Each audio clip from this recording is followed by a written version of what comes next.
Chapter 1. The rain came sideways off the harbor, black and salt-thick, and the funeral galleries smelled of wet wool and the copper undertone of death leaking through the seals. Dravomir Korn stood at the center of the long auction table, with his hands folded at his spine, gloves black against the candlelight, and let the heirs finish their performance before he spoke. They were good. The shipping magnate's two sons had mastered the art of weeping without losing the shape of their mouths, and every merchant family packed into the gallery's tiered benches leaned forward to watch the show. A woman in deep gray widow's lace had taken the front seat, her posture expensive and her gaze fixed on the dying man at the far end of the table, and Dravomir marked her as Isbeth Prune before she needed introduction. The Prune River Miss ran on 60 bound souls and the labor of 90 more. She did not attend auctions for sentiment. He let a count of 3 pass after the younger son's final sob. Then he stepped forward. Master Vane's obligations are known to the conclave, Dravomir said, and his voice carried without effort over the rain beating against the gallery's high black windows. His fleet carries 17 outstanding liens against indentured cargo. His principal creditor requires assurance that posthumous liquidity would not degrade his estate. The elder son's mouth tightened. They had hoped to delay the binding until the old man's soul slipped naturally, which would let them inherit the fleet without the conclave's lien taking first share of the dead man's remaining years. The child heirs had been coached to look confused. Dravomir turned to the dying magnate. The old man lay on a wheeled pallet, draped in funeral velvet, his breath shallow and his eyes gone milky at the edges. The death smell had already begun pushing through the tinctures the physicians had painted along his jaw. He had perhaps 20 minutes before the soul frayed past usable shape. The rite requires witness, Dravomir said, and drew the obol from his coat. It was a plain silver disc worn smooth by handling, smaller than a coin, dull as a scar. He set it on the magnate's chest above the heart and let the weight settle. The elder son took a step forward. The family has not consented to. You consented when your father signed the credit line. Dravomir did not look up. The terms are explicit. He accepted conclave underwriting against his fleet. The line needs collateral enforcement. It is not a negotiation. The son's face went red. Someone in the gallery whispered. The widow Prune did not move, but her attention sharpened, and Dravomir understood that she was watching the way a man with a knife watches another man sharpen his own. He pressed his palm flat against the obol. The old man's chest seized. The room went still, and then the soul came. A shudder of heat and ash that crawled up through the silver into Dravomir's fingers, and he caught it with the practiced grip of a man who had done this 1,000 times. He shaped it, sealed it, and felt the sliver of dead voice lodge behind his teeth the way it always did. The third mast was rotten. He swallowed the whisper and lifted his hand. The obol had gone dark. On the pallet, the body lay empty, already beginning to cool, and the funeral bells in the harbor tower began to toll because the collectors had finished their work. Dravomir turned to the gallery and offered a sallow bow, munching when he cripperated the speechment, secondary guarantee, and the contract language made no distinction between her father's remaining years and the daughter's living labor. The old man had sold her forward without telling her, and the conclave had accepted the terms because Ilara Vane was young and literate and would work for 3 decades before her soul was due. Dravomir set the sheaf down and stared at the candle flame. The daughter was not dead. She was not dying. The binding had not touched her, but the lien held her, and the law recognized the claim because the conclave's charter permitted descendants to serve as interest on inherited debt. It was legal. It was clean. It was the same system that had raised him from a debtor's orphan into Paloon Jester's polished instrument. He could do nothing. The contract was lawful. Intervention would destabilize a sealed agreement, damage his standing, and draw Paloon's attention to a technicality that no one else would have noticed. He signed. The pen scratched across the page, and Ilara Vane's name entered the intake ledger, and Dravomir felt the dead voices shift inside him like stones, settling at the bottom of a well. He was still staring at the signature when the knock came at the chamber door. 3 sharp taps, inquisitorial rhythm. Dravomir rose and crossed to the door, and when he opened it, Lyeth and Darrow stood in the rain-dark corridor with water sliding off her hood and a reliquary at her belt that had never left her side in the years he had known her. Her eyes met his and held. "The sealed court requires your assistance," she said, and her voice was flat, professional, the voice of an inquisitor delivering orders in the hearing of anyone who might be listening. "An unlicensed binder in the drowned flood wards. You will accompany me." She stepped past him into the chamber and closed the door. Then her composure cracked, just enough, just at the edge of her mouth, and Dravomir understood that the reliquary on her belt was not the reason she had come. She held his gaze and let the silence stretch until it meant something. "There is a writ," she said, and her hand went to the sealed document at her belt. "That would make this legal. I have not opened it yet." The chamber air pressed in, the candle guttered. Somewhere in the gallery below, the funeral bells had stopped tolling, and the new silence carried a weight that felt like the city holding its breath. Dravomir looked at the reliquary, then at the writ, then at the woman who had just handed him a choice he had not earned and could not name. "Show me," he said. "It does." She smiled without warmth. "I am told Paloon means to give you the eastern wards." "I have not been informed of his intentions." "You will be." She turned and walked toward the gallery doors, and the crowd parted around her. Then she was gone. Dravomir allowed himself one slow breath. The sliver behind his teeth whispered again. "She knows the sound a mast makes before it breaks." He closed his eyes and pressed the voice into the place where all the others crowded, the accumulated chorus of years, the dead who had passed through his fingers and left fragments behind. The pressure burnt behind his eyes, but no tears came. They never had. The binding had taken that too. He collected the obol and signed the transfer documents in the gallery's ledger room, working through columns of figures with the same mechanical precision that had made him the conclave's most valued binder. The contract was sound. The old man's remaining years would power the fleet through 2 lunar seasons. The heirs would receive a fraction of the profit, enough to keep them respectable, not enough to mount a legal challenge. Then he found the clause. It was buried in the lean spade schedule, nested under labor conversion terms that Dravomir had reviewed 100 times. A grace note in the margin, daughter's estimated service value appended to collateral bundle. He read it twice. Ilara Vane, 17. Trained in ledgers and correspondence. Her expected future output had been folded into the lien as secondary guarantee, and the contract language made no distinction between her father's remaining years and the daughter's living labor. The old man had sold her forward without telling her. Chapter 2. She held his gaze for 3 heartbeats, then another.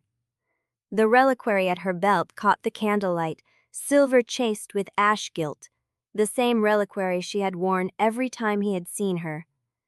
"You first," she said. Dr. Mear's hand went to his collar scar, the old habit surfacing before he could stop it. "You came here in inquisitorial rain gear with a sealed writ, and a reliquary that has never left your belt in 4 years? You want me to go first?" "I want to know what you saw tonight." He could have lied. He had built a career on lies wrapped in true words, on omissions dressed as completeness.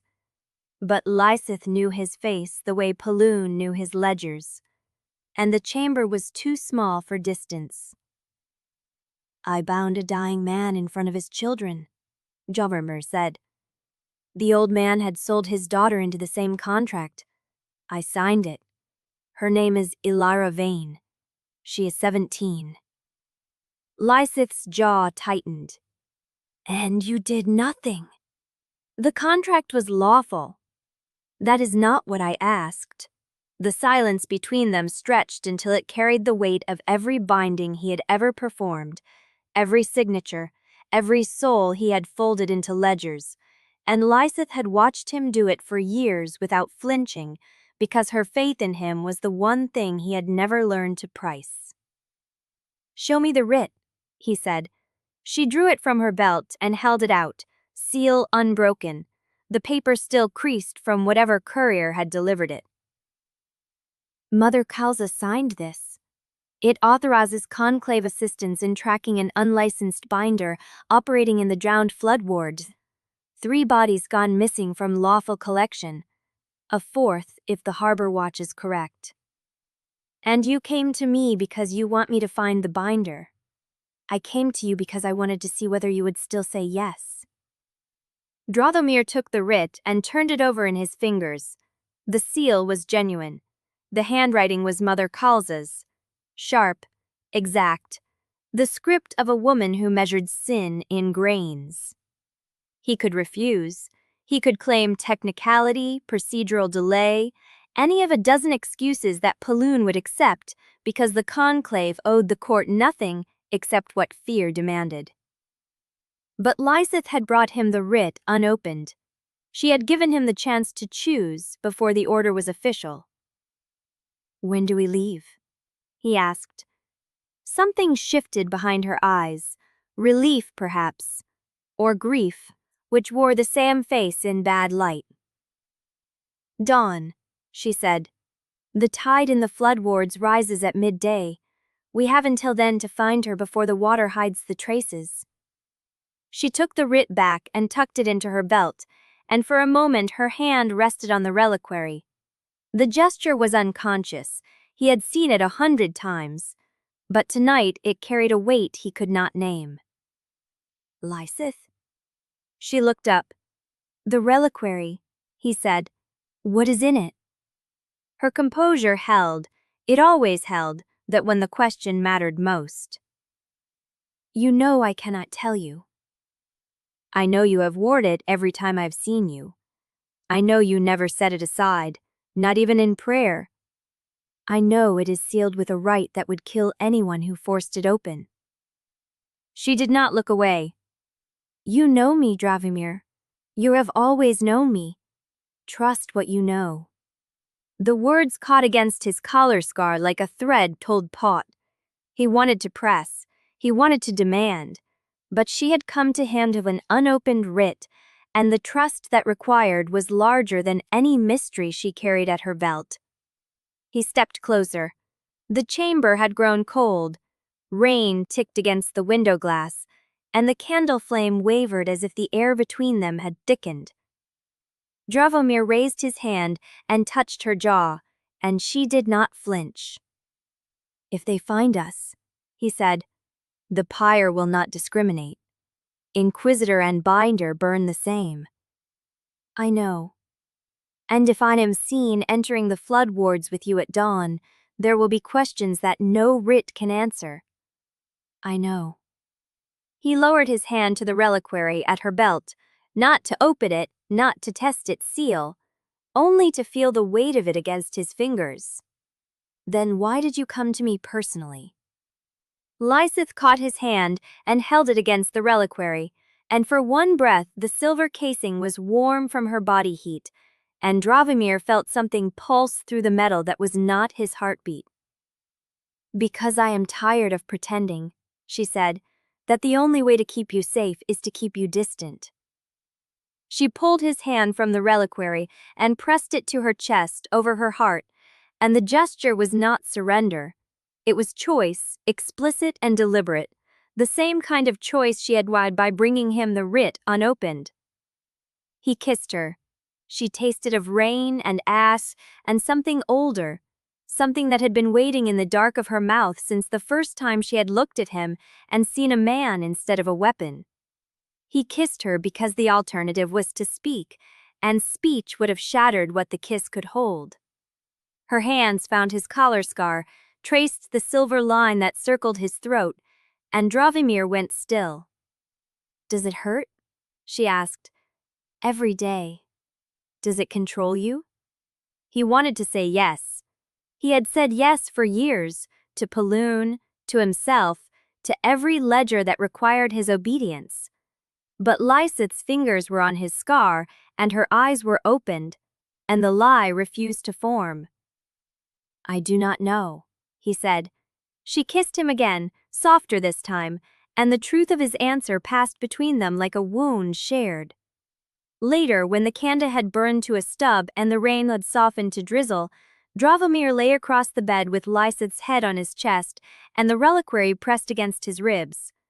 Her hand rested on it even in sleep, the same unconscious gesture he had watched for years, and he found himself tracing the silver casing with his fingertips, as though the metal might reveal what she would not speak. The writ lay on the bedside table, seal still intact. He could open it.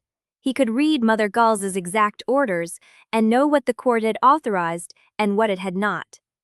But the seal was Lysith's boundary, and if he broke it without her, the trust between them would become just another contract. He let his hand fall to her hair.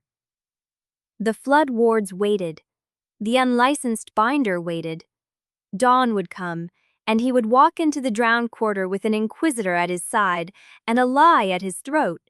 And somewhere in the rot and the bells, they would find a woman who had stolen 3 bodies from Lawfern collection. But for now, Lysith's breath was steady against his chest, and the reliquary was warm against his ribs, and Dravimir allowed himself to pretend that the city could not reach them here. The candle guttered and died.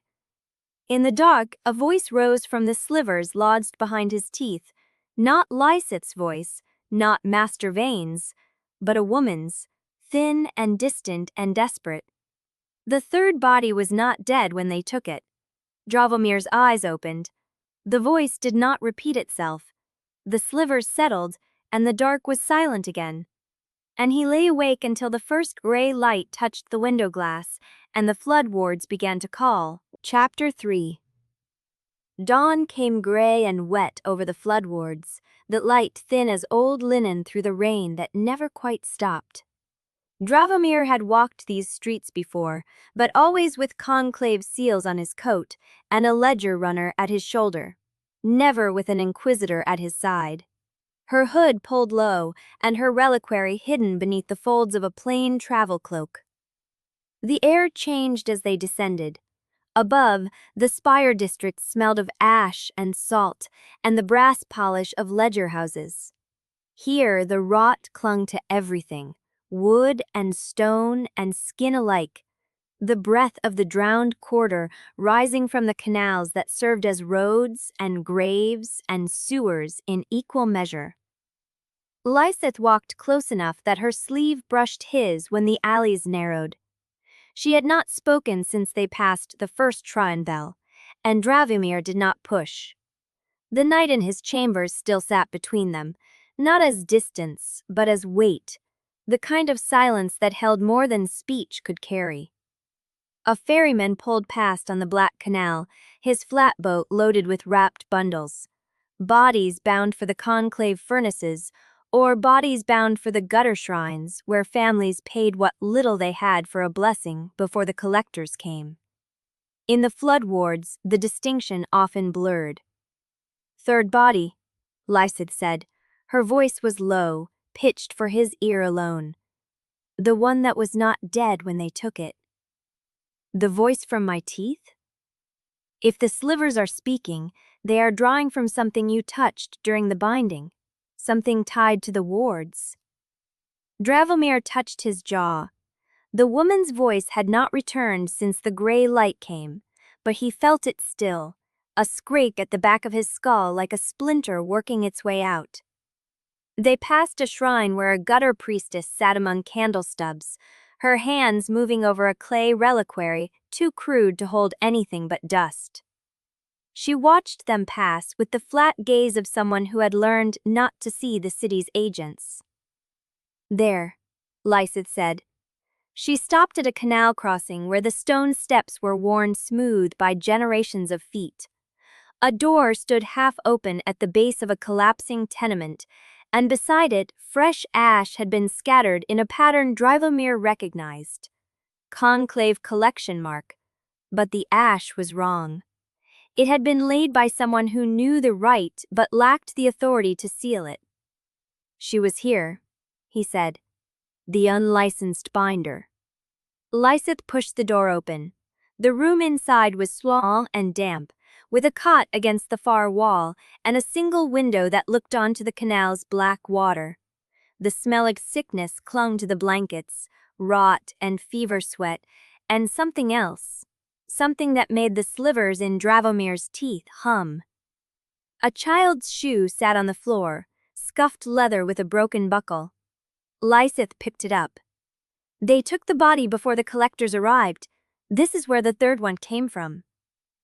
Drevimir crossed to the cot. The impressions in the mattress were still fresh, the weight of a small body pressed into the straw.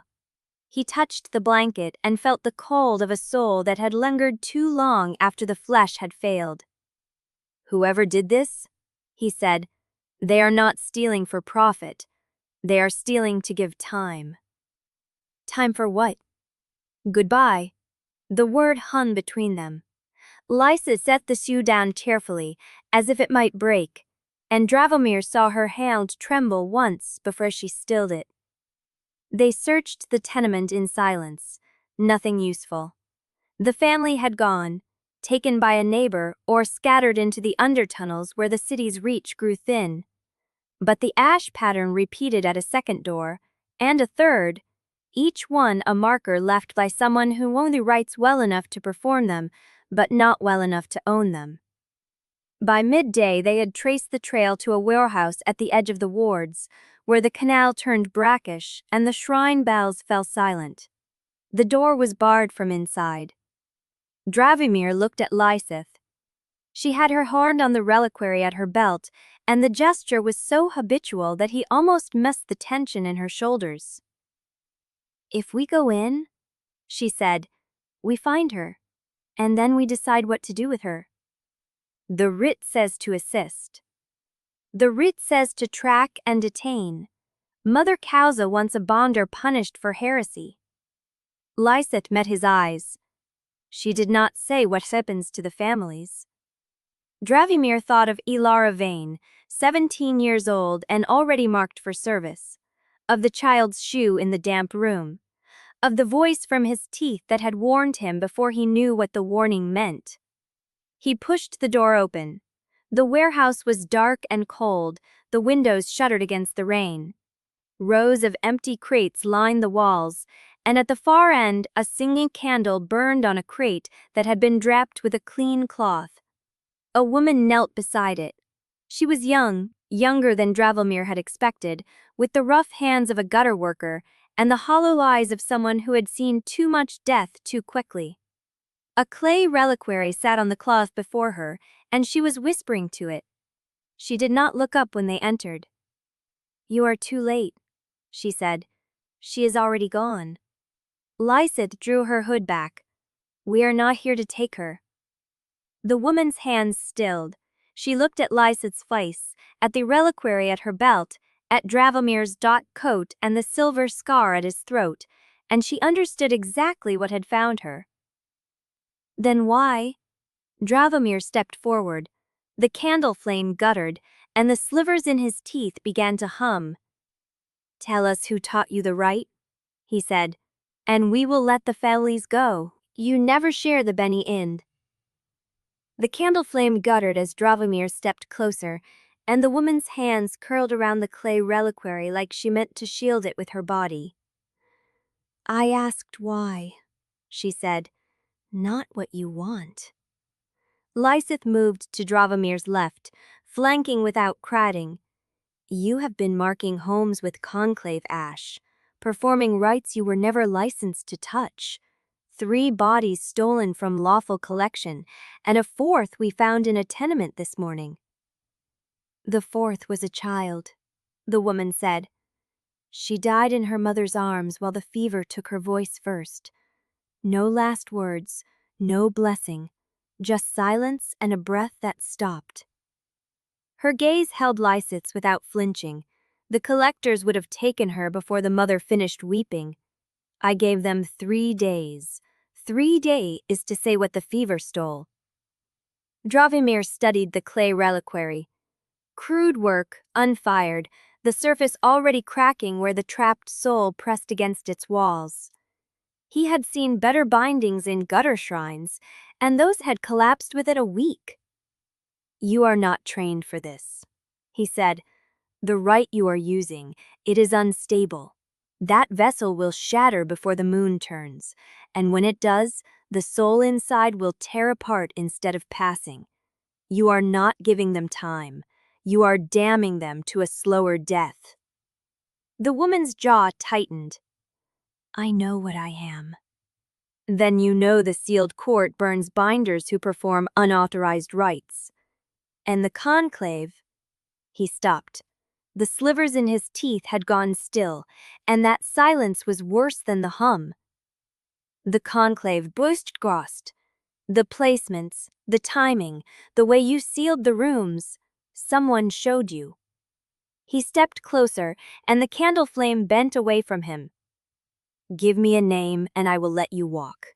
Give me nothing, and I deliver you to Mother Kalza's inquisitors, and the families you tried to protect will be rounded up with you. All of them. Every last mother who held her child too long. Every father who whispered a blessing over a grave that should have been empty. You would not. I have done worse. The woman's breath caught. She looked at Lysith, searching for something, mercy perhaps, or a crack in the alliance, but Lysith's face had gone still as ash. He is telling the truth, Lysith said.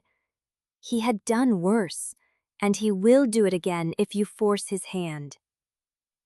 The silence stretched. The slivers in Dravimir's teeth stirred, and for a moment he thought he heard the woman's voice again, the one that had warned him in the dark. But it was only the candle, sputtering in the damp air. His name was Kellum, the woman said. A ferryman on the middle canals. He used to work for the conclave years ago, before they purged the lower ranks. He taught me the ash patterns and the sealing rites, but he never taught me how to hold a soul stable for more than a few days. She laughed, bitter and hollow. He said that part could not be taught, only bought. Where is Kellum now?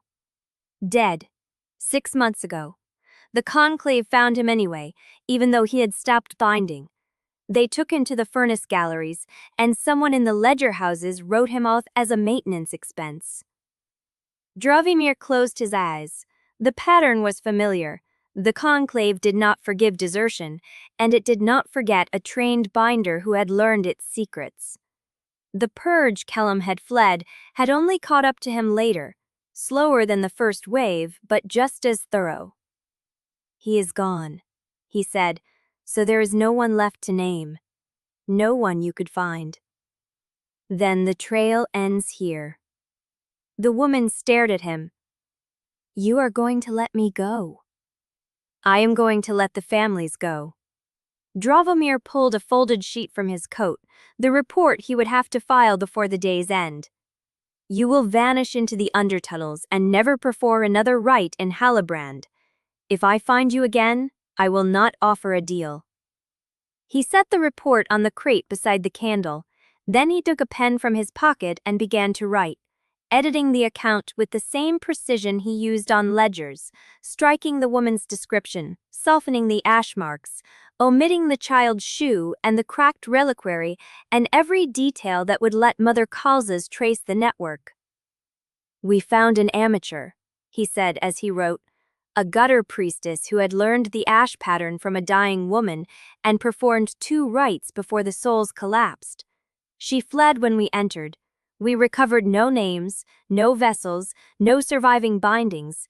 The case is closed for lack of evidence. Lysith watched him. That is not true. It is true enough. Mother Kalza will know you are lying. Mother Kalza will know the report is thin, but she will not be able to prove it is false, and she will not push because she needs my cooperation for the next hunt. He folded the paper and tucked it back into his coat. The woman will be gone by morning. The families will have scattered into the undertunnels or the outer wards. And this, he picked up the clay reliquary. The cracks had deepened, and he could feel the soul inside, fragile and fading. A child's ghost clinging to the warmth of a vessel that could not hold her. This will end before the moon turns, but it will end on its own terms, not on a pyre. He set the reliquary down gently, and the woman's eyes followed his hands. Go, he said, before I change my mind. The woman rose. She did not thank him. She did not look at Lysith. She walked to the warehouse door, paused at the threshold, and then she was gone, swallowed by the gray light and the rain. Lysith did not move. You chose this, she said. No leash made you do it. No order from Peloon, no threat from the court. You saw what she was doing and you decided to help her. Dravomir stared at the empty doorway. Yes. Then you are no longer just a binder who follows commands. You are a binder who decides which commands to follow. He heard the weight in her voice, the shift she was naming. He had felt it too, a crack running through him like the one in the clay vessel, the certainty that he had crossed a line he could not uncross. I know, he said. Lysith stepped closer. Her hand found his, and for a moment they stood together in the candle's failing light, the slivers in his teeth humming a song he did not recognize. Then we are both heretics now, she said, and in the silence that followed, the voice from his teeth stirred again, soft as a breath against bone. You already know that. The voice in your teeth told you. Chapter 5. The ledger house smelled of ink and old paper, the sharp astringent scent of records that had been rewritten 1,000 times. Dravomir sat at his desk with the false report spread before him, reading it again, committing every line to memory, so that if anyone asked, he would answer without hesitation, without a flicker of the eyes. Found an amateur, gutter priestess, 2 rites before the souls collapsed. She fled. No names recovered, no vessels, no surviving bindings. He had written it in his own hand, the same hand that had signed Ilera Vane into service, the same hand that had bound Master Vane before his children could finish weeping. The ink was dry. The lie was clean. But the lie was also thin. Thomas Drawer found him before the seal was set. The senior factor moved through the ledger house with the quiet authority of a man who had learned to read guilt in other people's ink. He stopped at Dravomir's desk and picked up the report without asking permission. 3 bodies missing from lawful collection, he said, scanning the page. You returned with 1 report and no collared soul. The soul collapsed before I could secure it. And the priestess? She ran. The flood wards swallowed her before I could give chase. Thomas set the page down and looked at Dravomir with pale eyes that had seen 1,000 variations on the same excuse. The flood wards are not a maze. They are a district. You could have followed. I made a judgment. You made a choice. Thomas tapped the paper once with a finger stained black at the nail. There is a difference. Dravomir held his gaze.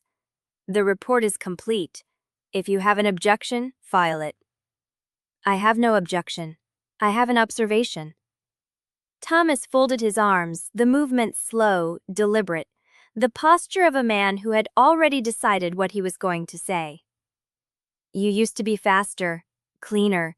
You used to close a case before the ink had time to dry, and every collar you brought back was accounted for in the ledger. Now you come up from the wards with a story about a ghost who fled into the rain and no evidence to support it. The evidence was the ash marks. They were imprecise. The biter was not trained. The marks were imprecise, or you chose not to read them precisely? Thomas smiled, a thin expression that did not reach his eyes. I am not accusing you, Corn. I am reminding you that sentiment is a luxury the conclave does not extend.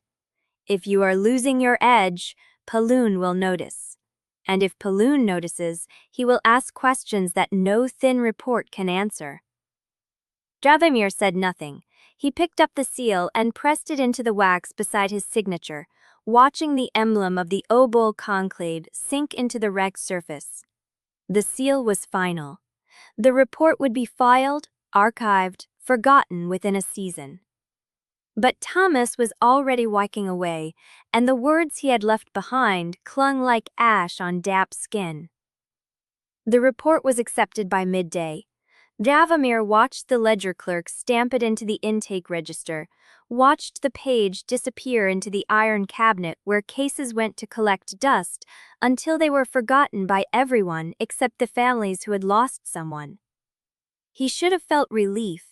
The lie had passed through the first gate without catching, and Thomas's observation would remain just that, an observation, unless Paloon decided to give it weight. Instead, he felt nothing. Only the hollow calm that followed a binding, the space where satisfaction used to live. He was standing at the window of the ledger house, watching the afternoon light catch the black spires of the upper city, when the messenger arrived. A boy in conclave livery, breathless from the climb, carrying a sealed page on a brass tray. For you, sir. From the Archonix. Dravamir took the page. The seal was Paloon's personal mark, the Obols sigil ringed by the names of the first 5 wards. He broke it and read the single line of script. The Archonix requests your presence at the feast of the 7th ledger, to be held in the great hall of the Obol conclave at the turning of the tide tomorrow evening. Formal attire. Your seat will be at the high table. The feast of the 7th ledger, the closing of the fiscal season, the night when Paloon praised his most valuable factors in front of the city's merchant houses, the nobles, the senior inquisitors who attended by custom and pretended the court had no interest in conclave affairs. It was an honor, a public honor, the kind of honor that marked a man for elevation. But the timing was too precise. Paloon could not know about the flood ward report yet. The ink was still fresh, and the cabinet was locked until the evening review. But Paloon had eyes in every ledger house, and Thomas Drark had already made his observation, and a thin report was a thin report whether the seal was set or not. Dravamir folded the page and slipped it into his coat. Is there a reply, sir? No reply. The boy departed and Dravamir stood alone at the window, watching the city below. The furnaces of the river mills sent columns of gray smoke into the sky, each plume a signature of labor that never tired, never mourned, never asked for a farewell. The machine that ran Hallebrand did not care about thin reports or the families of the flood wards. It cared about efficiency, and Dravamir had been efficient for 1,000 bindings. But he had chosen differently today. And Paloon had noticed. Not the report itself, perhaps, not yet, but the shape of the choice, the shift in the pattern, the hesitation that Thomas had named with such quiet precision. Sentiment. That was the word. And the feast of the 7th ledger was the perfect stage for Paloon to test whether the sentiment ran deep enough to matter. Dravamir pressed his palm against the glass, feeling the cold seep through the dark glove. The slivers in his teeth hummed once, a low vibration that faded before it could become words. The voice was waiting. The voice always waiting now, patient as a debt that knew it would be collected. You already know what this is, the silence seemed to say. A summons, a test, a leash disguised as a gift. He did not need the voice to tell him. He had known since he signed the false report.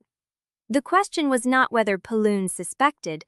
The question was what Dralvamir would do when the Archonix asked him, in front of the high table and the merchant houses and the inquisitors of the sealed court, whether he was still the same man who had bound Master Vane without a tremor.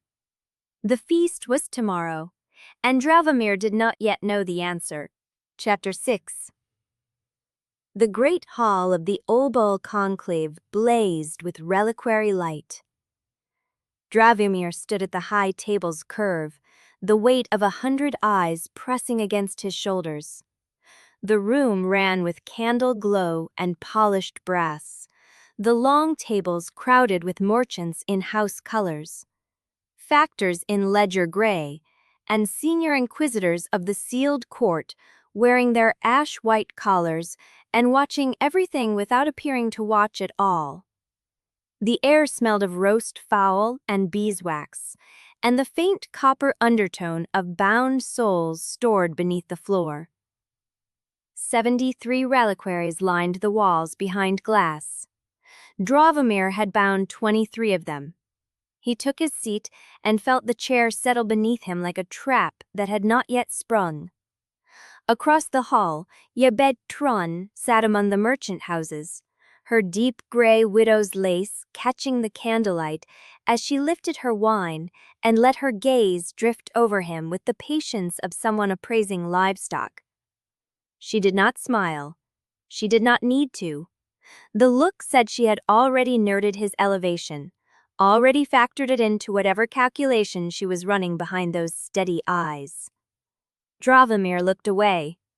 The door at the hall's far end opened, and the conversation dimmed. Paloon Jaster entered. The Archonix moved through the room like a man who knew exactly where every piece stood on the board. His iron-gray hair was bound tight, his pale amber eyes sweeping the tables as he passed. The burn seam on his left jaw catching the light in a way that made it look intentional. A heraldic scar worn like a sigil.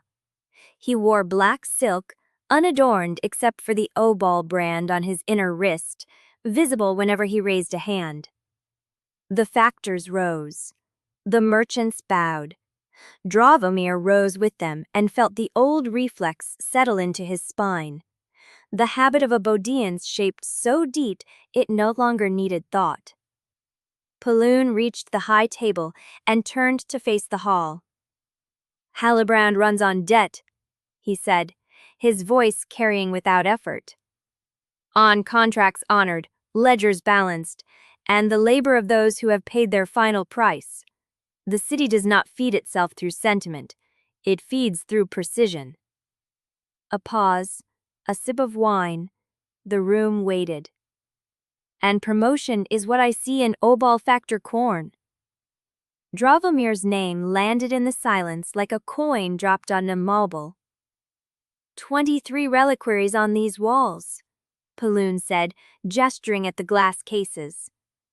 1,000 bindings, no contract broken, no default, no family left without a claim to pursue if the terms demand it. He turned to face Dralvamir directly. "You have made the ledger sing, Dralvamir, and the city is richer for your discipline." The hall applauded. Dralvamir inclined his head, the practiced gesture of a man receiving praise he had earned by memorizing the exact weight of cruelty that would not tip into scandal. Beside him, Thomas Jorce clapped without enthusiasm, his pale eyes flat, the black-stained nail of his index finger tapping against his palm between each beat. Yazabet Prun raised her glass.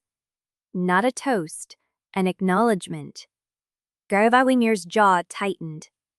Paloon raised a hand and the clapping faded. "The Feast of the Seventh Ledger honors those who have served the conclave's purpose with unmatched fidelity. Tonight, I announce that Obol Factor Corn is elevated to Senior Factor of the Eastern Wards. His authority will extend from the ash markets to the harbor furnace gates. His hand will sign all incoming deck liens for that district. His judgment will be the conclave's judgment. The words landed like a collar clicking into place. Senior factor of the Eastern Wards. The promotion Dravamir had wanted for years. The rank that would put him 2 steps below Paloon. The rank that would give him enough leverage to protect Lysith, enough reach to bury the investigations he needed buried, enough power to stop being a tool and start being an architect. But he heard the shape of the words Paloon had not spoken.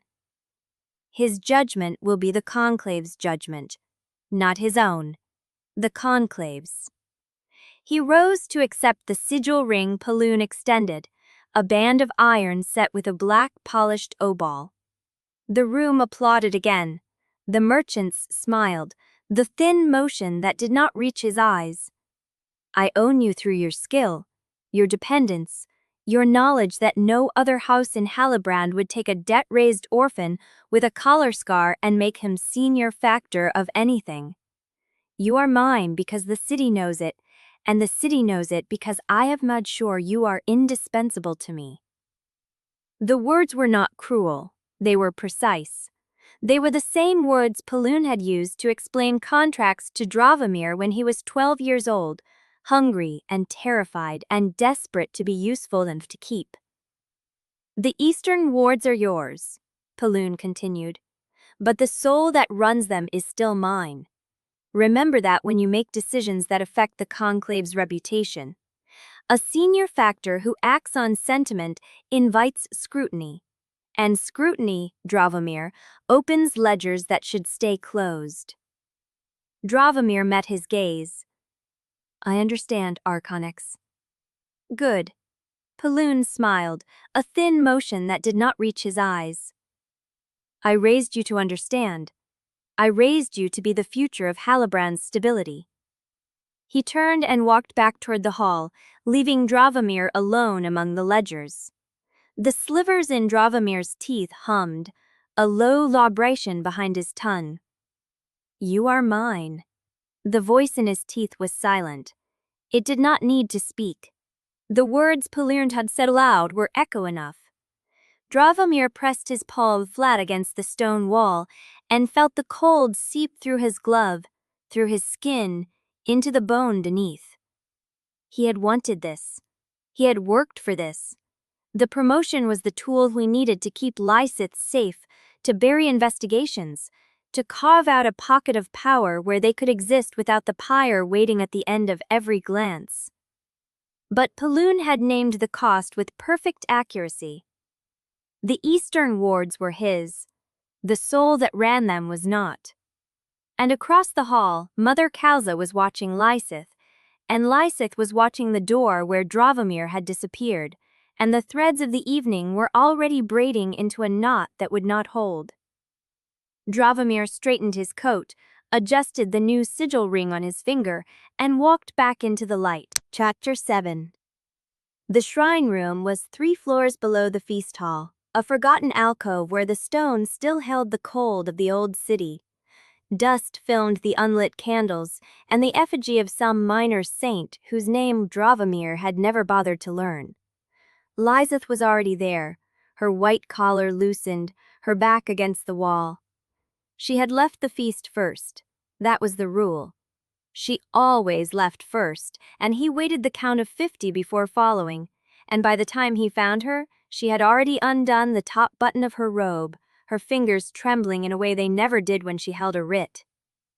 Kalsa saw, she said. I know. She saw me watch you. Dravamir closed the door behind him and tested the latch. It held. The room had no windows, only a vaulted ceiling where the damp had painted dark flowers across the plaster. You looked away in time. I looked away too late. Lysith's voice was flat, the voice she used to deliver bad news to junior inquisitors. She knows something. She does not know what, but she will watch me now. She will watch both of us. Dravimir crossed the room and stopped a hand's breadth from her. He could smell the ash smoke from the feast fires still clinging to her robe, the wine on her breath, the faint metallic note of the reliquary at her belt. Then we give her nothing to find. We have already given her enough. Lyset's hand came up and touched the new sigil ring on his finger. The black obol caught the candlelight. This changes things. It gives us room. It gives Paloon a longer leash. Dravimir caught her wrist, not hard, just enough to stop the motion. It gives me authority over every death line from the ash markets to the harbor furnace. It gives me the power to slow investigations, to lose paperwork, to keep people alive who would otherwise vanish into the ledgers. At what cost? The same cost it always costs. He released her wrist. I do what I am told in public. I smile at the right moments. I let Paloon believe he still owns me. Lyset's jaw tightened. He does still own you. No, he owns a version of me. A version I choose to perform. Choose. She spoke the word like it tasted wrong. You call it choice when the alternative is the pyre? Dravimir felt the cold rise in his chest, the familiar pressure that meant the collar scar was listening to his heartbeat. I call it choice when I could have refused the promotion and walked away. I did not. I stayed. I took the ring. That was a decision. A decision made under threat. Every decision in Hallebrand is made under threat. That does not make it less real. Lyset stared at him for a long moment, and then her composure cracked.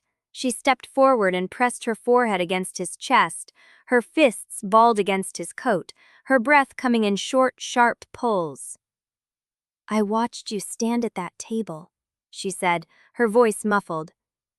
I watched them applaud you, and all I could think was that Paloon was right. He is proud of you. He raised you to be this. And one day he will ask you to prove it, and I do not know what you will choose. Dravimir wrapped his arms around her.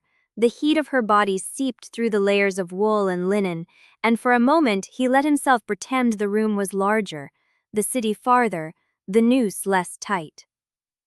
Every day I survive is a day I choose you, he said. Words.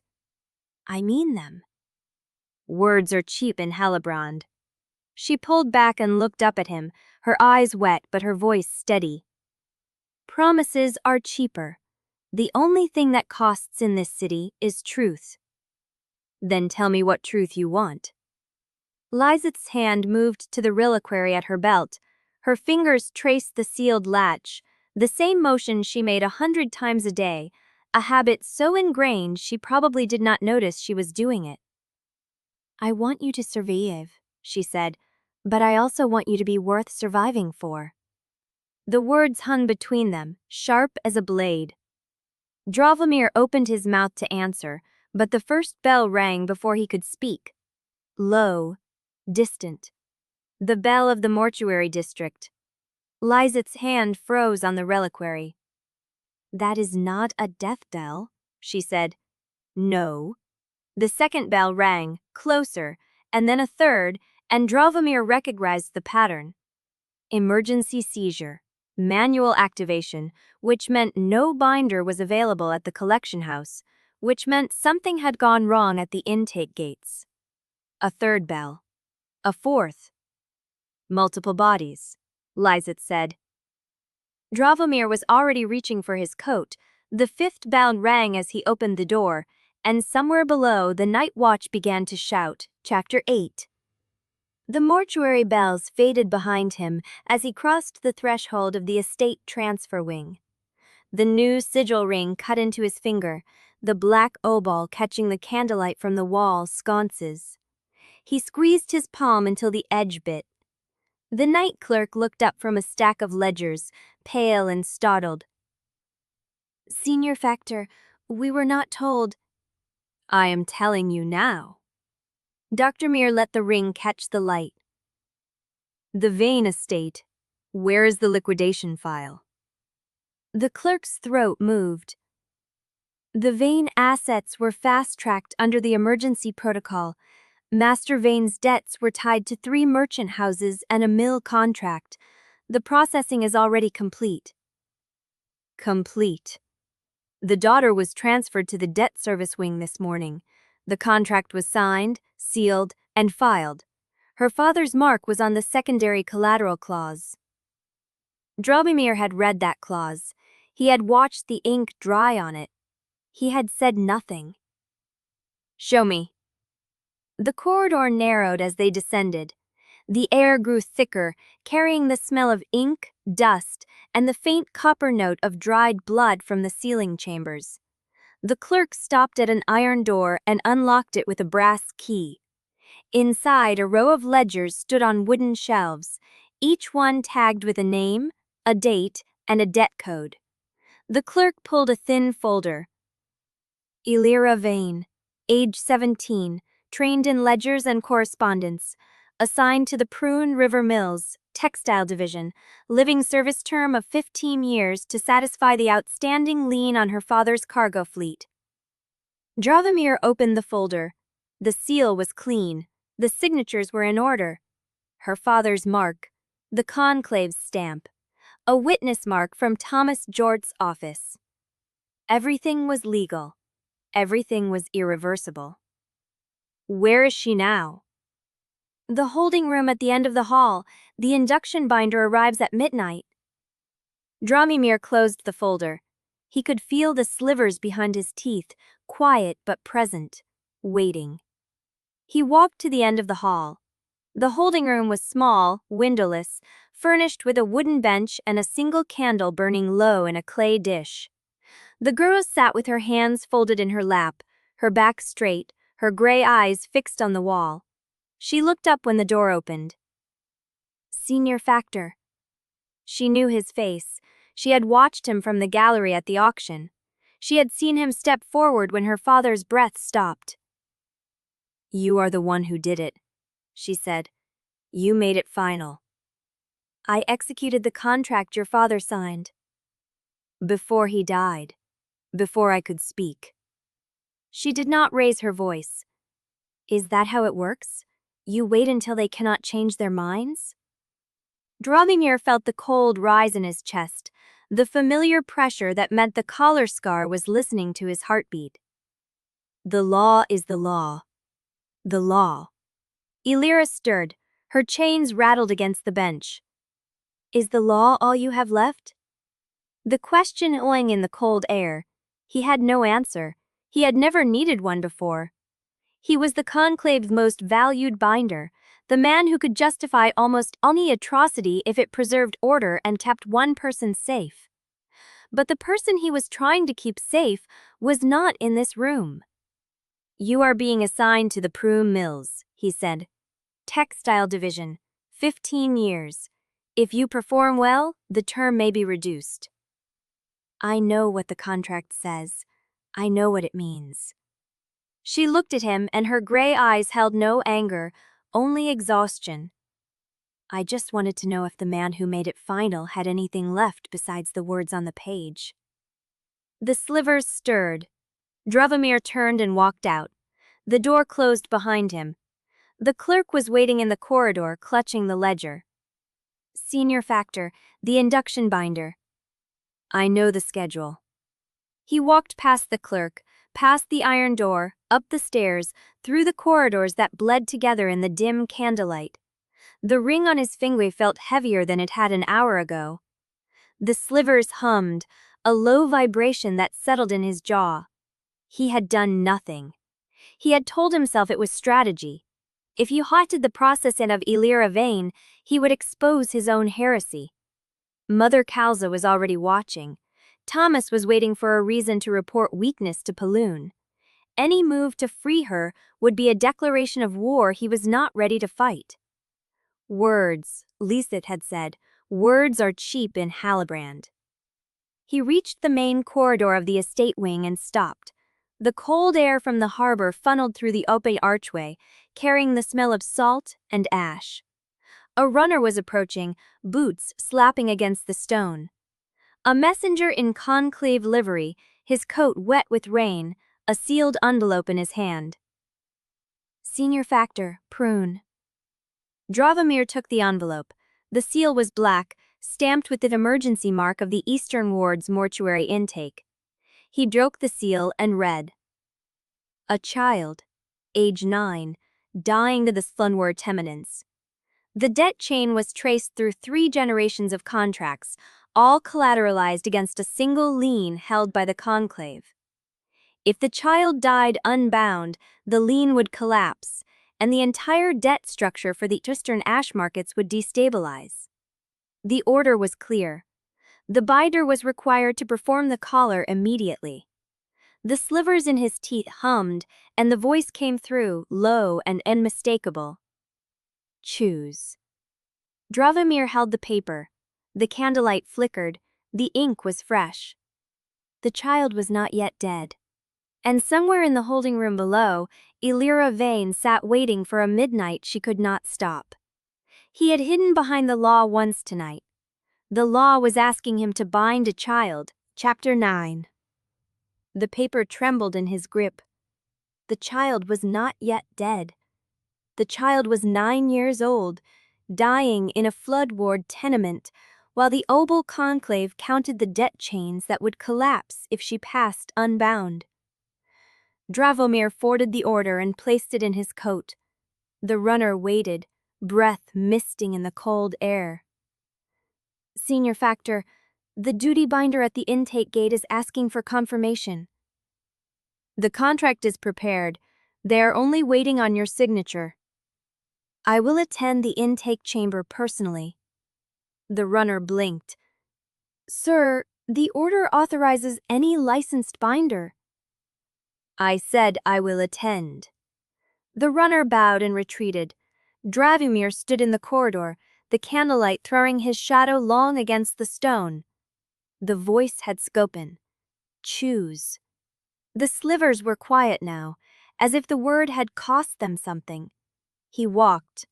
Not toward the exit, not toward the holding room where Elira Vane waited for midnight. Toward the intake chambers, where a child was dying, and a contract waited for the mark that would seal her soul into the ledgers. The intake wing of the Eastern Mortuary was a low-ceilinged hall of iron cabinets and chalkboards, the air thick with the smell of wet wool and lamp oil. Clerks moved between desks, carrying ledgers and sealing wax. At the far end, Thomas Jurg stood beside a wooden table, a single sheet of parchment spread flat beneath his black-stained nail. He looked up when Dravomir entered. Senior Factor, I heard you received the emergency order. I did. Then you know the situation. Thomas tapped the parchment. The child is from the Greylock tenements. The debt chain runs through 3 generations of contracts bound to the Ashfall lien. If she dies without a collar, the entire Eastern market destabilizes. The Archonix has been informed. Dravomir stopped at the table. The contract was standard. A minor's binding, limited to 12 years of compad service, with a clause for early release if the debt was satisfied before term. The language was clean, the terms were legal. The child was 9. The binder who processed the Greylock intake filed a report. Dravomir said. The child was listed as terminal, no family present for the signing. Correct, the parents died in the plague season. The lien transferred to the nearest living relative, a cousin in the textile wards who defaulted on the inheritance fee. Thomas shrugged. Standard escalation. The child becomes the responsible party by default. She is 9 years old. The law does not distinguish by age when the debt is collateralized. You know this. Dravomir knew. He had bound 17-year-olds. He had bound people younger than Elira Vane. He had told himself each time that the contract was lawful, that his hand was simply the instrument of a system he did not design, the system he had built his life inside. Where is the child now? Upper observation room. The duty binder has prepared the obol. They are waiting for your authorization to proceed. Dravimir looked at the contract. The ink was black. The seal was fresh.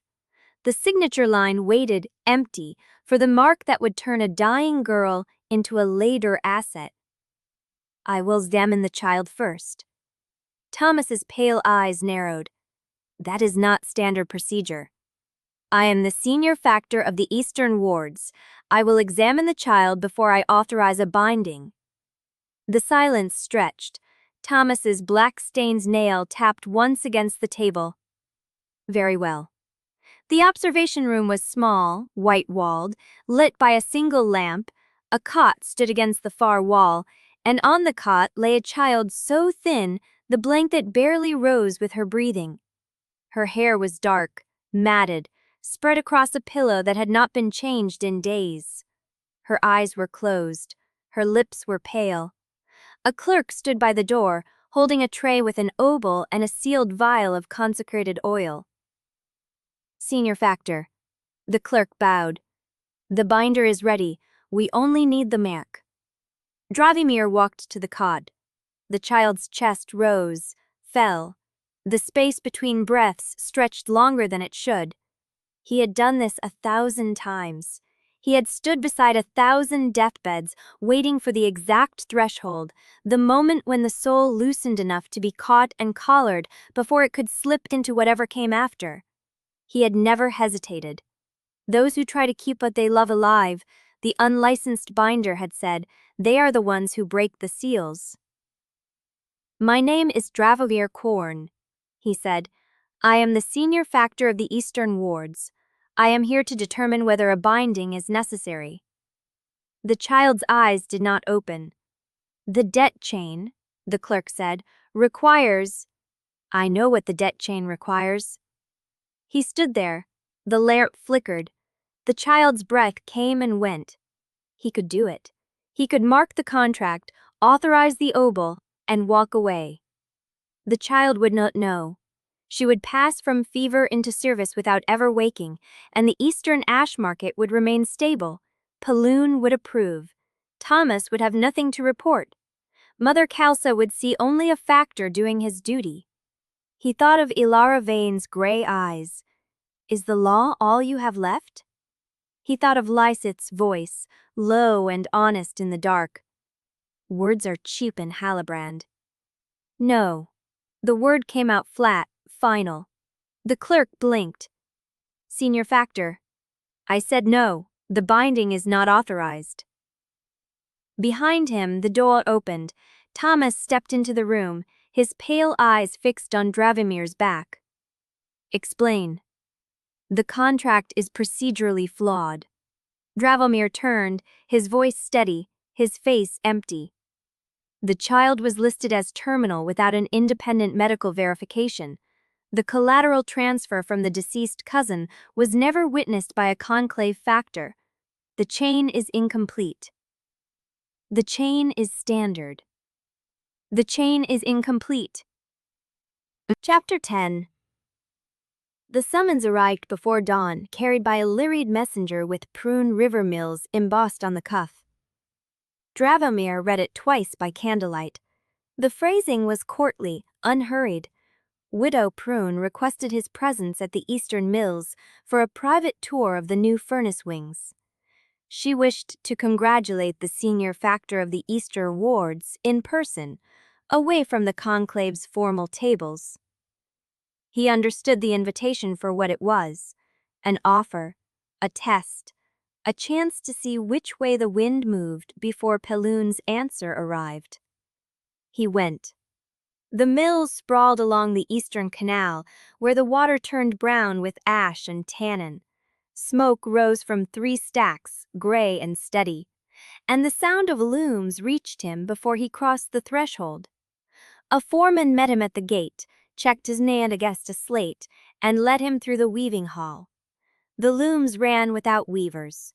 Bound souls worked them, 23 figures in gray wraps, their movements synchronized and hollow. They did not blink. They did not pause. The cloth they produced was fine, tight weave. the same bolt that furnished the conclave's ceremonial halls and the merchant houses on the upper tiers. Dravelmere watched them and said nothing. Isette Prune waited in the furnace gallery overlooking the main hall. She wore deep gray lace, the same severe elegance she had worn at the auction. A cup of tea steamed in her gloved hand, untouched. Senior Factor. She did not smile, but her voice carried warmth. You came quickly. You sent before the bells. I wanted to speak with you before the conclave filled your day with business. She gestured at the gallery rail. Walk with me. They moved along the iron balcony, the heat of the furnaces rising through the grill. Below, bound laborers fed coal into the fireboxes, their faces empty, their movements precise. Dravelmere counted 12 at the furnaces, 4 at the ash troughs, another 6 hauling raw wool from the canal barges. You have 42 bound souls in this hall alone, he said. 47? The last 5 arrived this morning from the harbor warehouses. Isbeth stopped at the rail, looking down at the work floor. Do you know what the merchants above say about Mau Mills, Dravelmere? I imagine they say they are profitable. They say they are clean. No strikes, no demands, no sick days, no funerals. She turned to face him. I run this city's finest textile operation on souls the conclave would have burned for heresy.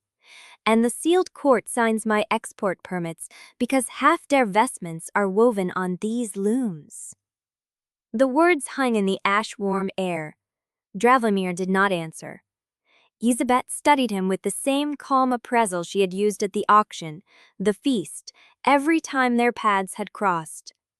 She was not a woman who rushed toward her point. Plune remoted you, she said. He gave you the eastern wards, the sigil ring, the authority over death liens from the ash markets to the harbor furnace gates. He stood at the high table and called you the future of Halbrand's stability. He did. And then he took you into the side corridor and reminded you that you belonged to him. Dravelmere's hand stilled on the rail. Isabet's eyes did not waver. I have known Paloon Jaster for 30 years before we return it to the Reliquary and let it rest. It extends their utility. The Conclave's method, birding them out in 18 months, is wasteful. You are preserving them. I am managing an asset. Her voice was flat. Do not mistake efficiency for mercy. The overseer cleared her throat. Senior Factor, I have a report from the flood ward collectors. Dravelmere turned. The woman's face was careful, neutral. 3 labor shades went missing from the lower warehouses this week. They were due for transfer to the furnace houses, but the collection teams found empty seals and no trace of the bound souls. Dravelmere's pulse quickened. Missing how? We do not know. The seals were intact when they left the reliquary stores. When the teams arrived at the collection point, the shades were gone and the seals were cracked from the inside. From the inside? Yes, Senior Sector. Isbet's eyes met his across the dim lantern light. The slivers hummed, the reliquary on the overseer's belt gleamed, and Dravelmere felt the ground shift beneath him, another crack in the foundation of a world he had believed was solid. Where were these shades last seen? He asked. The overseer hesitated. The flood ward undertunnels, near the old ferryman's route. Dravelmere's jaw tightened. The same undertunnels where he had sent the unlicensed binder to vanish. The same route the dead child had been carried through. The same network Orrin Skell claimed to know better than any man in Halbrand. Show me the empty seals, he said. The overseer nodded and led him deeper into the storage hall, where the lantern light faded and the shadows grew long. Isbet followed in silence, and Dravelmere understood, with cold precision, that he had walked into a trap he had built himself, one fragment at a time. beginning with the first lie he had told to protect a stranger's farewell. The Sliverlands plead, "I am not your enemy, Dravelmere. I am a woman who runs mills on bound labor and pays tithes to the same Arconex who owns your collar scar." Gravelmere's throat tightened. "We rotate them," Isbeth said from behind him. "No soul serves more than 6 years before we return it to the Reliquary and let it rest. It extends their utility. The Conclave's method, burning them out in 18 months, is wasteful. You are preserving them. I am managing an Chapter 11. The undertunnels swallowed sound the way the Conclave swallowed souls. Dravamir moved through the lower market's edge, past stalls that sold rendered tallow and second-hand prayer candles, past a tannery whose vats bubbled with something that smelled of ammonia and rot. He kept his collar raised and his hands still at his sides. The senior factor's ring was turned inward, the black obol hidden against his palm. Orrin's skell kept a room above a chandery on the third canal bend. Not a ledger house, not a tavern, a place where paper met water and no one asked questions about either. Dravamir climbed the outer stair. The wood groaned under his weight. The door opened before he knocked. Orrin stood in the gap, shorter than Dravamir by half a head, with a face that had learned to look harmless and hands that never stopped moving. He held a sheaf of papers. His sleeves were stained with ink and canal grease. "I was wondering when you would come," Orrin said. "Then you know why I am here. I know you refused a binding yesterday. I know Thomas Jorks ran to Pelloun with the news before the ink dried on his report. I know Widow Prune summoned you to her mills before dawn." Orrin stepped back. "And I know you did not come here to admire the view." Dravamir entered. The room was narrow, stacked with ledgers and loose pages, and clay tokens sorted into baskets by district seal. A single oil lamp burned on the desk. The windows faced the canal, where the water moved black and sluggish beneath the pier lights. "Sit or stand," Orrin said. "I do not know which, but if you are here to ask about the undertunnels, I need to know how deep you plan to go before I decide whether to answer." Dravamir did not sit. 3 labor shades escaped from Prune River mills this week. The seals cracked from the inside. The shades were last seen in the flood ward undertunnels, near the old ferryman's route. Orrin's hands stilled. "That is not a question you ask casually, Dravamir." "I am not asking casually." "No." Orrin set the papers down. "You are Helsing because you sent the unlicensed binder into those same tunnels, and now you are wondering whether she is connected to shades that broke their own seals, and whether the trail leads back to you before you have time to decide which side of this fire you want to burn on." Dravamir said nothing. Orrin watched him for a long moment. Then he pulled a ledger from the stack and opened it to a page marked with a black thread. "I keep records," Orrin said. "Not because I am loyal to any house, but because information is the only currency that does not depreciate when the market shifts. And I have been watching something for the past 6 months that I did not understand until you walked through my door." He turned the ledger toward Dravamir. The page was covered in dates and seal codes, Reliquary's transfers, conclave custody marks, court authorization stamps. Dravamir's throat tightened. "These are vanished seals," Orrin said. "Reliquaries that light conclave storage but never arrived at their recorded destination. Court reliquaries that were signed out for ash rites but never returned. 47 in the past year, 32 in the past 6 months." "Vanished where?" "That is the question." Orrin tapped the page. The transfer codes match both conclave ledger houses and court custody seals. Someone is moving reliquaries between the two authorities without recording the handoffs in either system. And the seals they are using to authorize these transfers are real. Dravomir's pulse beat against the slivers. Who is authorizing them? I do not know. The signatures are redacted on the copies I could access, but the pattern is consistent. Orrin ran his finger down the column. Every vanished reliquary was logged as containing a same bound within the last 2 years. Fresh labor, low risk of degradation, high utility value. The slivers stirred. Dravomir pressed his tongue against them until the vibrations stopped. You are telling me that someone inside the conclave or the court is stealing reliquaries from both institutions and rerouting them through an unrecorded channel. I am telling you that the seals are real, the signatures are hidden, and the reliquaries are gone. Orrin closed the ledger. I am also telling you that I have seen this pattern before, 20 years ago, when Pelun was consolidating power and reliquaries started disappearing from the vaults of houses that opposed him. Dravomir's hands went cold. You think Pelun is behind this? I think Pelun is always behind something. Orrin's voice was flat.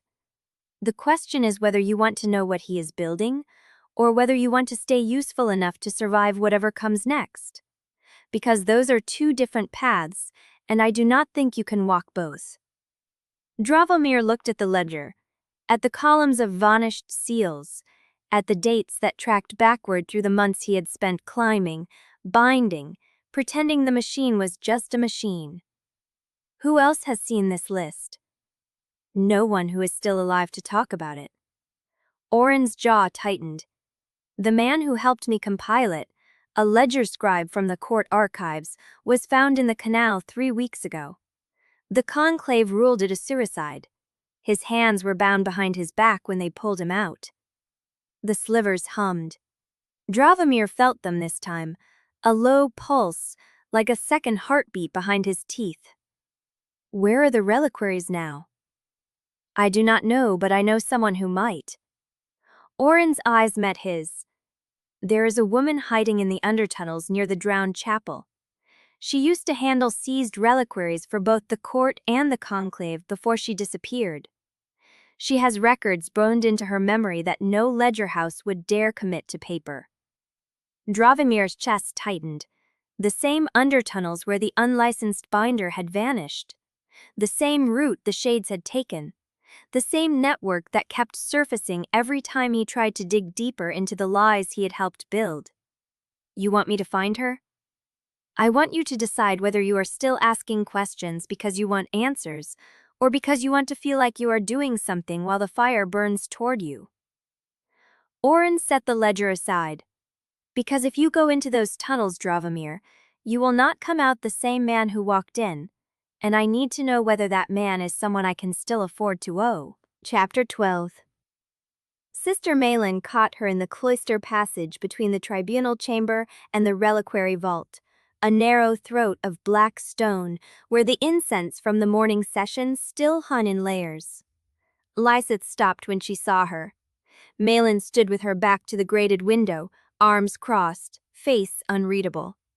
She wore the same gray traveling cloak she had worn during the plague purges, the one with the hem still stained by flood-ward mud she never bothered to explain. You left the session early, Malin said. The testimonies were repetitive. They were building a case against a heretic in the 4th Ward. You should have been listening. Lysith adjusted her belt. The reliquary shifted against her hip, a familiar weight she did not need to check. I read the deposition last night. The man confessed to selling dying children to unlicensed collectors. I did not need to hear him describe the price again. Malin's eyes stayed on her. They had known each other for 7 years, long enough that Lysith knew the difference between Malin's operational silence and her personal one. This was personal. You have been distracted since the feast, Malin said. I have been working. You have been distracted. Malin lowered her voice. And you have been watched. The words landed cold. Lysith kept her breathing even. Everyone in the court is watched. That is the nature of the institution. Not like this. Malin stepped closer. The incense smell sharpened between them. Mother Kalza has been asking questions about the Flood Ward investigation, the one you handled with the conclave binder. Lysith's pulse flickered, but her face did not change. The report was filed, the binder fled. Mother Kalza signed the closure herself. She signed it because she had no reason to doubt it at the time. Malin's voice dropped to barely a murmur. Now she has reasons. Senior Inquisitors are reviewing the transfer seals. They want to know why the Conclave's documentation shows one set of ash marks and the court's records show another.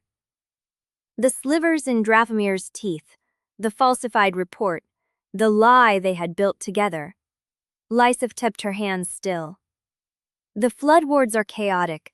Seal documentation is always inconsistent in plague season. It is consistent enough to raise questions when someone compares them side by side. Malin held her gaze. I am not here to accuse you, Lysith. I am here to tell you that hidden sin always grows teeth. And when tenderness starts showing through a zeal, people notice. The word hit like a blade between the ribs. Tenderness. Malin had seen something, perhaps not enough to name, but enough to worry.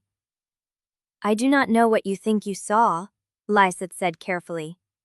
I saw you leave the feast before the closing rites.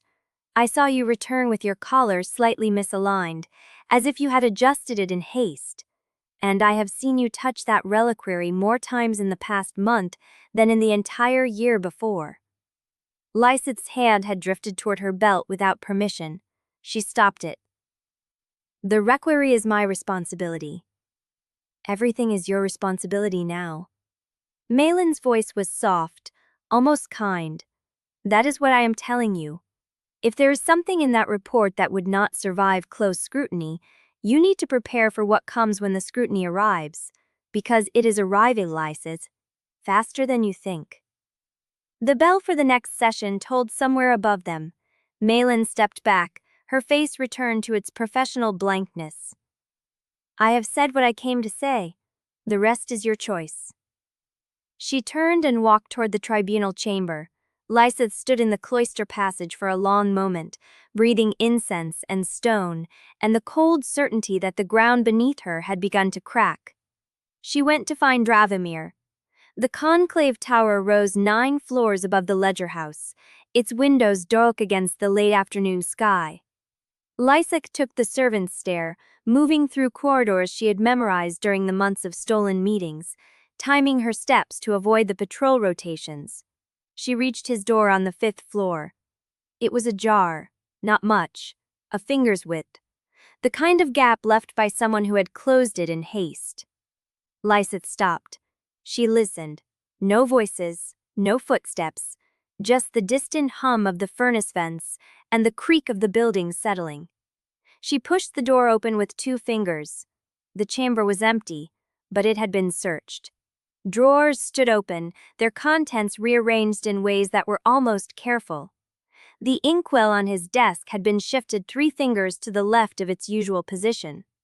The ledgers on the shelf had been taken down and replaced in the wrong order. Someone had been thorough. Someone who knew how to leave a room looking untouched unless you knew exactly where everything belonged. Lysith stepped inside. She did not touch anything. Her eyes moved across the room, cataloging what she knew Dravimir kept and what she could no longer see. The personal seal he stored in the desk drawer, the collar-binding records he had been reviewing, the small iron box he kept beneath the loose floorboard near the window. She crossed to the floorboard. It was in place, but the dust around its edge had been disturbed. She lifted it anyway. The box was still there. She opened it. Empty. The papers were gone. The records of vanished reliquaries. The transfer codes Orrin had given him. The list of seals that had left Conclave storage and never arrived. All of it. Lysith closed the box and set it back in its place. She stood very still in the center of Dravomir's chamber, surrounded by rearranged furniture and the silence of a room that had been picked clean by someone who knew exactly what they were looking for. The door clicked shut behind her. She turned. Mother Kalza Instreen stood in the doorway, her hands folded before her face serene. "Inquisitor Andrado," she said. "I was hoping I might find you here." Chapter 13. The corridor outside his chamber was empty. Dravomir noted it the way he noted everything: the placement of the sconce flames, the angle of the door, the absence of footsteps in the dust that gathered along the baseboards. No guard, no messenger, no sign that anything had happened at all. He pushed the door open. The room looked correct: bed undisturbed, curtains drawn as he had left them, ledgers stacked on the desk in the precise order he maintained. A stranger would have seen nothing wrong. Dravomir saw everything. The inkwell had been shifted 3 fingers to the left. He always kept it aligned with the blotter's edge. The bottom drawer of his cabinet stood a hair's breadth prouder than the others, its latch not fully seated. The loose floorboard near the window had been lifted and replaced with a care that was almost reverent. He crossed to it, knelt, opened the box. Empty. The papers Orrin had given him, the transfer codes, the seal lists, the names of vanished reliquaries, were gone. Not burned, not scattered, gone, as if they had never existed. Dravomir closed the box, replaced the board, rose. He stood in the center of the room, breathing slowly, and forced himself to think past the cold pressure building behind his ribs. Nothing else was missing. His personal seal still lay in the desk drawer. The collar-binding records he had been reviewing that morning remained in their folder. A purse of Obols sat untouched in the locked compartment behind the wardrobe. Whoever had searched the room had taken only the evidence that connected Dravomir to the vanished reliquaries. Nothing that would implicate him in embezzlement or conspiracy. Nothing that could be used in a public trial. They had taken the one thing that proved the pattern existed. That precision told him more than the theft itself. This was not Mother Kalza's work. She would have taken everything, created a case, made the accusation visible. This was someone who wanted the knowledge suppressed, without the spectacle of a fall. Parole. In Baffer. Rechained with the paragons, the sunny lock siles and sealed cabinets that held every binding contract, every transfer authorization, every custody seal filed in Halbrand for the past 40 years. Dravomir had walked its aisles 1,000 times, but never at this hour, never with this purpose. The night archivist was a man named Criving, old enough to remember when the shelves were wood instead of iron, and sharp enough to know when a senior factor's presence after hours meant something worth forgetting. Factor Corn. Crivin looked up from his desk, his spectacles catching the phosphor light. Unexpected. I need the storage ledgers from 19 years past, the annual custody inventories. Criven's hand paused over his register. That is a specific request? Then you know where they are. A long silence. Criven's eyes moved across Dravomir's face, reading what was written there. Third aisle. Cabinet marked with a black seal. The key is with the duty factor. I am the duty factor. You are. Criven set down his pen. I did not see you tonight, Factor Corn. Nor I you. Dravomir moved past him into the stacks. The third aisle was narrower than the rest, its shelves crowded with ledgers whose spines had faded to the same uniform brown. The cabinet at the end bore a black seal impressed into the iron, the mark of internal audit records, accessible only by senior factors and the Archonix himself. He unlocked it with his signet ring, the mechanism clicking open with a sound that seemed too loud in the silence. The ledgers were inside. 22 volumes, one for each year of Paloon's tenure, their pages filled with the careful hail of factors long dead or transferred. Dravimir pulled the volume for 19 years ago and carried it to the reading table at the aisle's end. The phosphor lamp cast a greenish glow across the pages as he opens the ledger. Columns of dates, transfer codes, custody signatures, each line a soul that had passed through conclave hands.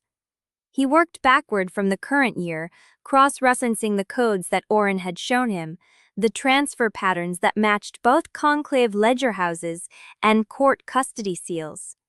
The first few years showed nothing unusual: standard transfers, authorized relocations, nothing that would raise suspicion. Then he reached the volume for 20 years past, the year Paloon consolidated power. Dravimir turned the pages slowly, his finger tracing each entry. The pattern emerged like a scar beneath old skin, lines where the transfer codes had been entered, then partially erased, not blotted out, but softened. The ink smudged just enough to make the original characters illegible. Next to each smudged entry, a secondary notation had been added in a different hand: transfer avoided, Reliquary destroyed. But the smudged original codes were still faintly visible, and those codes matched the sealed court's custody format. Not conclave format, court format.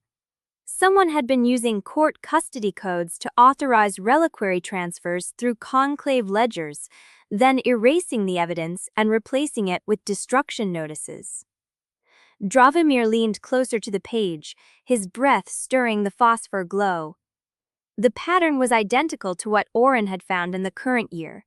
Same codes, same erasure technique, same false destruction notices. 20 years apart. 2 cycles of vanishing reliquaries, both tied to Paloon's rise. He needed to copy these pages. He reached for the blank paper he had brought. Unusual reading for this hour. The voice came from the aisle entrance, soft and familiar, carrying the weight of a man who had spent decades learning how to make his presence felt before it was seen. Dravimir's hand stopped inches from the paper. He did not turn around. Archonix. Paloon Jaster stepped into the phosphor light, his iron-gray hair bound tight, his amber eyes catching the green glow. He wore no coat, only his undertunic, as if he had risen from bed and walked straight here. I received word that my senior factor was in the archives after midnight, pulling custody ledgers from my first year. Paloon's voice carried no accusation, only curiosity, polished and patient. And I found myself wondering what truth you think could improve on obedience. Dravimir's hand remained suspended over the paper. The slivers behind his teeth stirred, a faint vibration that might have been recognition or warning. He turned the page slowly, as if completing a thought, and faced the man who had raised him. Chapter 14. The phosphor lamp still burned on the reading table. Dravimir's hand had not moved from the paper, but the moment had stretched into something else. A held breath that could break in any direction. Paper in the archives, Paloon said. At this hour, you could have requested the ledgers through proper channels tomorrow. You would have denied the request? I would have asked why first. Paloon stepped closer, his boots silent on the stone. That is the difference between a factor and a man who forgets he is still a factor. You stopped asking my permission before you acted. Dravimir said nothing. I raised you to read ledgers faster than any scribe in the conclave. Peloon stopped at the edge of the table, his amber eyes scanning the open volume. I did not raise you to read them against me. Then you should have burned them. The words came out flat, neither defiance nor apology.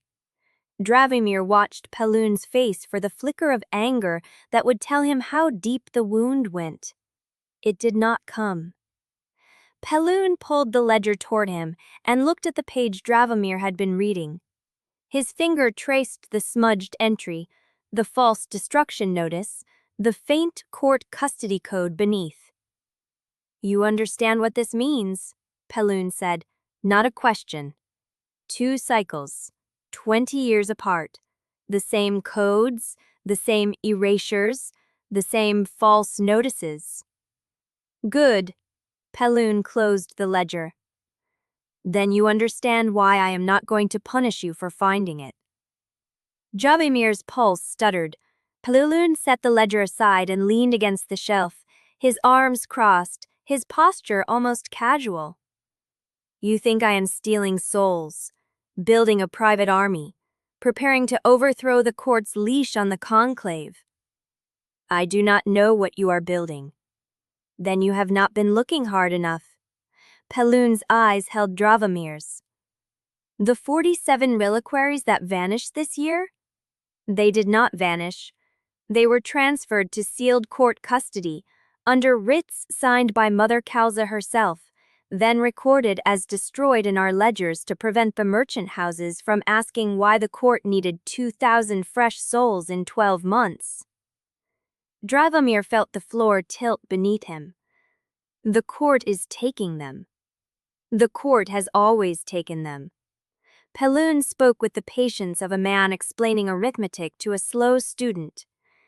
Every binding you have performed, every soul you have collared, the court has the right to claim a portion for doctrinal research, heresy containment, and sanctified defense of the spire. That right is written into the charter that founded the conclave 200 years ago. The charters are public record, I read them. Then you know the right exists.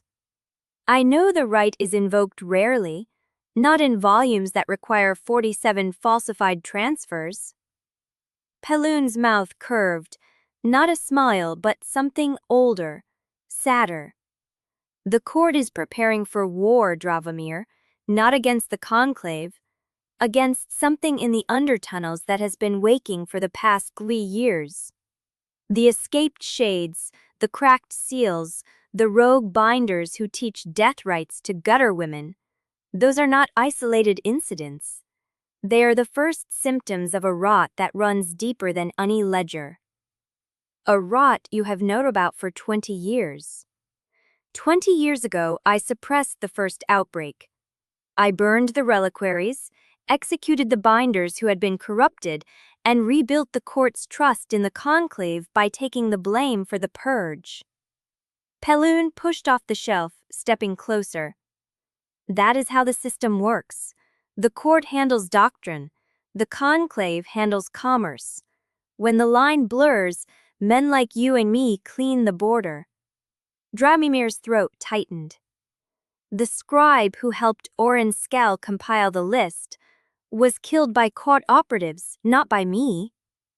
He was found in the canal with his hands bound, because he tried to sell the information to a merchant house instead of bringing it to me. Peloon's voice sharpened for the first time. I am not your enemy, Dravimir. I never have been. The theft of your evidence, the search of your room, all of it was done to protect you from the court's suspicion. If Mother Kalza had found those papers in your possession, you would be in a holding cell right now, waiting for an apostasy trial. Dravimir's mind raced, catching at the edges of the story, testing its weight. If that is true, he said slowly, then why did you not tell me?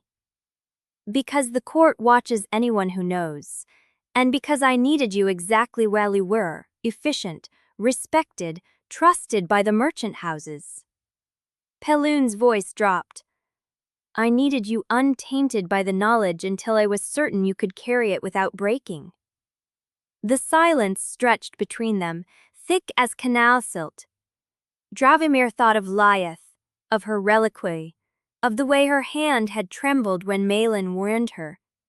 He thought of the unlicensed binder in the flood wards, the child's shoe in the damp tenement, the clay reliquary cracking on the warehouse floor. All of it connected, all of it part of something larger than one man's ambition or one woman's heresy. How do I verify this? Dravimir asked. Pelun's amber eyes held his for a long moment.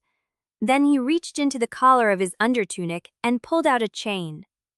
At the end of it hung a black seal, identical to the court's custody stamp, but etched with a different sigil. Take this, Pelun said. It will open the court's reliquary vaults beneath the cathedral. Go there tonight. See for yourself what the court is collecting. He held out the chain. Dravomir's hand rose, hesitated, then closed around the warm metal. Your leash, Pelun said softly. I am trusting you with it. The slivers behind Dravomir's teeth stirred, a low hum that vibrated through his skull. Trust him, a voice whispered, thin as ash.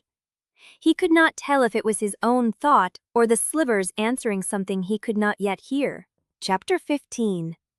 The harbor furnaces burned low against the night, their iron mouths exhaling a dull orange glow that turned the canal water to rust. Dravomir stood at the edge of the loading platform with Thomas Jorce at his shoulder, both of them watching the collection teams haul the first bound shade up from the undertunnel grate. The thing moved wrong. Its shoulders jerked in 4 directions at once, limbs swimming through air that offered no purchase. The binding seals wrapped around its chest glowed faintly, a green phosphor light that flickered with every twitch. Third one this week, Thomas said, his voice carrying to the court observers who had assembled on the upper gangway. Escaped labor shades, cracked seals, rogue souls flooding the undertunnels. The Archonix wants them contained before they reach the merchant quarter. Dravomir did not answer, his attention fixed on the shade, on the way its mouth opened and closed without sound, on the way its fingers clawed at the seals as if trying to tear them off. The court observers wore white collars and black gloves, their faces blank, their hands still. Mother Kauza had not come, but her presence pressed against the scene like a held breath. Someone would report back. Someone always did. The ritual requires a multi-soul binding, Thomas continued. 4 shades, 1 seal. The Archonix specified you personally. Did he? He wants to see that you still perform under pressure. Dravomir turned to face him. Thomas's pale eyes held nothing but professional satisfaction, the pleasure of a man who had arranged a test he expected his rival to fail. I have performed 1,000 bindings, Dravomir said, and none in front of court observers who already suspect you of falsifying flood ward reports. Thomas smiled, thin and bloodless. Consider this an opportunity to demonstrate loyalty. The collection teams dragged the second shade up from the grate, then the third, then the fourth. They arranged them in a circle on the loading platform, their bound limbs twitching, their mouths working through words that no living throat could shape. Dravomir stepped into the circle.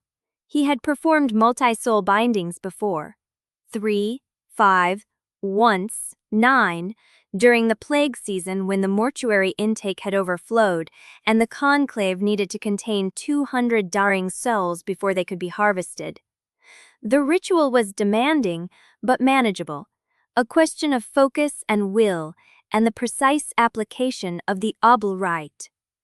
But the shades were not dying souls. They were dead, already bound once, already broken free of their seals. They did not want to be collared again.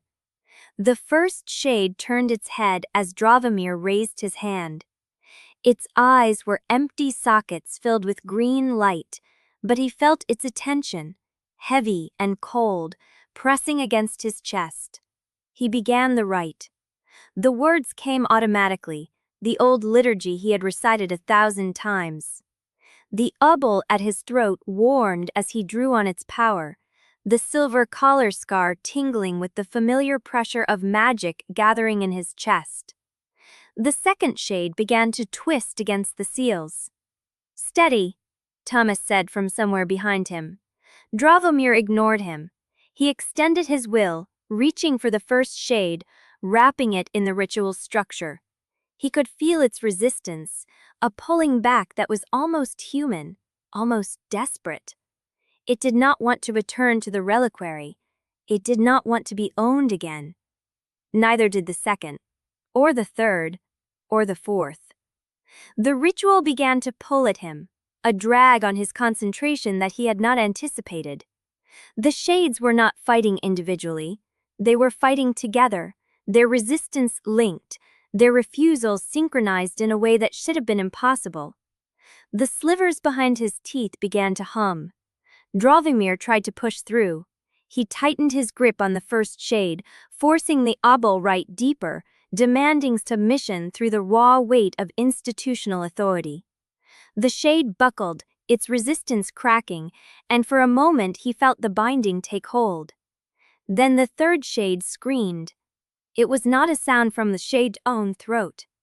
It was a sound that came from inside Dravomir, from the accumulated slivers of 1,000 bindings, from the dead who had been whispering in his skull for years without ever forming words. The slivers rose. They did not speak one at a time. They spoke together, their voices layering into a chorus that vibrated through his bones, through his teeth, through the marrow of his spine. The sound was vast and intimate, an ocean of voices that should have been incomprehensible. But every one of them spoke in Lyeth's cadence. "Choose," they said. "Choose, choose, choose." The ritual shattered. Dravomir felt the binding collapse, the four shades lurching free of his control, the obol at his throat going cold. The magic that had sustained the rite recoiled into his chest and struck something hollow, something he had always assumed was occupied. The leash. He had always believed there was a command buried in him, a thread that led back to Paloon's hand, a restraint that could be pulled when his obedience wavered. He had felt it in every moment of fear, every calculation of loyalty, every decision made because the alternative was unthinkable. But when the ritual ruptured and the slivers fell silent, when the leash should have tightened to force him back into control, he felt nothing. Not restraint, not punishment, not the weight of ownership, just an absence so vast it swallowed the moment whole. The shades collapsed. The court observers murmured. Thomas's voice cut through the chaos, sharp with accusation, demanding to know what had happened, demanding to know if Dravomir had lost control on purpose. Dravomir did not hear him. He stood in the circle of fallen shades, the obol cold against his chest, the silence where the leash should have been pressing against his consciousness, like a wound that refused to close. The slivers had never commanded him. The fear that had shaped his entire life, the terror that had driven every cruelty, every compromise, every betrayal of conscience, had been his own. He had been free the whole time, and he had never known. Chapter 4. The storm had passed, but the silence it left behind was worse. Doppelmayr sat in the collection hall's antechamber, while Thomas Jorce spoke in clipped tones to the court observers on the upper gangway. The words did not reach him. They passed through the space where his hearing should have been and vanished into the hollow where the leash had lived. He touched his throat. The collar scar was warm, but the obol at his chest had gone dead. Cold stone where there should have been a pulse of stored magic, a thread waiting to be pulled. No thread, no pull. He had been free the whole time. The court observers filed out without looking at him. Thomas lingered at the door, his black-stained nail tapping against the frame. "The Archonix will want a full account by morning," Thomas said.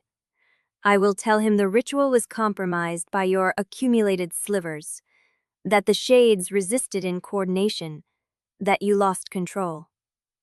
Darvamir looked up. Thomas's mouth curved, not quite a smile. "I will also tell him the observers saw what I saw. That you stopped. That you stood inside the binding circle and did nothing while the magic collapsed. Get out. The word is already moving. You have until dawn before every factor in the spire knows the senior factor of the eastern wards cannot hold a seal." The door closed behind him. Darvamir sat alone in the antechamber, the green phosphor light flickering against black stone, and for the first time in 20 years, he did not know what to do with his hands. They lay open on his knees, useless, uncommanded. No one had ever told him what freedom felt like. He had assumed it would be lighter. It was not lighter, it was absence. A room where a wall had been removed, and the wind came through cold and exposed, and nothing held him upright anymore. He made it back to his chambers through the servants' stair, avoiding the main corridors. The journey took twice as long. Every step felt like walking on ice that might crack beneath him. Lysith was waiting inside. She stood with her back to the door, her hand pressed flat against the empty floorboard where the Reliquary records had been. She turned when she heard him enter, and her face changed in a way he had never seen before. Not fear, not anger, recognition. "You know," he said, the words hung between them. He had not meant them as an accusation, but they landed like one anyway. Lysith's hands dropped from the floorboard. "I heard the slivers rose. I heard..." She stopped. Her eyes moved over his face, reading something he could not find. "Dravamir, what happened in that circle?" He walked past her to the window. The undertunnels breathed somewhere below, their green light seeping through cracks in the city's foundation.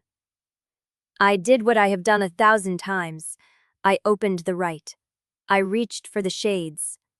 His voice was flat, the voice he used for depositions. "And the slivers spoke in your voice. Every one of them. They told me to choose." She did not answer immediately. Behind him, he heard her breath catch and hold. "That was when the ritual collapsed," he continued. "I expected the leash to tighten, to pull me back into obedience the way it always has when I have been afraid." He turned to face her. But there was nothing.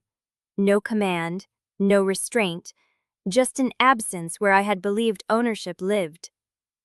Lysith's hand moved to the reliquary at her belt. A gesture so habitual she probably did not notice she was making it. Darvamir watched her fingers settle on the metal. "You could not have known," he said slowly, "about the slivers, about what they would say. But you could have known about the leash. You could have known it never existed." She said nothing. "A true leash," he said, "a real command buried in a bounder's soul. It should have felt like pressure, like a hand around the spine, like a thread attached to something outside the self." He took a step toward her. "It never did. I told myself it did because I needed to believe I was not the one choosing. But it never did." Lysith's hand tightened on the reliquary. "Lysith, don't. What do you carry in that reliquary?" Her silence lasted 1 heartbeat. 2, 3, 4. The alarm bell rang. It came from the harbor gates, deep and urgent, a sound that cut through stone and silk alike. Before the first peal faded, a second joined it from the factor halls, then a third from the court spire above. Lysith moved past him to the window. Her face was pale in the green light. "That is the emergency code for the undertunnel grates," she said. "Someone has breached the seals on the flood ward side." Dravamir did not respond. The alarm was still ringing, but he was not listening to it. He was watching her hands. They had not left the reliquary. A knock came at the door, sharp and insistent. A messenger's voice followed, high and tight with urgency. Senior Factor Korn, the Archonix requests your immediate presence at the harbor furnace gates. A witness from the Undercity has escaped the holding cell, the woman near the drowned chapel. She is running toward the undertunnel grates. Lysette turned. For a moment, her face was unreadable. Then she said, softly, "Go." "What do you do?" "Go, Dravomir. I will find you after." The messenger knocked again. The bells kept ringing. Dravomir stood at the threshold of the question he had asked, and the answer she had not given, and he understood with a clarity that felt like breaking that her silence was not about the leash. It was about what she carried. And she would not tell him until the city stopped burning. He moved past her into the corridor, the seal from Pelune pressing cold against his chest, the name of the drowned chapel witness burning like a brand in his throat. Behind him, Lysette's hand stayed on the reliquary. The door closed. The bells did not stop. Chapter 17. The bells faded as Dravomir descended the servant's stair, their echo replaced by the sound of his own boots on wet stone. The seal from Pelune pressed cold against his chest, a weight that felt nothing like the leash he had carried his whole life. The absence of that familiar pressure was louder than any alarm. Orrin met him at the third canal bend, where the green phosphor light bled through cracks in the vaulted ceiling. The ledger runner stood with his hands shoved into his sleeves, his face a mask of controlled urgency. "You heard about the drowned chapel woman?" "She escaped holding," Dravomir said. "She is running toward the undertunnel grates." "She is running toward me." Orrin turned and began walking east along the canal edge, where the water grew darker and the stone walls wept moisture. "I have been keeping her hidden since before the court found her. She was not in holding. She was never in holding." Dravomir followed, his long legs matching Orrin's shorter stride. "The emergency bells, the Archonix summoned me to the harbor furnace gates." "The Archonix summoned you to a decoy. Pelune knows about the woman. He wants you chasing shadows while his people sweep the undertunnels clean of witnesses." Orrin glanced over his shoulder, his ink-stained fingers twitching. "The woman who escaped holding is the same woman I told you about. She used to handle seized reliquaries for both the court and the conclave. She has records burned into her memory that no paper trail can erase." "Where is she?" "Below the drowned chapel in the 4th sublevel, the one that collapsed during the plague season and was never rebuilt." Orrin ducked under a low archway where the canal narrowed into a drainage channel barely wide enough for one man. "She has been living in the sacristy chamber where the water table keeps the door sealed. No one has found her because no one remembers the door exists." Dravomir followed him into the channel. The water rose to his ankles, cold and brackish, carrying the smell of rot and salt. The walls closed in until his shoulders brushed them on both sides. "How long have you known her?" "Long enough to know she is the only living person who can tell you what happened to the reliquaries 20 years ago, and what is happening to them now." Orrin's voice echoed off the wet stone. "She was there. She prepared the transfer codes.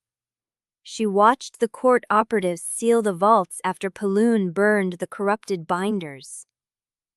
"She watched Pelune's purge?" "She was part of it. She was the scribe who recorded the destruction notices." Orrin stopped at a place where the channel opened into a small chamber with a rusted iron grate set into the floor. "She has been running ever since. 47 reliquaries this time. She knows where they went." Dravomir studied the grate. The rust was thick on the hinges, but the lock was new. If she was part of the purge 20 years ago, why is she still alive? Because she was useful. The court kept her on a short leash, literally, a binding on her tongue that prevented her from speaking the names of the souls she recorded. Orrin knelt and worked the lock with a thin piece of wire. The bind dissolved 3 years ago, when the binder who placed it died. She has been able to speak freely ever since. The grate swung open. Below it, darkness swallowed the green phosphor light. And Paloon knows she is here. Paloon knows she existed. He does not know where she is hiding. But the court has been searching for her since her binding dissolved, and they are getting closer. Orrin gestured toward the opening. The descent was short, 3 body lengths, and ended on a floor of broken flagstones submerged in an inch of stagnant water. The chamber above him had once been a chapel annex. He could still see the curve of a collapsed arch in the darkness, the remains of a stone altar against the far wall. A figure stirred in the shadows. "You are not Orrin." The voice was a woman's, rough from disuse and shaped by years of fear. Dravomir could make out her shape now, small, hunched, wrapped in layers of damp cloth, with a face that might have been young once, but had been scraped hollow by something worse than age. "I am Senior Factor Dravomir Korn of the Obol Conclave. I knew who you are." She did not move closer. "You are the one who binds them clean, the one who never breaks a contract. I am the one who needs to know where the reliquaries went." She laughed, a sound like stone scraping stone. "They go where they have always gone, beneath the cathedral, into the vaults that predate the court's founding, into the walls that breathe." "The sealed court vaults." "No." She shook her head. "The vaults beneath the court. The vaults that the court pretends do not exist. The ones that require a seal forged from the bone of a bound Arconex to open." Dravomir's hand went to the chain. The black seal felt heavier now. "Paloon gave me this seal." "Then you are closer to the truth than anyone has been in 20 years. She took a step toward him, and the green phosphor light from the grate above caught her face. Her eyes were pale gray, almost the same color as his own. "But the seal is only the key. What lies beyond the door is why the court has been preparing for war." "Tell me." She opened her mouth to speak. The first shout came from above. It was Orrin's voice, sharp with warning, followed by the scrape of boots on stone and the clang of a metal door being forced open. "Go!" the woman hissed. "Go now!" Dravomir did not move. "I came for answers." "You came for answers I cannot give you in the time we have." She grabbed his arm with surprising strength. Her fingers were cold, even through his coat. "They know I am here. They have known for hours. Orrin brought you anyway because he believed you would make a choice." "What choice? Whether to save me or to save what I know?" She released him and stepped back into the shadows. "If you take me with you, the enforcers will follow. If you stay and fight, you lose the seal, the vaults, and the only chance you have to see what lies beneath the cathedral." Above them, Orrin's voice rose again, then cut off.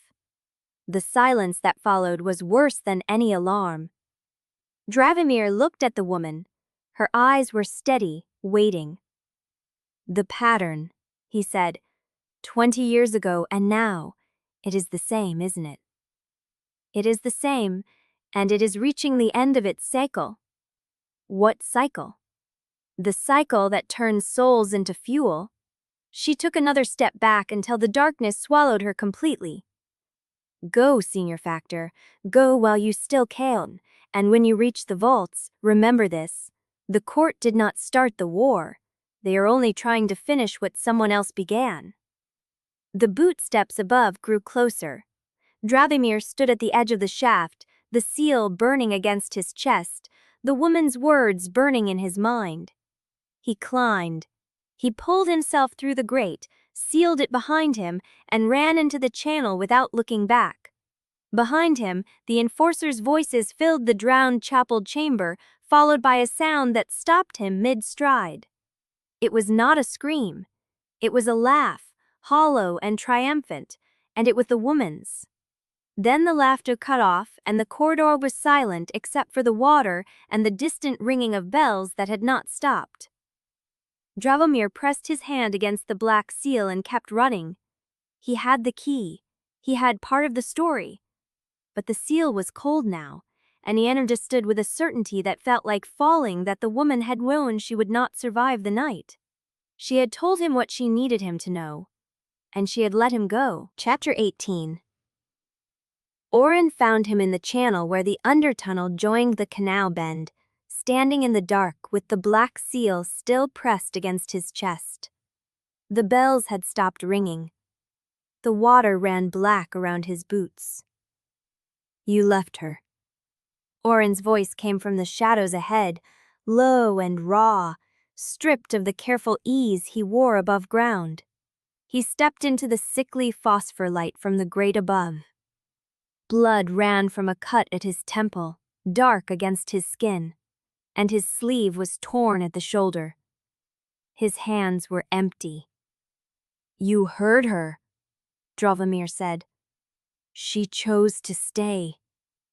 "She chose because you gave her no other option."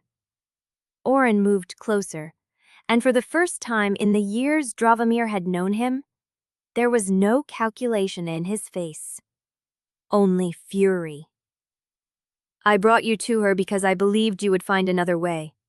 That is what I told her. That is what I staked on you." "There was no other way." "There is always another way." Orrin stopped an arm's length away. His breath came hard and uneven, and his hands, those quick hands that never stopped moving, hung still at his sides. "You just did not want to pay the price for it." Dravomir felt the words land like a blade slipped between ribs. The seal was a weight at his throat, the woman's laugh still echoing in his skull, and Orrin was standing in front of him bleeding because of the choice he had made. "She gave me the seal," Dravomir said. "She gave me the truth about the vaults. If I had tried to pull her out, we would both be dead and the seal would be in Paloon hands." "That is what you tell yourself." Orrin's voice dropped. "That is the story you will use to sleep tonight. But you and I both know the truth. You chose the information over the woman. You chose the key over the lock. And I do not know if you would have made a different choice even if you had the time." The silence stretched between them, thick as canal rot. "You are no better than him," Orrin said. "You are simply prettier about it." Dravomir's jaw tightened. "You brought me to her knowing enforcers would come. You gambled with her life as surely as I did. I gambled on you becoming someone worth the risk." Orrin turned away, his boots splashing through the shallow water. "I lost that bet. Do not come to me again, Dravomir. I am done being the man who cleans up after your choices." He disappeared into the darkness of the undertunnel, his footsteps receding until the canal swallows ate the sound. Dravomir stood alone in the channel, the seal cold against his chest, the woman's laugh replaced by the memory of Orrin's voice saying, "You are no better than him." He pressed his hand to the seal and kept walking. The chamber above the chandlery was dark when he let himself in. The smell of paper and canal grease had not changed. Orrin's ledgers were still stacked on the shelf, the ink-stained rag still hanging from the hook by the window. Dravomir did not light a lamp. He sat on the floor with his back against the wall, pulled the black seal from around his neck, and held it in his palms. The seal was worn now. From his skin or from the metal itself he could not tell. He thought about what the woman had said. The vaults that require a seal forged from the bone and a bound arcanex to open. Paloon had given him this key. Paloon had known what it would unlock. But the woman had also said the court did not start the war. They were finishing what someone else began. If Paloon was not the enemy, then what was? Dragomir closed his eyes and listened to the silence. The slivers behind his teeth were quiet. No voice, no whisper, no chorus. Just the absence of sound where the leash had been. He opened his eyes and looked at the seal. It was time to find out what lay in the vaults beneath the cathedral. But first, he needed to know who had altered the chain of custody around his own heart. He rose, left the chandri without touching anything, and walked toward the conclave record hall. The archive was empty when he arrived. Cruvin was not at his desk, and the lamps had burned low. Dragomir moved through the aisles with the silent efficiency of a man who had memorized every shelf. He found the intake ledger for his own year, 23 years ago. The year Paloon had pulled him from the debtor's orphanage. The year his life had been written into the conclave's accounts. He pulled the ledger from the shelf, carried it to the reading table, and opened it by the light of a single candle. The entries were neat, written in a hand that could only the Cruvin's predecessor. Names, ages, debt amounts, family ties. Dragomir's name appeared halfway through the book, recorded with the same dry precision as every other child who had been transferred to conclave custody. Korn, Dragomir, age 7. Debt origin, family grain lien, 3 generations. Transferred, Obol conclave custody, Easton ward intake. Collar status, pending. Pending. He traced the finger along the line, reading the entries that followed. The record of his training, his first binding, his promotions.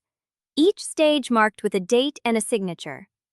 But near the bottom of the page, in a hand that did not match the rest of the ledger, there was an addition. Collared heart transfer. Custody code, SCC 427. Sealed court reliquary vault. Date. Dragomir stared at the line. His heart had been transferred to the sealed court vaults. Before he had even performed his first binding. Before Paloon had owned him in any official sense. Someone had altered the chain of custody. And the alteration had been made in the same year the woman had recorded destruction notices during Paloon's purge. He closed the ledger, his hand shaking. He had been inside the system longer than he knew, and the seal around his neck was not the key to the vaults. It was the key to his own history. Champion 19. The summons arrived as ash-gray light bled through the shutters. A page in conclave gray stood in the corridor outside Dragomir's chamber, holding a sealed slip that bore Paloon's personal mark. Not the formal sigil of the Archonex's office, the smaller one. The one Paloon used for invitations that were not commands, because commands did not need to masquerade as courtesy. Private meal, midday bell, my quarters. Dragomir read the words twice, then crumpled the slip and dropped it into the brazier. The fire ate the paper. He watched until nothing remained but ash, then collected his coat and gloves from the hook by the door. Paloon's private chambers occupied the eastern curve of the conclave spire, a suite of rooms that caught the harbor light through windows taller than a man. Dragomir had been here before. As a child, kneeling on the stone floor while Paloon tested his recitation of binding law. As an adolescent, standing rigid while Paloon explained that talent without discipline was only noise. As a man, sitting across this same table while Paloon offered him the eastern wards and called it promotion. The table was set for 2. Paloon sat at the window end, his iron-gray hair bound tight, his pale amber eyes catching the green phosphor glow from the harbor below. He wore no formal robe, only a dark tunic with the Obols sigil stitched at the collar. The burn seam across his left jaw caught the light when he turned his head. "Sit," Paloon said. "You look like you have not eaten in days." Dravimir sat. A servant poured wine and withdrew. The door closed. The room fell into that particular silence that Paloon cultivated the way other men cultivated gardens, deliberate and dense with what remained unspoken. "The ritual at the harbor furnaces," Paloon said. Thomas delivered his account. He was thorough. "I am certain he was." Paloon's mouth twitched. Not a smile, something thinner. He described the slivers rising, the chorus, the collapse. He set down his cup. He did not describe what you felt when the binding broke. That part he could not see. Dravimir kept his hands still on the table. His gloves were clean. He had made sure of that before coming. "I felt nothing," he said. "That was what broke it." Paloon studied him with the patience of a man who had been reading people longer than Dravimir had been alive. The amber eyes moved across his face, cataloging, weighing. "The leash you believed in. The command you thought I had buried in your binding. You felt it give way and found nothing beneath. You knew." "I knew the leash was never real."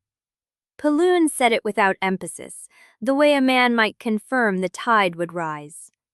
"I also knew you would never believe it until you discovered it yourself. Some truths cannot be handed across a table. They must be found in the dark, alone, with no one to blame for the discovery." Dravimir's jaw tightened. "You let me believe I was leashed for 23 years. I let you believe what made you useful." Paloon leaned back, his hands resting on the arms of the chair. "Fear is a fine instructor. It sharpens the attention, trains the reflexes, teaches a man to measure consequences before he acts. You were a terrified boy when I took you from the orphanage. Fearful children either break or become exceptional. You became exceptional." "And Lysith?" Paloon's expression did not change, but something in the room shifted. The air thickened. The green phosphor light ceased to dim at the edges. "The Inquisitor is a complication I have tolerated because she made you sharper. Desire is another kind of fear, and fear, as I have said, is an excellent instructor." He picked up his wine, swirled it, did not drink. "But desire can also rot a man from the inside if he mistakes it for freedom." Dravimir felt the slivers behind his teeth stir, a faint vibration, nothing more. They did not speak. They did not need to. "I want to see the vault beneath the cathedral," he said. Paloon set down the wine. The sound was soft, deliberate. "You have the seal. You know where the entrance lies. What is stopping you?" "The same thing that has stopped me since I found the intake ledger." Dravimir leaned forward, his voice dropping. "The custody code. XCC 427. My heart was transferred to the sealed court vaults before I performed my first binding. That means someone altered the chain of custody while I was still a child. Someone with access to both conclave and court records." Paloon was silent for a long moment. The burn seam on his jaw caught the light again, pale against the darker skin around it. "You found the ledger entry." "I found the addition. The handwriting was different. The date was redacted. The year it was made matched the year of your purge." Paloon did not flinch. He did not look away. He simply sat in the green harbor light, the father who had never been a father, the owner who had never needed a leash, and let the silence stretch until it became its own answer. "The addition was made by someone I trusted," Paloon said at last. "Someone who believed they were protecting the Conclave's investment." "Who?" "That name I will not give you. Not because I do not know it, but because knowing it would send you down a path that ends where this one does, only faster and with more people burned along the way." Paloon straightened, his voice hardening. "You want the truth about your heart, Dravimir. I understand that. But the truth is not a scroll you can unroll and read by candlelight. It is a chain of decisions made by men and women who believed they were choosing the lesser evil, and every link in that chain is someone who will kill to keep it hidden. Drobomir's hands curled into fists beneath the table. And give me a name worth following. Paloon looked at him for a long breath. Then he reached into his tunic and withdrew a folded parchment, sealed with the conclave sigil and a second seal beside it. The second seal belonged to the sealed court. Your new assignment, Paloon said, sliding the parchment across the table. A joint operation. Court and Conclave working together to investigate a cache of confession seals being traded below the ash markets. The court is providing an inquisitorial escort. You are providing the binding expertise. Dravomir stared at the parchment without touching it. Which inquisitor? Paloon's mouth curved into something that was almost pity. The Prioris judge has assigned Mother Kalza Istrin to oversee the quad of the operation. She has requested that her most experienced field inquisitor accompany the confiscation team. The name hung in the air between them. Lysith. You cannot refuse, Paloon said, his voice soft, almost culling. The assignment carries the Archonix's seal and the Prioris judge's signature. Refusal would be grounds for inquiry into both your fitness and an inquisitor's loyalty. And we both know what such an inquiry would uncover. Dravomir picked up the parchment. The seals were warm, fresh. He did not open it. You planned this, he said, before the ritual, before the harbor. You knew I would find the ledger entry, and you prepared this assignment as a leash to replace the one that never existed. I prepared it because I need you in the ash markets tomorrow, not buried in vaults beneath the cathedral chasing ghosts that will not help you survive the week. Paloon stood, his lean frame casting a long shadow across the table. The confession seals are real. The cache is real. The rot in the undertunnels is real. Everything else, the custody codes, the redacted dates, the woman who laughed as the enforcers took her, all of it will still be waiting when you return. Dravomir stirred me coming through the elseword. Confiscation and investigation of a confession seal cache beneath the ash markets. The court's inquisitorial escort listed Mother Kalza Istrin as overseeing authority and named her designated field representative. Lysith's name. Beneath the names, at the bottom of the parchment, a single line in Paloon's hand. The leash was never real, but the cage is. Choose your path accordingly. Chapter 2D. The ash market sprawled 3 levels below the court galleries, a warren of canvas stalls and rusted grate light, where merchants traded what the upper city refused to name. Dakomir followed the court enforcer through the maze, the black seal cold against his chest, Lysith a half-step behind him in her inquisitorial gray. They had not spoken since dawn. Mother Kalza had met them at the market's upper gate, her gaze passing over Dravomir like a blade testing a seam, and assigned them a junior enforcer named Ven as escort. Ven was young, 20 at most, with a binder's tremor in his left hand and the hollow look of someone who had watched his mentor die in the undertunnels 3 weeks ago. The cache is in a disused shrine 2 levels down, Ven said, his voice low. The confession seals are being traded through a widow guild that claims immunity under court doctrine. Claiming immunity and having it are different things, Lysith said. Ven nodded, not meeting her eyes. They descended through a grate that had been forced open the night before, its lock hanging in twisted fragments. The stairs below were slick with canal seepage, the walls covered in salt blooms that caught the lantern light like frozen breath. Dravomir smelled the shrine before he saw it. Ash and tallow, old blood, the sharp chemical bite of sanctified fire. He stepped through the broken doorway and stopped. The shrine was small, a single chamber with a packed earth floor and an altar carved from black stone. The altar was covered in confession seals, dozens of them, arranged in concentric circles like a sundial marking hours of betrayal.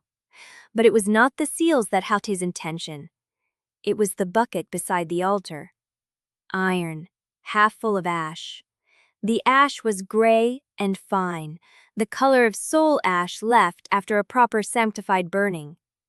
Lizeth moved past him, her hand going to the reliquary at her belt. Then, secure the entrance. No one comes in until I say. The enforcer hesitated, then backed out into the corridor. His footsteps faded. Dravimir knelt beside the bucket. He dipped his fingers into the ash and brought them to his nose. Salt, bone grit. The faint frontalic undertone that meant a collared heart had been reduced to its mineral components. This is recent, he said. Within the week. Lizeth stood at the altar, her fingers tracing the edge of a confession seal. These are real, court-issued. Someone has been stealing them from the chapter vaults. Dravimir did not answer. He was studying the ash, sifting it through his fingers, looking for something that should not be there. He found it on the third handful. A fragment of bone, blackened by fire but not consumed. He pulled it free and held it to the light. It was curved, polished on one side, scored with the remains of a custody code stamp on the other. Cece. His blood went cold. Lizeth. She turned.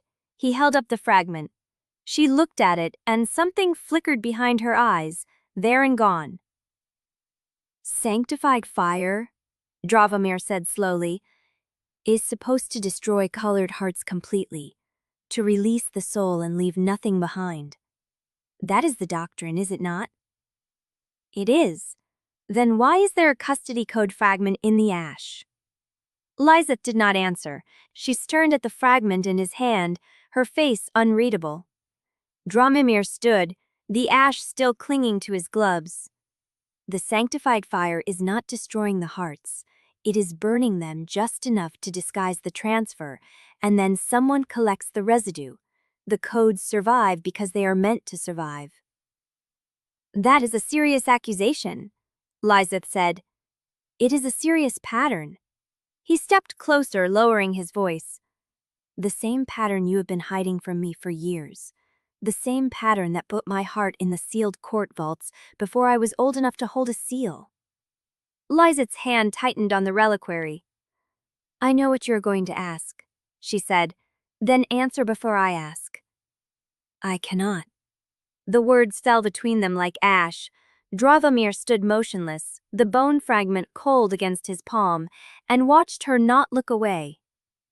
You have been carrying the truth at your belt since the day we met, he said, and every time I reach for it, you pull back. Because telling you now would destroy us both. That is my choice to make, not yours. Lizeth's jaw tightened. He looked at the altar, the seals, the bucket of ash, and for a moment Dravimir saw something break behind her eyes. Trust me, she said. One last time. He said, and then no more silence. No more custody codes you refuse to explain. No more truth parceled out like rations. Lizeth nodded, her hand still on the reliquary. One last time, she said. Voices echoed from the corridor, Ven's voice answering someone's challenge. A woman's voice, sharp and familiar. Mother Kalza. She cannot find this, Lizeth said, her eyes going to the bucket. If she sees the custody code fragment, she will know. Know what? Lizeth did not answer. She moved to the bucket, reaching for it, but Dravimir caught her wrist. What will she know? The light caught Lizeth's face, and Dravimir saw the answer before she spoke. Everything. That's the sanctified fire is a lie, Lizeth said, her voice barely a whisper. And that I am the one who has been using it. Bound, pretty one. Mother Kalza's voice carried through the corridor, sharp as a blade drawn across stone. Ven's answering murmur, the scrape of his boots as he moved to block the entrance. Lizeth's hand closed over the bucket. She moved with the economy of someone who had practiced this moment 100 times in her mind, sliding the ash bucket behind the altar, kicking dust over the scatter of gray residue. Take the fragment, she said. Hide it. Dravimir closed his fist around the bone. The custody code pressed against his palm like a brand. The corridor felt silent. "Then we'll hold her long enough," Lizeth said, but her voice had changed. The controlled surface had cracked, and underneath Dravimir heard something he had never heard from her before. Fear. Not the sharp fear of discovery, the kind that sharpened her eyes and steadied his ends. The deep fear, the kind that had been living in her chest for years. "There is a passage behind the altar," she said. "Leads to the undertunnel access. We go now, we lose the trail, but we keep our lives." "And the seals? The Widow Guild?" "Are a problem for tomorrow. Tomorrow we have an operation to run under Mother Cows's eyes." Lizeth turned to face him fully. The reliquary caught the light, its surface worn smooth by years of touch. "Then tomorrow I will tell you everything," she said. "But tonight I need you to trust me one last time. Because the truth would destroy us both. Because I love you." The words hung between them, stripped of all the careful distance they had maintained. Dravimir stood motionless, the bone fragment still cold in his hand, and watched Janat look away. She had said it before, in stolen moments and whispered confessions, but never like this. Never with the weight of everything she had not told him pressing against the words. "And I love you," he said. "But love does not erase what you have hidden from me. It does not make the custody codes vanish. It does not unburn the hearts in that bucket." "I know." "Then tell me why." Lizeth's hand went to the reliquary. Her fingers traced its edge, a gesture so familiar it looked like breathing. "Because I was the one who placed your heart in the vaults," she said. Dravimir felt the words hit him like a physical blow. The bone fragment slipped from his fingers, clattering against the stone floor. "What?" "Not alone. I was young, a junior scribe serving the court's reliquary office. I did not understand what I was carrying." Her voice dropped, barely audible. "They told me it was standard procedure, a precaution, a way to ensure the Conclave's investments remained secure." "And you believed them?" "I did not know you. I did not know what they were building you into." She took a step closer. "When I learned the truth, when I understood that your heart was not just stored but trafficked, I stole it back. I have been carrying it ever since." Dravimir stared at the reliquary. The iron clasp, the worn leather strap, the object that had been at her belt every time she had come to him, every time she had whispered promises of freedom in the dark. "You have been carrying my heart since before we met." "Yes. And you never told me." "I was afraid." Her voice broke. "Afraid that if you knew, you would hate me for what I had been part of. Afraid that you would try to retrieve your heart and that the attempt would kill you." She looked down at the reliquary. "Afraid that the only way to keep you safe was to keep you believing you were bound." The silence stretched between them, filled with the weight of years. Dravimir knelt and picked up the bone fragment. He held it out to her. "And these? The hearts you burned?" Lizeth took the fragment. Her fingers brushed his, and Dravimir felt the tremor run through her. "Some were from the vaults, hearts that had been transferred by the same system that took yours. Hearts that were being used to fuel something I do not fully understand." She met his eyes. "I burned them to keep them out of the court's hands, to keep them from turned into weapons." "Whose hearts?" "I do not know the names. The custody codes were all I had." Dobelmir stood.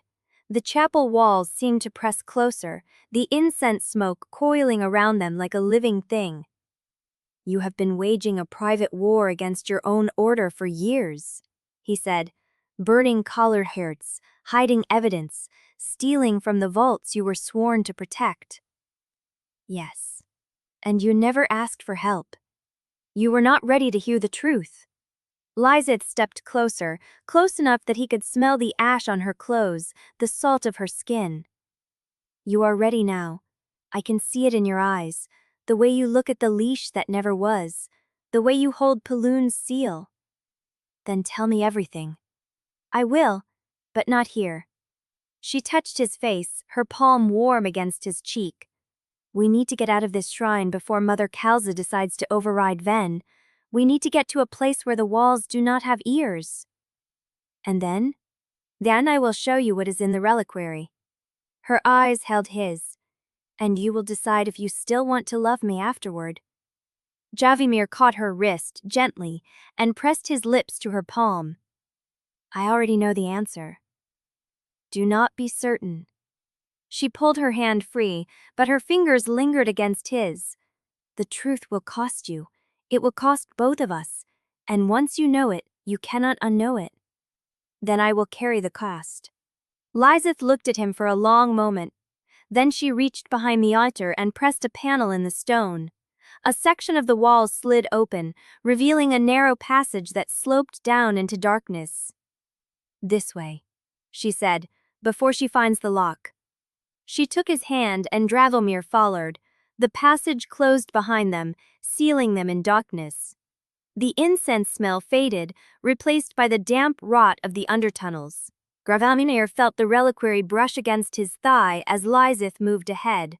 Felt the weight of the bone fragment still in his pocket, felt the shape of everything she had told him settling into his bones. She met his eyes. I burned them to keep them out of the court's hands, to keep them from being turned into weapons. Whose hearts? I do not know the names. The custody codes were all I had. Dravomir stood. The chapel walls seemed to press closer, the incense smoke coiling around them like a living thing. This way, she said, before she finds the lock.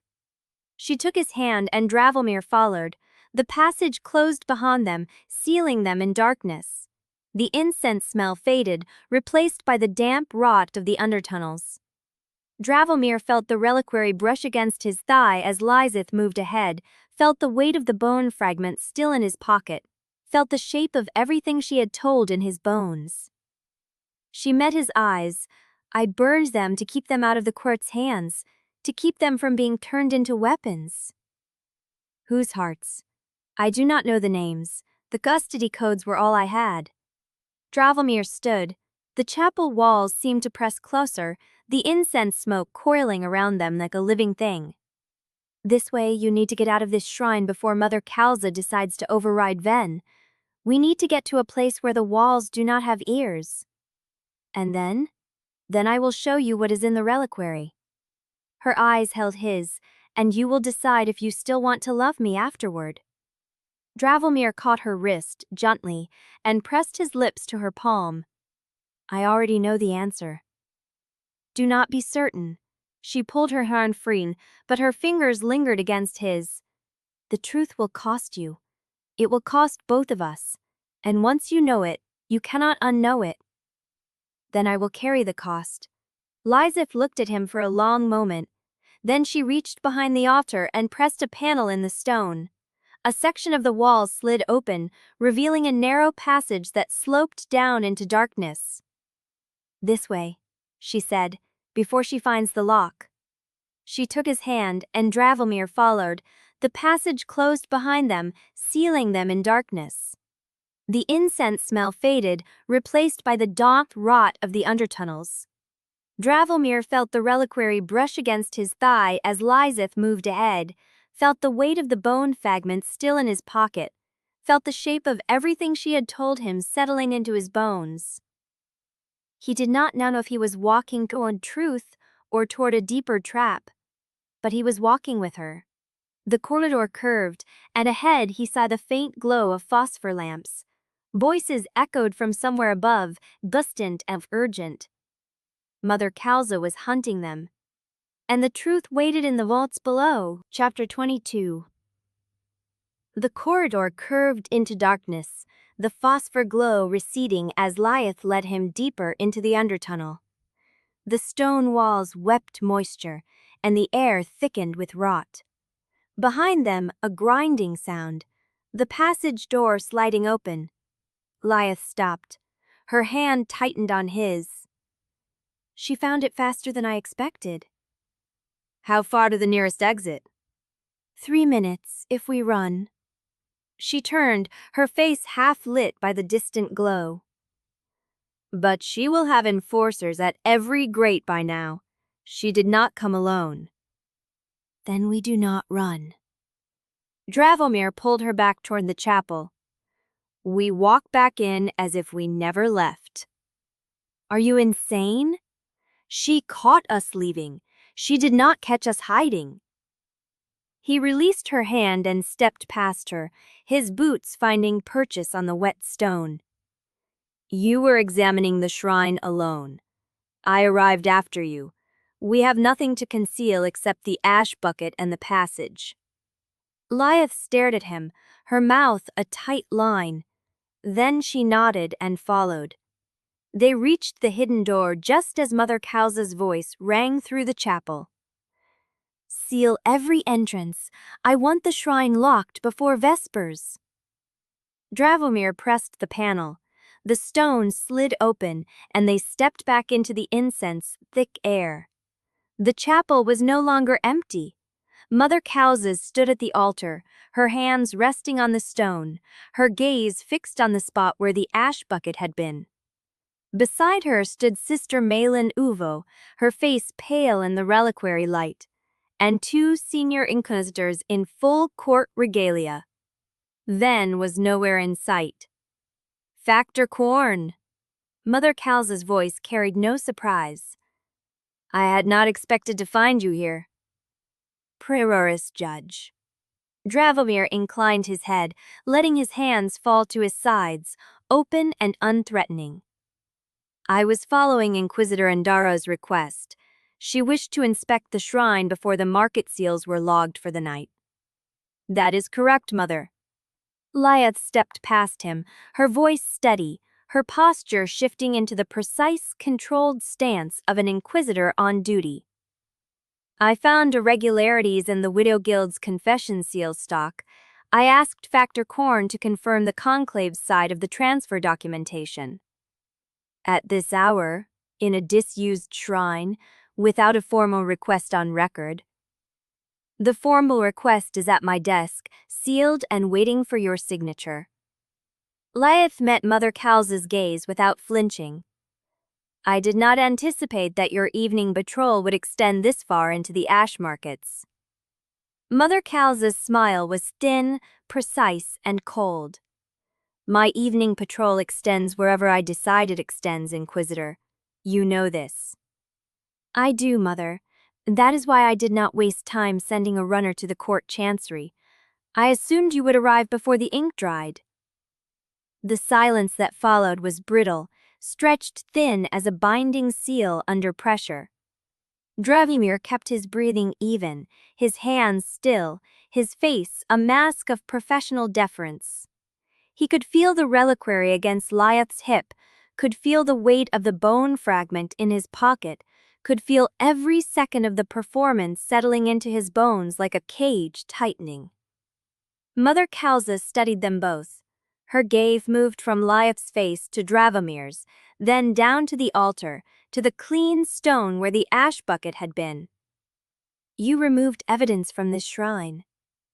There was no evidence to remove, Mother. Lyath's voice hardened slightly, a shift into doctrinal territory. A bucket of ash and a few broken confession seals.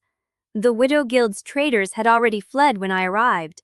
Factor Korn can confirm the seals were of court manufacture, but the bindings were too degraded to hold a confession.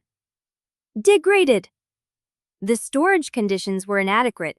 The seals had cracked from exposure to the undertunnel damp. They were useless for court purposes. And the ash? Cold, unremarkable. Likely from a funeral pyre the Widow Guild used to dispose of their dead.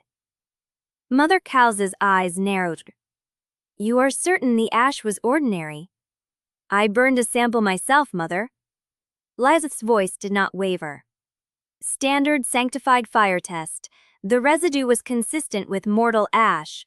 No soul fragments detected. Dravimir felt the lies settle into the air between them, felt the weight of it pressing against Lyath's composure. She had burned collared hearts for years. She knew exactly what the ash contained. Mother Kalza held Lyath's gaze for a long moment. Then she turned to Dravimir. Factor Korn, you have been absent from the Conclave Chancery for several hours. Your duties have been covered by Acting Factor Jorks, who has expressed concern about your availability. I was assisting Inquisitor Endaro with a cross-jurisdictional matter, as is my duty as Senior Factor of the Eastern Wards. Dravimir kept his voice level. If Acting Factor Jork requires my presence, I will return to the Chancery immediately. That will not be necessary. Mother Kalza's tone turned cool, almost dismissive. The matter you were assisting with has been resolved. You may return to the Conclave compound. Inquisitor Endaro will remain here to complete the inspection report. Lyath's jaw tightened almost imperceptibly. Mother, I require Factor Korn's testimony for the documentation. The cross-referencing of Conclave and court transfers will be handled by Sister Malin. Mother Kalzas gestured to Malin, who stepped forward with visible reluctance. Sister Malin is familiar with the documentation process. She will assist you. Malin's eyes met Dravimir's for a fraction of a second. There was something in them, fear, perhaps, or warning. Of course, Mother, Malin said. Dravimir inclined his head. Then I will take my leave. He turned toward the chapel entrance, his boots echoing on the stone. Factor Korn. He stopped. Mother Kalza's voice followed him. I will be reviewing your collar records tomorrow morning. The Arconex has expressed interest in your recent performance. I suggest you prepare yourself. Dravimir did not turn around. I will be ready, Prueris Judge. He stepped through the entrance into the narrow corridor that led to the Ash Market passage. Behind him, he heard the chapel door close, muffling the voices of Lyath and Malin. The corridor stretched ahead of him, dark and damp, filled with the distant echoes of the market above. He walked. The weight of the bone fragment pressed against his thigh, the weight of everything Lyath had told him pressed against his chest. Chapter 23. Lysith moved through the undertunnels with the certainty of someone who had memorized every turning, every gap where the stone had crumbled, every place where the canal seepage pooled ankle-deep. Dravimir followed at her heels, the black seal cold against his chest, the bone fragment in his pocket pressing against his thigh like a splinter that had worked its way through cloth and skin and lodged somewhere deep. She did not speak. He did not ask where they were going. The passage sloped downward, away from the Ash Market, away from the shrine, away from Mother Kalza's enforcers and Sister Malin's warning eyes. The air grew thick with salt and rot, the walls sweating black damp that glistened in the dim glow of the court-issue lantern Lysith carried. They passed a grated opening where canal water churned in the dark. They passed the skeleton of a boat, ribs cracked, keels split. They passed a door sealed with a chain whose links had rusted into a single orange mass. Lysith stopped at the third turning past the sealed door. She pressed her palm against a section of wall that looked no different from any other, worn stone, moss caked in the joints, and pushed. The stone shifted inward with a grinding sound that felt too loud in the narrow space. Beyond it, a room. Dravimir followed her inside. The chamber was small, dry, and deliberate. A wooden table stood at its center, scarred with knife marks and candle wax. Shelves lined the walls, crammed with clay reliquaries, stacks of crumbling parchment, a rusted collar still attached to a fragment of chain. The air smelled of dust and tallow and something else, something that made the slivers in his teeth stir uneasily. Lysith set the lantern on the table. The light caught her face, the hollows beneath her cheekbones, the line of her jaw clenched tight. She did not look at him. She unfastened the reliquary from her belt and placed it on the table between them. "I should have told you the night we met." Her voice was flat. Not cold, flat, as if she had stripped all feeling from it to keep it steady. Dravimir watched her hands. They trembled, then stilled as she pressed them flat against the table's edge. "You came to my chamber with the writ," he said. "You could have told me then." "I could have. I didn't." "Why?" She lifted her head. Her eyes met his, and for a moment he saw something crack behind them, the composure she wore like armor splitting at the seam. "Because I was afraid you would hate me," she said, "and because I was more afraid you would not." The reliquary sat between them, small, unassuming, the metal dulled by years of handling. He had seen it at her belt every time they met, every time they touched, every time she left his chamber before dawn. He had never asked what it held. He had told himself it was her business, her faith, her burden to carry. He had been lying to himself. He had known, somewhere beneath the elegant surfaces of his denial, that the answer would ruin him. "Open it," he said. Lysith's fingers moved to the reliquary's catch. The mechanism clicked, too loud in the silence. She lifted the lid. Inside, nestled in folds of black silk, lay a heart. It was not the heart of a living man, not anymore. It had been preserved, bound, compressed into something that fit in the palm of a hand. It was the color of old bronze, veined with silver threads that still pulsed faintly, as if the muscle remembered what it had been taught to do. Dravomir did not move. "I processed it," he said. "I filed it. I put your heart in the vaults." The silence stretched. 17, he said. She nodded. The word fell between them like a stone dropped into deep water. 17. The same age as Iris Yvain. The same age as the girl he had signed into 15 years of debt service. The same age he had been when he performed his first binding, terrified and eager and desperate to prove he could be useful. "But you took it back," he said. She nodded again.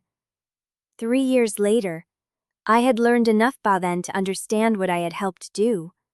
I stole the vault key from a senior inquisitor who trusted me. I entered SEC 427 alone. I replaced your heart with a dead soul's collared remnant that matched the records." She paused. "I burned the remnant myself, documented the destruction, filed the report. No one questioned it because no one was supposed to know the vault existed." Dravomir did not move. "I processed it," she said. "I filed it. I put your heart in the vaults." The silence stretched. 17, he said. She nodded. The word fell between them like a stone dropped into deep water. 17. The same age as Iris Yvain, the same age as the girl he had signed into 15 years of debt service. The same age as he had been when he performed his first binding, terrified and eager and desperate to become the perfect vault. This boy's gotten still in my friend. The Vamgon sisted a bitam, minable pashlone, to know my rebs, arounding the forge the master top snowing. One night of a stap flock today to playing water. That mean this is another thing resonant my dresses that I need to adim to the martum. But at the big living light we say they're always over different turns. By my violence proper presence, it's not giddily drowning around the moth of yellows before. Lungness, which was slightly a leading completely eelingly, making that wreath, a getting the entire place in ram. The second interners are beaded birds, a mat of o'clocks wilking pyre ear. The contact was small, tentative, a bridge between them that could crumble or hold. "I never wanted to own you," she said. I know. I wanted to keep you free. I know. He closed his fingers around the heart. The warmth spread through his hand, up his arm, settling somewhere beneath his collar scar. For the first time, the scar did not ache. I will not put it back. He looked at her. I will keep it, not because you gave it to me, because I am done pretending I do not own the choice to hold it. She nodded. The tears were still there, but something else had joined them. Relief, perhaps, or fear, or hope. He could not tell the difference anymore. The heart pulsed against his palm. The slivers hummed. And in the drowned watchtower below the ash market, Dravomir Korn held his own freed heart and felt the weight of every choice he had ever made settle onto his shoulders like a crown he had forged himself. He did not put it down. He would not. Not for Lizeth, not for Paloon, not for the court. From this night forward, the choice was his, and he would have to live with what he chose. Chapter 24. The heart sat in his palm, warm, alive, waiting. He could feel the pulse of it against his skin, a rhythm that matched his own breathing. The silver threads glowed faintly in the dim light of the hidden chamber. His hands shook. What did you think would happen when I found out?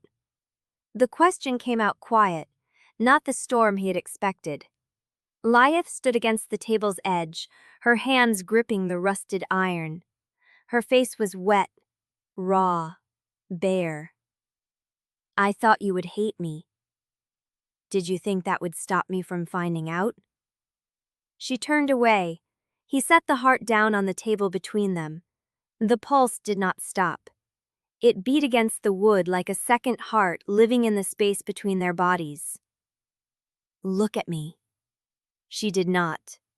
He caught her wrist and pulled her around, not hard, but firm enough that she could not hide.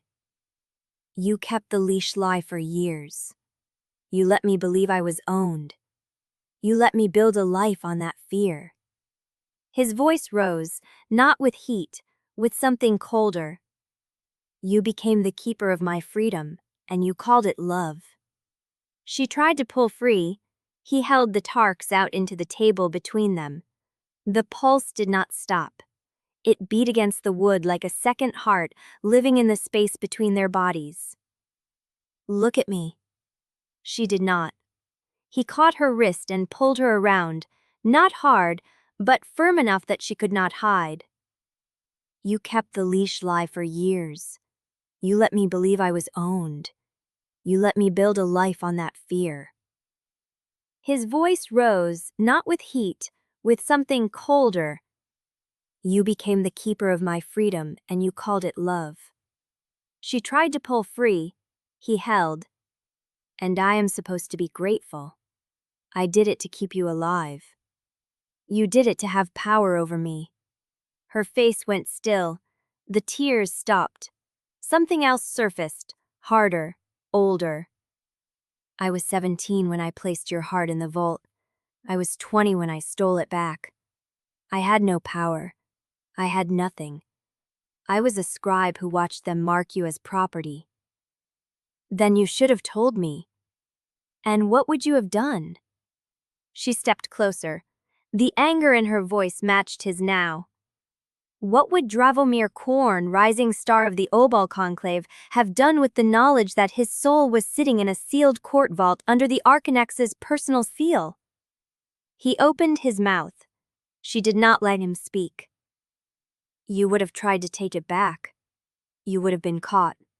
And Paloon would have had you collared properly, not with a lie, with iron and salt, and the kind of binding that turns a man into furniture. She was close enough that he could smell the ash on her coat. You call me custodian of your soul. Fine. But I am alive because I kept that truth hidden. And you are alive because I kept you in chains you did not know were made of air. And every child I bound in the name of that lie. Her chin rose. That was you, not me. The words hit like a blade.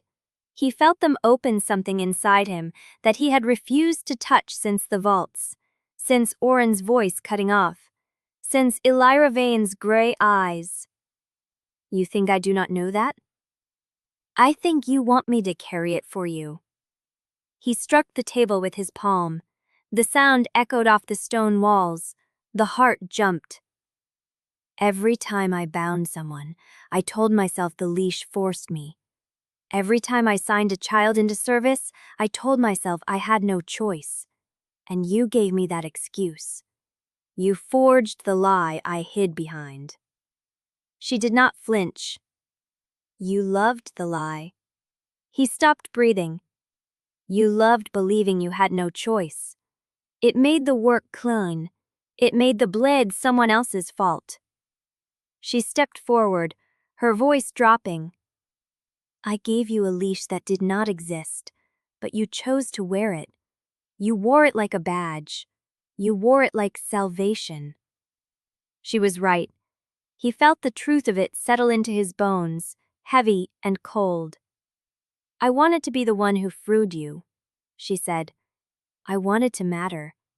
And now I know that wanting mattered cost us both something we cannot get back. She reached past him for the heart. He caught her hand. Where are you going? Nowhere. She laughed, broken. I cannot go anywhere. The moment I step out of this tunnel, Mother Kalza will find me. They will burn me for apostasy, and you will be called to witness. I will not let that happen. You cannot stop it. I can. He lifted the heart from the table and pressed it into her hand. Then carry it. Her fingers closed around it, confused. You carried my heart for years, he said. Now carry yours. She looked at the silver threads in her palm. The pulse beat against her skin. I do not understand. You came to me that night because you wanted me to trust you. You said you loved me. He took her face in his hands. Then love me without owning me. Love me without the leash. Love me as a man who chose his own sins. Her breath caught. I do not know how. Neither do I. He leaned her forehead against hers. But I would rather fail at that than succeed at what we were. She let out a sound that might have been laughter or a sob. The heart sat between their hands, warm, pulsing, alive.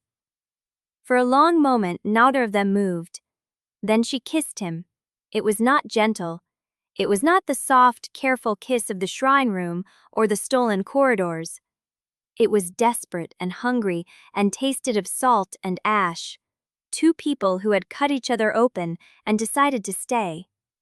He pulled her against him, the heart pressed between their chests, beating in time with his own. Her hands found his collar, his jaw, his shoulders, as if she needed to touch every part of him at once to believe he was still there. He did the same.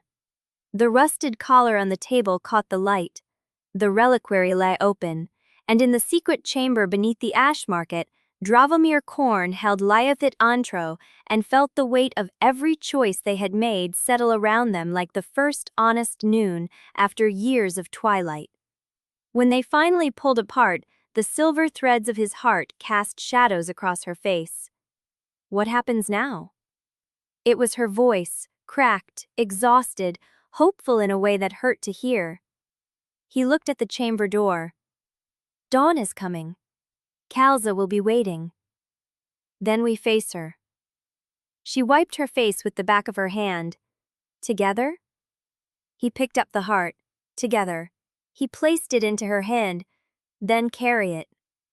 Her fingers closed around it, confused. You carried my heart for years. You let me believe I was owned. You let me build a life on that fear. He took her face in his hands. Don't really show that since. You knew that we steps started, but we know what to do. It was her voice, cracked, exhausted, hopeful in a way that hurt to hear. He looked at the chamber door. Dawn is coming. Kalza will be waiting. Then we face her. She wiped her face with the back of her hand. Together, he picked up the heart as this palm. The holes stab into their air, but it was gluey, they probably defended. I do not know how. Neither do I. He leaned her forehead against hers, but I would rather fail at that than succeed at what we were. She let out a sound that might have been laughter or a sob. The heart sat between their hands, warm, pulsing, alive. For a long moment neither of them moved. Then she kissed him. It was not gentle. It was not the soft, careful kiss of the shrine room or the stolen corridors. It was desperate and hungry and tasted. Chapter 55. The cathedral chapter house smelled of old incense and newer fear. Lysith walked between the oak benches with her reliquary at her belt, and her spine straight enough to pass for unbroken. The emergency panel sat behind a crescent table draped in court black. 3 senior inquisitors in ash-gray mantles, a notary with his stylus already bleeding ink, and Mother Kalsa Eastrand at the center, hands folded over a sealed leather folder. Drivomir had not been summoned. That told her everything about what kind of hearing this was.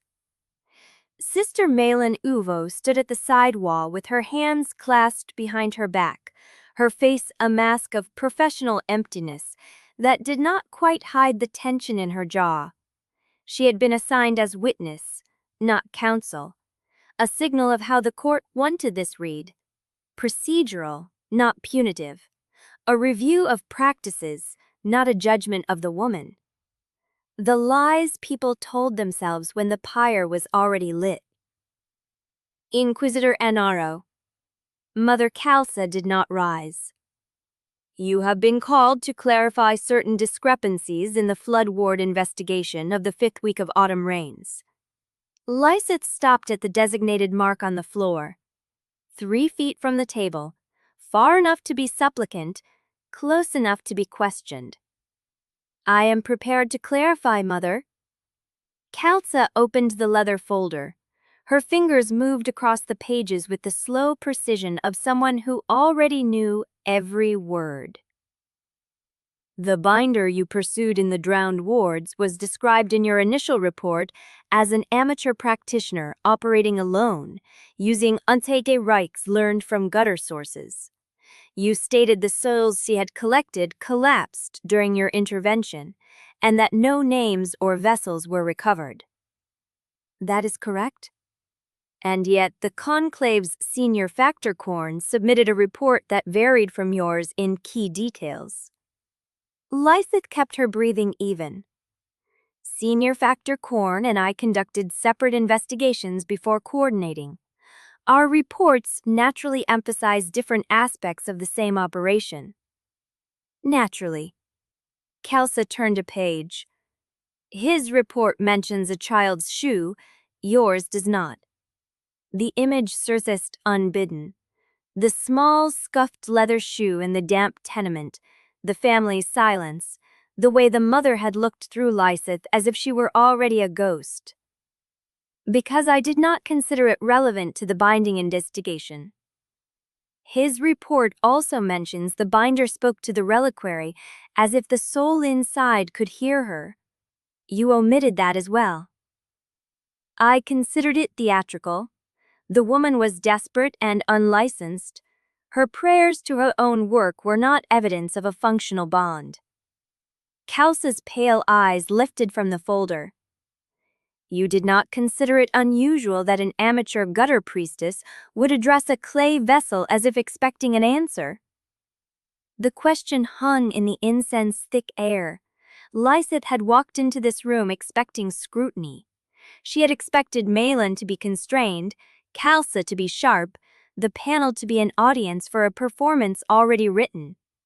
What she had not expected was that Kalsa would already know the details of Tavomir's report, which meant she had attained it, which meant the truce between court and conclave had already frayed far enough that Mother Kalsa could request and receive a senior factor's sealed field notes without the Alconex objecting, or without Dravomir knowing. The woman was performing a rite of farewell? Lysith kept her voice level. Families paid her to preserve their dead long enough for proper blessings. She was not a threat to the court's doctrinal authority. She was a threat to no one. She was practicing unlicensed binding in a district where 3 escaped labor shades were later recovered from the undertunnels. The shades came from the eastern mills. The flood wards are 3 canals away. There is no connection. There is always a connection. Khalsa closed the folder. When a woman begins preserving souls in a district where wound labor is fleeing its seals, the connection of the entailants voiding a bound child, and the active concealment of the unlicensed binder's identity and location. The cold spread. Paloon had done this. Not Khalsa, Paloon. He had given Ravamir to the court as a gesture of cooperation, or as a leash tightened around a man who had stopped obeying. The Archonix has expressed full confidence in the Conclave's commitment to transparent cooperation with inquiry. Khalsa set the sheet down. He has also placed Senior Factor Korn on administrative restriction pending a full review of his privileges. Lysith's hands stayed still. Her heart did not. The question before this panel, Khalsa continued, is whether Inquisitor Enardo's report was also amended in consultation with Senior Factor Korn, or whether the divergence between their accounts is the result of independent error. Mylan shifted against the wall, a small movement barely visible. But Lysith caught the warning in it. Do not answer that question the way you want to answer it. The reports diverged because we operated from different procedural priorities. Lysith chose each word like a step across unstable ground. Senior Factor Korn assessed the binder's technique. I assessed the doctrinal risk. Neither of us was aware of the other's omissions. And yet you spent the day together in the flood wards. You entered the tenement together. You interviewed the families together. We separated during the final sweep. Khalsa's eyebrows rose. Did you? The notary's stylus scratched across the page. Lysith saw the trap now. Not the one she had walked into, but the one she had been walking into for months, years, since the night she first touched Dravimir's collared heart in the vaults, and decided she would rather steal it than leave him to the machine.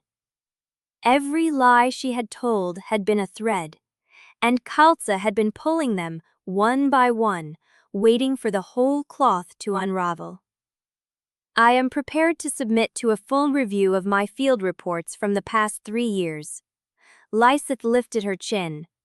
The records will confirm that my procedural standards have remained consistent. Your procedural standards are not in question, Inquisitor. Khalsa folded her hands over the leather folder. Your loyalty is me. The words sat in the silence. Not competence, not accuracy. Loyalty. Khalsa was not investigating a corrupted report. She was testing whether Lysith belonged to the court or to a conclave bider she had been seen watching at the Feast of the Seventh Ledger. Whether her heart had already been given elsewhere. Your dedication to the court's doctrine has never been in doubt, Mother. Lysith kept her voice steady. But I am unsure what loyalty you believe is in question. Khalsa smiled. It was not a kind expression. Then let me make it plain. She lifted the sealed parchment again.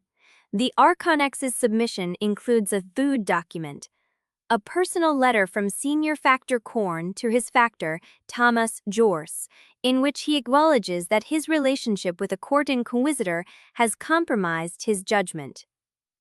The room tilted. The letter names you, Inquisitor. It requests that future joint operations be assigned to a different court liaison. The panel's silence was absolute. Lylan's face had gone pale. And Lysith understood with perfect clarity that she had just been shown the shape of the cage. The letter was a forgery. It had to be. Druvimir would never have written it, but the accusation did not need to be true. It only needed to exist. It only needed to be in the record. It only needed to give Kalza the authority to open an apostasy inquiry. Mother Kalza. Lysith's voice came out steadier than she felt. That letter is sealed evidence in an ongoing review. Kalza tucked it back into the folder. Its contents will be examined at the appropriate time. She folded her hands. Until then, Inquisitor Andaro, you will surrender your office seal, your reliquary keys, and your court-issued vestments. You will be confined to the cathedral's west cloister under observation pending a full doctrinal review.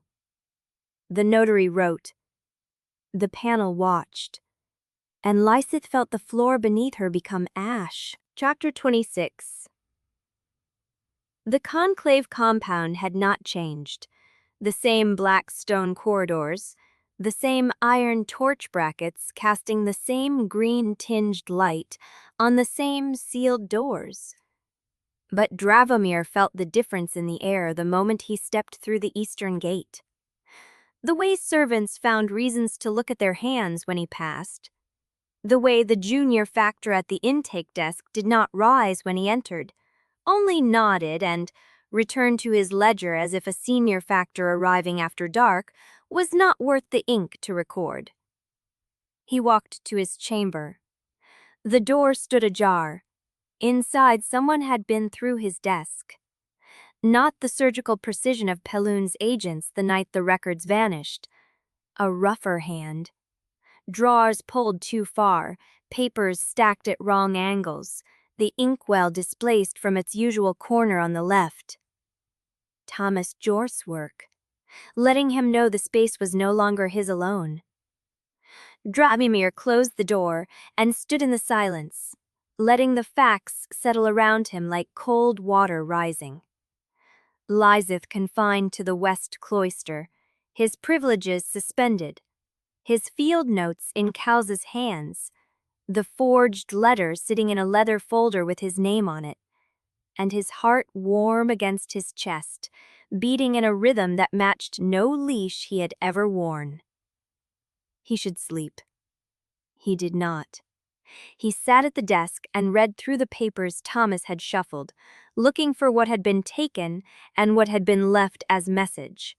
A transfer order for the Eastern Ward collection route, reassigned to Thomas effective that morning. A notice that the morning assembly would convene at the 6th bell with Senior Factor Korn's attendance requested but not required. Requested but not required. The language of a man being moved aside without the dignity of an order.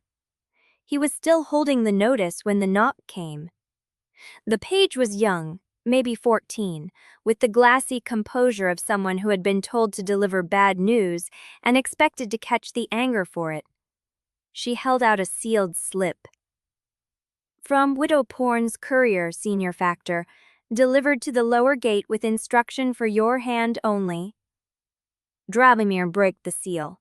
The message was short, 6 words in Eusebet's precise hand. The river bends before it breaks. Come. No time, no place, no signature. But he knew where she would be. The Eastern Mills did not sleep, they never had. Dravomir walked through the loading yard under the amber glow of furnace grates, past carts of raw ore and stacks of finished seal brackets, past workers who did not meet his eyes because they had been told not to. The foreman at the main door nodded once and pointed up. Yizette's office occupied the top floor of the eastern tower, a room of wide windows and narrow ledgers, where she could watch the entire mill floor while she worked.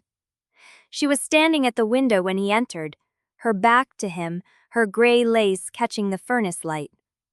You should not have come, she said without turning. You sent for me. I sent to warn you. She turned. Her face was composed, but something moved beneath the surface.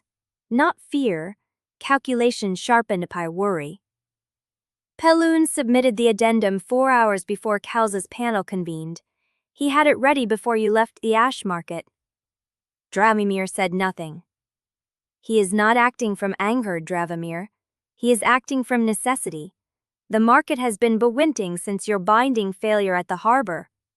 3 merchant houses have inquired about reassigning their collection contracts to Thomas Jorks. She paused. Pelun will sacrifice you to preserve confidence. You are not his heir. You are his liability. The words landed like stones. He had known. Some part of him had known since the moment he saw the addendum's seal.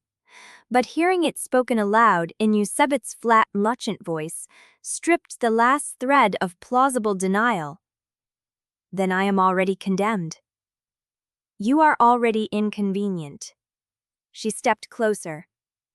Those are not the same thing. Condemnation is a verdict. Inconvenience is a problem that can be solved. By what?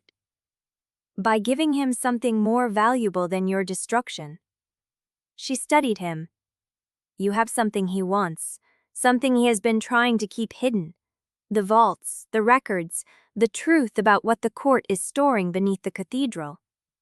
The black seal from Pelun was still in his coat, the bone-forged key that could open what the court pretended did not exist.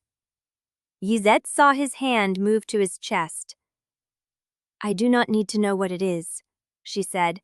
I only need to know that you kill out for it, and that Pelun understands what you could do with it. He will have enforcers at every gort by morning. Then Dernet not for morning. The author hung in the air between them. Sanctuary, resources, a path that did not end at the pyre's edge. But Dravomir heard the price in it, even if she had not named it yet. Yzette Prune did not give shelter. She invested in outcomes. If I run, he said slowly, he wins. He keeps Lyseth. He keeps the court's vaults. He keeps every collared soul I ever bound for him. If you stay, you burn. Then I burn. The words came out before he had fully decided them, but they felt true in his mouth.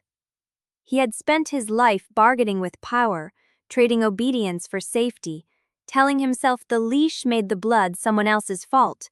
He had no leash left, no excuse, no shelter that did not cost someone else's freedom.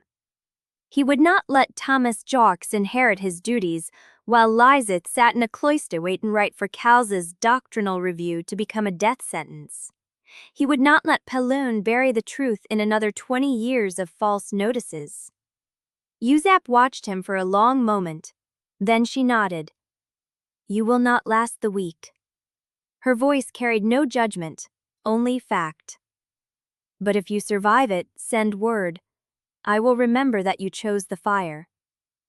The mill's night bell tolled as he stepped back into the yard. 4 bells. The 6th hour until morning assembly, and as he crossed the loading yard, a new messenger found him.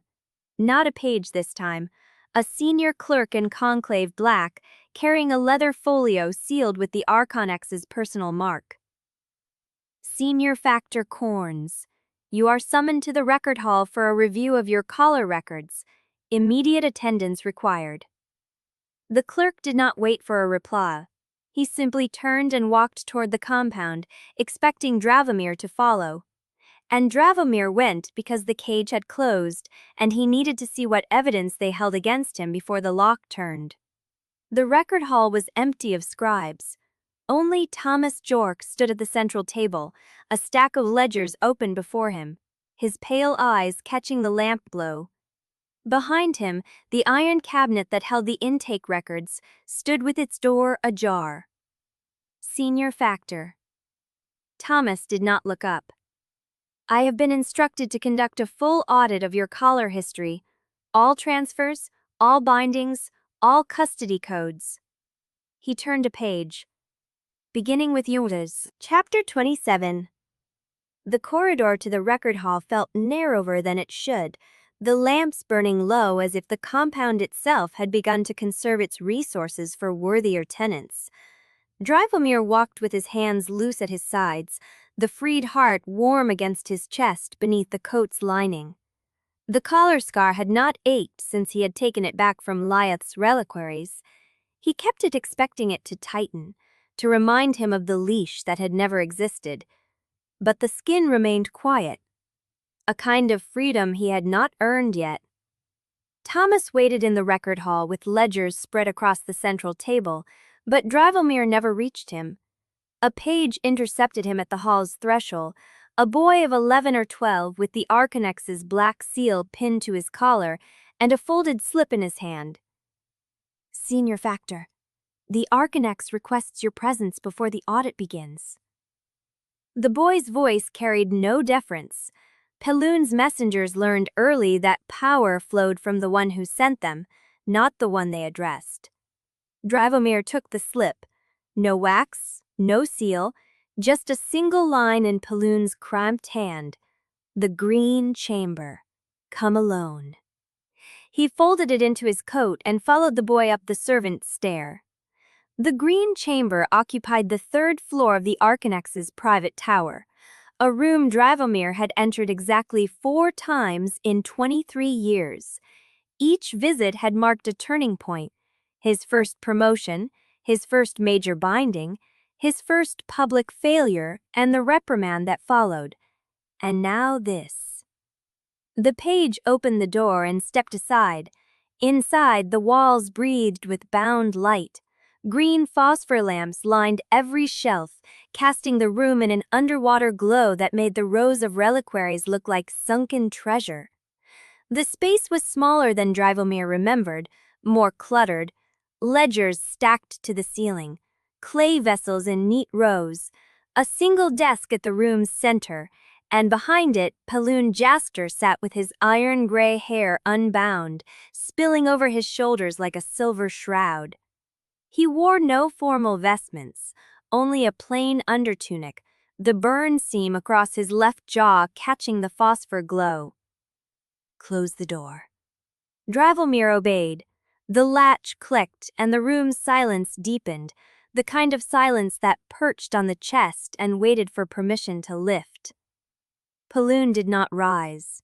He studied Drivomir with those pale amber eyes, the same look he had given a terrified boy in an orphanage office 23 years ago. Measuring, assessing, calculating whether the investment had retained its value. I expected you to run. Drivomir said nothing. The widow offered you sanctuary. I know because she sent word to me afterward, as courtesy demands when a merchant house declines to shelter a marked man. Peloon leaned back. You refused her. I want to understand why. Because running would let you bury the evidence. Evidence of what? Of the vaults, the falsified destructions, the heart you had pressed in SCC 427 before I could speak my first binding. Peloon's expression did not shift, but something in the room's stillness changed. The green light seemed to grow denser, the air thicker. You have been busy. I have been awake. Awake. Peloon tasted the word like something sour. You think you have woken from a dream? You think the leash was the only cage, and now that you know it never held you, you are free to choose your own path? He stood slowly, his ascetic frame unfolding like a blade drawn from its sheath. You are not awake, Drivomir. You are still dreaming. You have simply changed the dream. You told me the leash was real. You let me believe my soul belonged to you for 23 years. I let you believe what you needed to believe to become what you are. Peloon stepped around the desk, close enough that Drivomir could see the fine tremor in his hands, the only side of age the Arcanex could not suppress. Do you think I enjoyed watching you flinch at my approach? Do you think I took pleasure in your fear? I think you used it. Of course I used it. Peloon's voice remained flat, unhurried. Fear is the only honest currency between master and instrument. I needed you sharp. I needed you hungry. I needed you to believe it because the alternative was too terrible, that he had been shaped not by love but by ownership, and that every kindness Peloon had shown him was maintenance on an asset. You want me to thank you. I want you to understand the cost of rebellion. Paloon's voice dropped, softer now, almost intimate. The court has Lyeth is confined to the West Cloister. Kalza will convene a doctrinal review within the week. If she is found as apostate, the pyre is the only permitted sentence. There is no appeal, no mercy, no exception for sentiment. And if I obey? Then I protect her. Paloon spread his hands. I have influence with the court. I have favors Kalza owes me from the first outbreak 20 years ago. I can have Lyeth transferred to a quiet chapter in the eastern reaches. She will be isolated, stripped of office, but alive. Conditional. Everything is conditional, Dravomir. You know that better than anyone. The room held its breath. Dravomir looked at the reliquary with his name on it, the vessel that held the boy he had been before Paloon remade him. He thought of Lyeth in the West Cloister, her hands empty of the reliquary she had carried for years, waiting for a judgment she had not earned. He thought of Orrin's voice cutting off mid-shout in the undertunnel, of Illyra Vane's grey eyes, of the child's shoe in the floodward tenement. He thought of the execution ground seals on the officiant's ledgers, the list he had glimpsed in the court's archives before Paloon's enforcers had swept the room. And he made a choice. I will resume service. Paloon's head tilted slightly, the first crack in his composure. You will? I will bind the Undercity dissidents. I will clear the undertunnels of escaped shades. I will prove my value. Dravomir met the Arcanex's gaze. But I want Lyeth's confinement terms in writing. I want to see the transfer order before I perform a single binding. Paloon studied him for a long moment. Then he walked to his desk and pulled a leather folio from the drawer. Reasonable. He began writing. Dravomir stepped closer, letting his gaze drift across the desk's surface. A stack of documents. A ledger with the court's seal. A loose page covered in names and dates, the same execution ground seals he had seen in the archives. The list of officiants for Lyeth's trial. His fingers brushed the edge of the desk as Paloon wrote, and when he stepped back, the loose page was inside his coat, pressed against the freed heart. Paloon finished writing and held out the order. Signed and sealed. Lyeth's transfer to the Eastern Reach chapter pending your cooperation. Dravomir took it. The parchment was warm from Paloon's hand. Thank you, Arcanex. The words tasted like ash, but they were necessary. Paloon nodded, the paternal mask settling back into place. You are still my finest investment, Dravomir. Do not make me reconsider. Dravomir turned and walked to the door. The green light followed him like a question he had not answered. The corridor outside was empty, the page gone. Dravomir pressed his hand to his coat, feeling the stolen list against his chest, and walked fast toward the West Cloister. He had a trial to stop, and he needed to know which officiants Kalza had chosen, because the names on the execution ground seals would tell him exactly where the apparatus was weakest. Halfway down the ramp, a hand caught his sleeve. He spun. A young court acolyte, face pale, eyes wide. Senior Factor, Mother Kalza requests your presence at the West Cloister immediately. The doctrinal review has been moved forward. Dravomir's blood turned cold. To when? The acolyte swallowed. To now, Chapter 2:8. The acolyte's words hit like a blade between Dravomir's ribs. To now. He was already moving, the stolen list pressing against his chest with every stride, the freed heart beating in a rhythm that matched no leash he had ever worn. The West Cloister lay 3 levels down, past the shrine courts and the furnace bridges, through corridors that grew narrower and colder as they descended toward the sealed court's holding chambers. Dravomir had never been inside the West Cloister. He had never needed to know where they kept the condemned before judgment. Now he learned. The acolyte led him past 2 enforcer checkpoints, each manned by court guards who recognized his coat but did not meet his eyes. Their silence was a verdict in itself. The scandal had already reached them. They knew whose side they were on. The cloister door stood open. Inside, the chamber was packed. Merchant witnesses lined the back wall, their faces hungering for the spectacle. Court scribes sat at the side tables, quills poised. 3 senior inquisitors in ash-gray robes occupied the raised dais, and at the center of the dais, Mother Kalza Eastron stood in the full regalia of her office. Sanctified stole, iron pendant, the black Obol seal of judgment glinting at her throat. Lyath knelt before her. They had stripped Lyath of her vestments.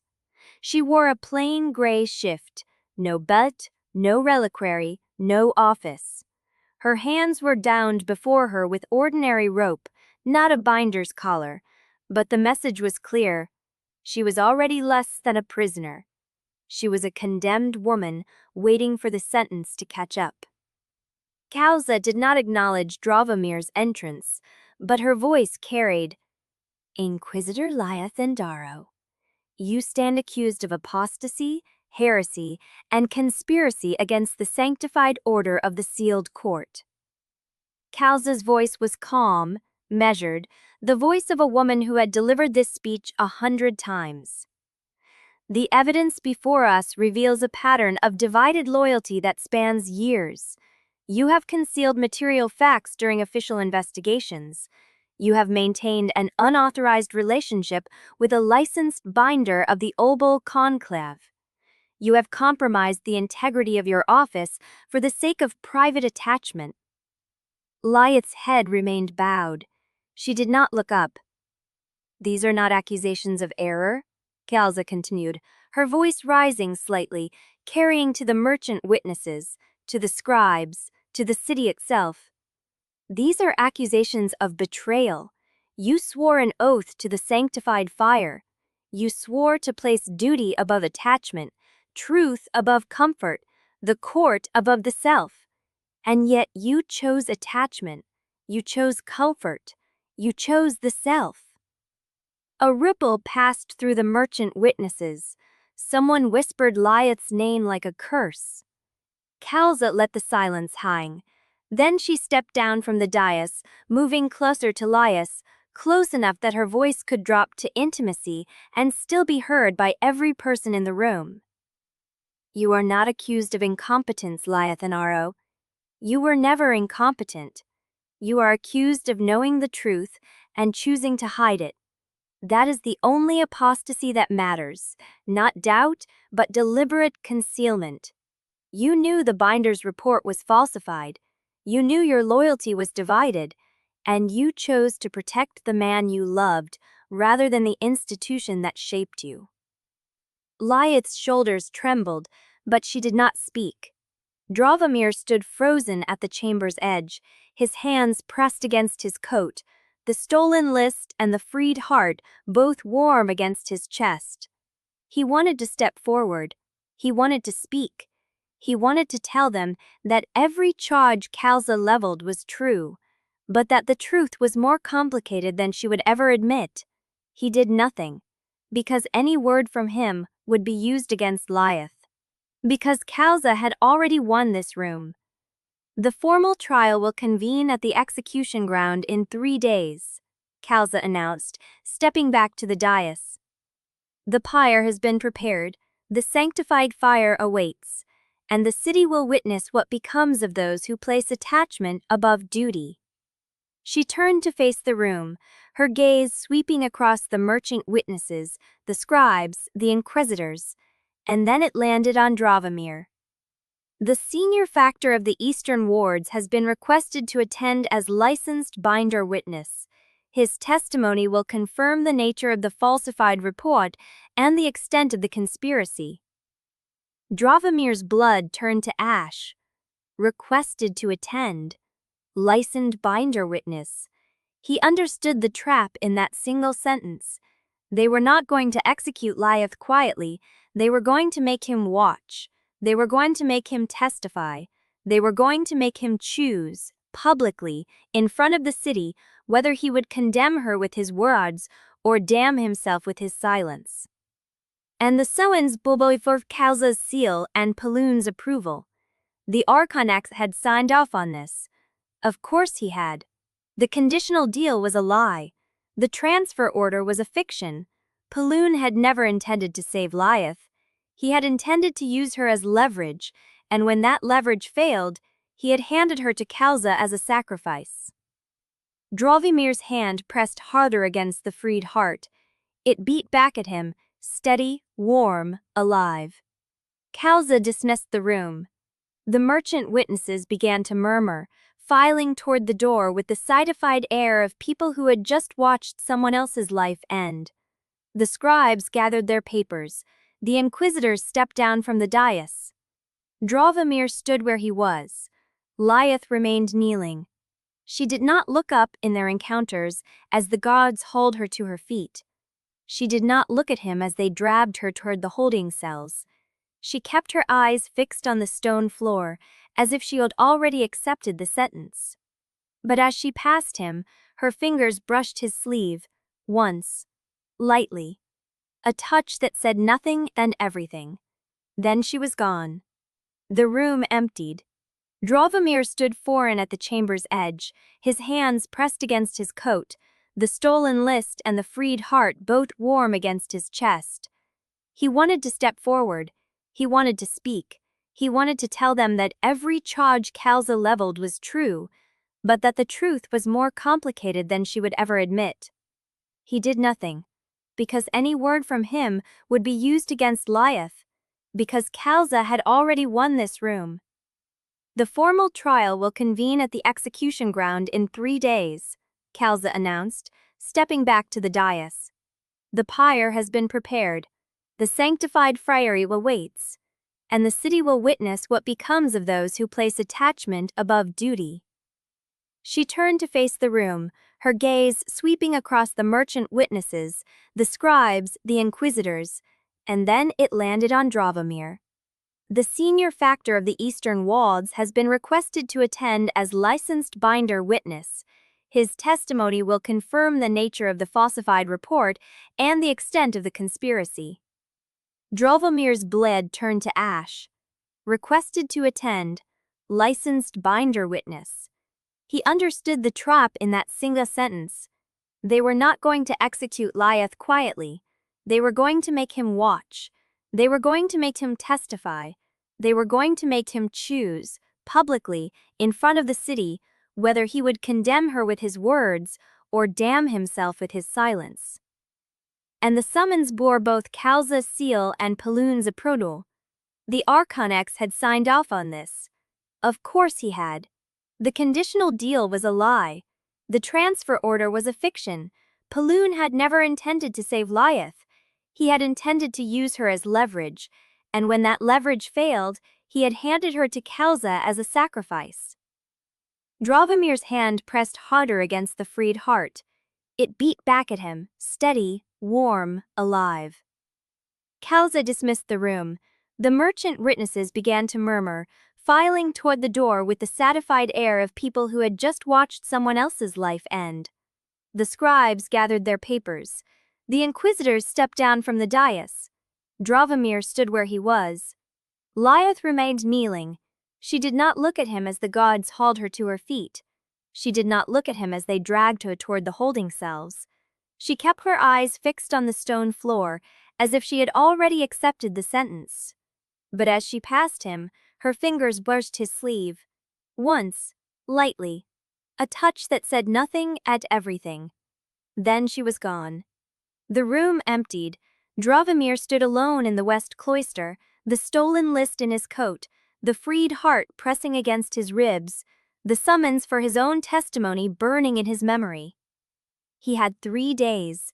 3 days to find a way to break the apparatus before it devoured them both. A hand touched his shoulder. He spun. Sister Malin Ovo stood behind him, her face pale, her eyes red-rimmed. Senior Factor, I need to speak with you, now, before they seal the cloister. She glanced over her shoulder, then leaned closer. There is a door beneath the holding cells that the court does not know about. If you want to reach her before the trial, that must be tonight. Tomorrow, the execution ground seals will lock every access point. Dravomir stared at her. Why are you telling me this? Mylan's jaw tightened. Because I watched her choose love over duty. And I have spent my whole life choosing duty over love. She met his eyes. I want to know which one hurts less. She pressed a key into his palm and walked away. The key was cold, iron, unmarked. Dravomir closed his fingers around it. 3 days. But tonight, there was a door. I am actually a Nova visible. Especially because your blank there was little incredibly demitted. And we have tore out. My light was finally so Haas. It is so tritioning for me to try to spite along. I can even make the illimited most. I just think what I smock, I just can get. Chapter 29. The key was still cold in Dravomir's palm when the cloister bells began to toll the midnight hour. He moved through the compound with the careful ease of a man who knew every shadow, every servant's schedule, every blind spot in the patrol routes. The corridors felt different now. Not hostile exactly, shifted. The junior factor who usually nodded to him turned his face to a ledger. The page who held doors for him stepped aside too quickly, bowing too low, as if distance could scrub guilt from association. News traveled faster than light in Hallebrand. By dawn, every factor in the spire would know the senior factor of the Eastern wards had been named witness to an apostasy trial. By noon, they would be calculating which side of the pyre offered better contracts. Travelier's hand pressed against his coat.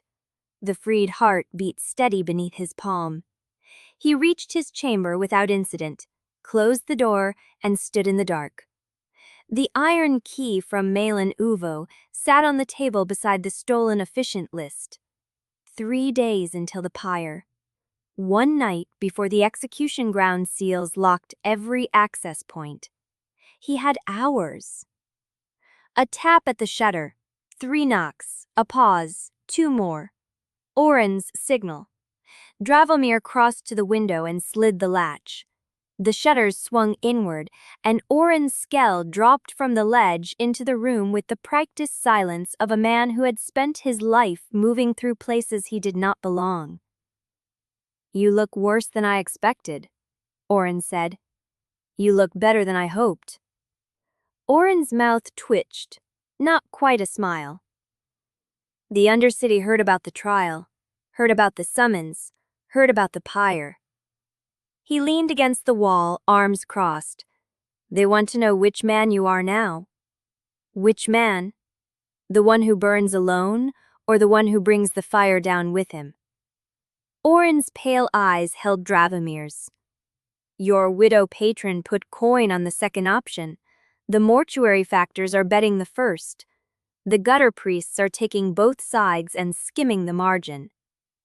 Dravomir's jaw tightened. I don't have time for bookmaking. No, you have time for this. Orrin pulled a folded parchment from his sleeve and tossed it onto the table. There is a route beneath the execution square. Old funerary channel predates the court's foundation. Runs from the undertunnel grate at the 3rd canal bend to a maintenance hatch beneath the scaffold's eastern pillar.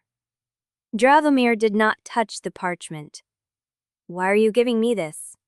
Because the Undercity wants to see what happens when someone cracks the ledger open. Orrin's voice flattened.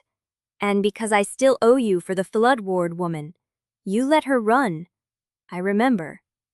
That was months ago. The dead have long memories. Orrin pushed off the wall and moved toward the window. The route exists only until dawn of the sentence day. After that, the court's SEAL teams lock every grate within a quarter-mile. If you want to use it, you go tonight. Dravomir picked up the parchment. It was soft, creased, drawn in charcoal. A single line traced through the Undercity's maze, ending at a circled cross. "If I go tonight," he said slowly, "I walk into a sealed holding cell with no way to get her out before the trial." Orrin paused at the window ledge. "That sounds like your problem, not mine." "Then why show me the route?" "Because I want to see which man you become." Orrin met his eyes one last time. The one who waits until the pyre and hopes for a miracle, or the one who breaks her out before the seals lock and forces the city to choose sides in the dark. He was gone before Dravomir could answer. The shutters rattled once, then stilled. Dravomir stood alone in the dark chamber, the parchment in one hand, the iron key in the other. 3 days until the pyre. But the route existed only until dawn of the sentence day. He looked at the key, looked at the parchment. Then he crossed to the door, opened it, and stepped into the corridor. The compound was quiet. The midnight patrol had passed 10 minutes ago. The next circuit would not come for another 20. Enough time to reach the hidden door beneath the holding cells. Enough time to see if Malin's gift was mercy or a second trap. He moved. The freed heart beat against his chest with every step, steady, warm, alive. He reached the servants' stair, descended past the empty kitchens, past the storage cellars where old reliquaries gathered dust, past the iron grate that separated the conclave's domain from the court's. The key slid into the lock at the grate's base. It turned with a click that sounded louder than thunder. Dravomir pushed the grate open and stepped into the passage beyond. The air changed immediately. Older, damper, tinged with the copper smell of old water and older stone. The walls were rough-hewn, not dressed, and the floor sloped downward at an angle that suggested this passage predated everything built above it. He moved forward, counting steps. 50. The passage widened. 70. He heard water dripping. 90. A cross-tunnel opened to his left, lined with ancient niche graves where the dead had been stacked before the court outlawed anything but sanctified ash. 110. The passage ended at a door, not iron, not locked with a seal. Wood. Old, dry, warped. Dravomir pressed his palm against it. The wood groaned. And from the other side, a voice. "You came." Lizeth's voice. He pushed the door open. Chapter 30. The execution ground had been transformed.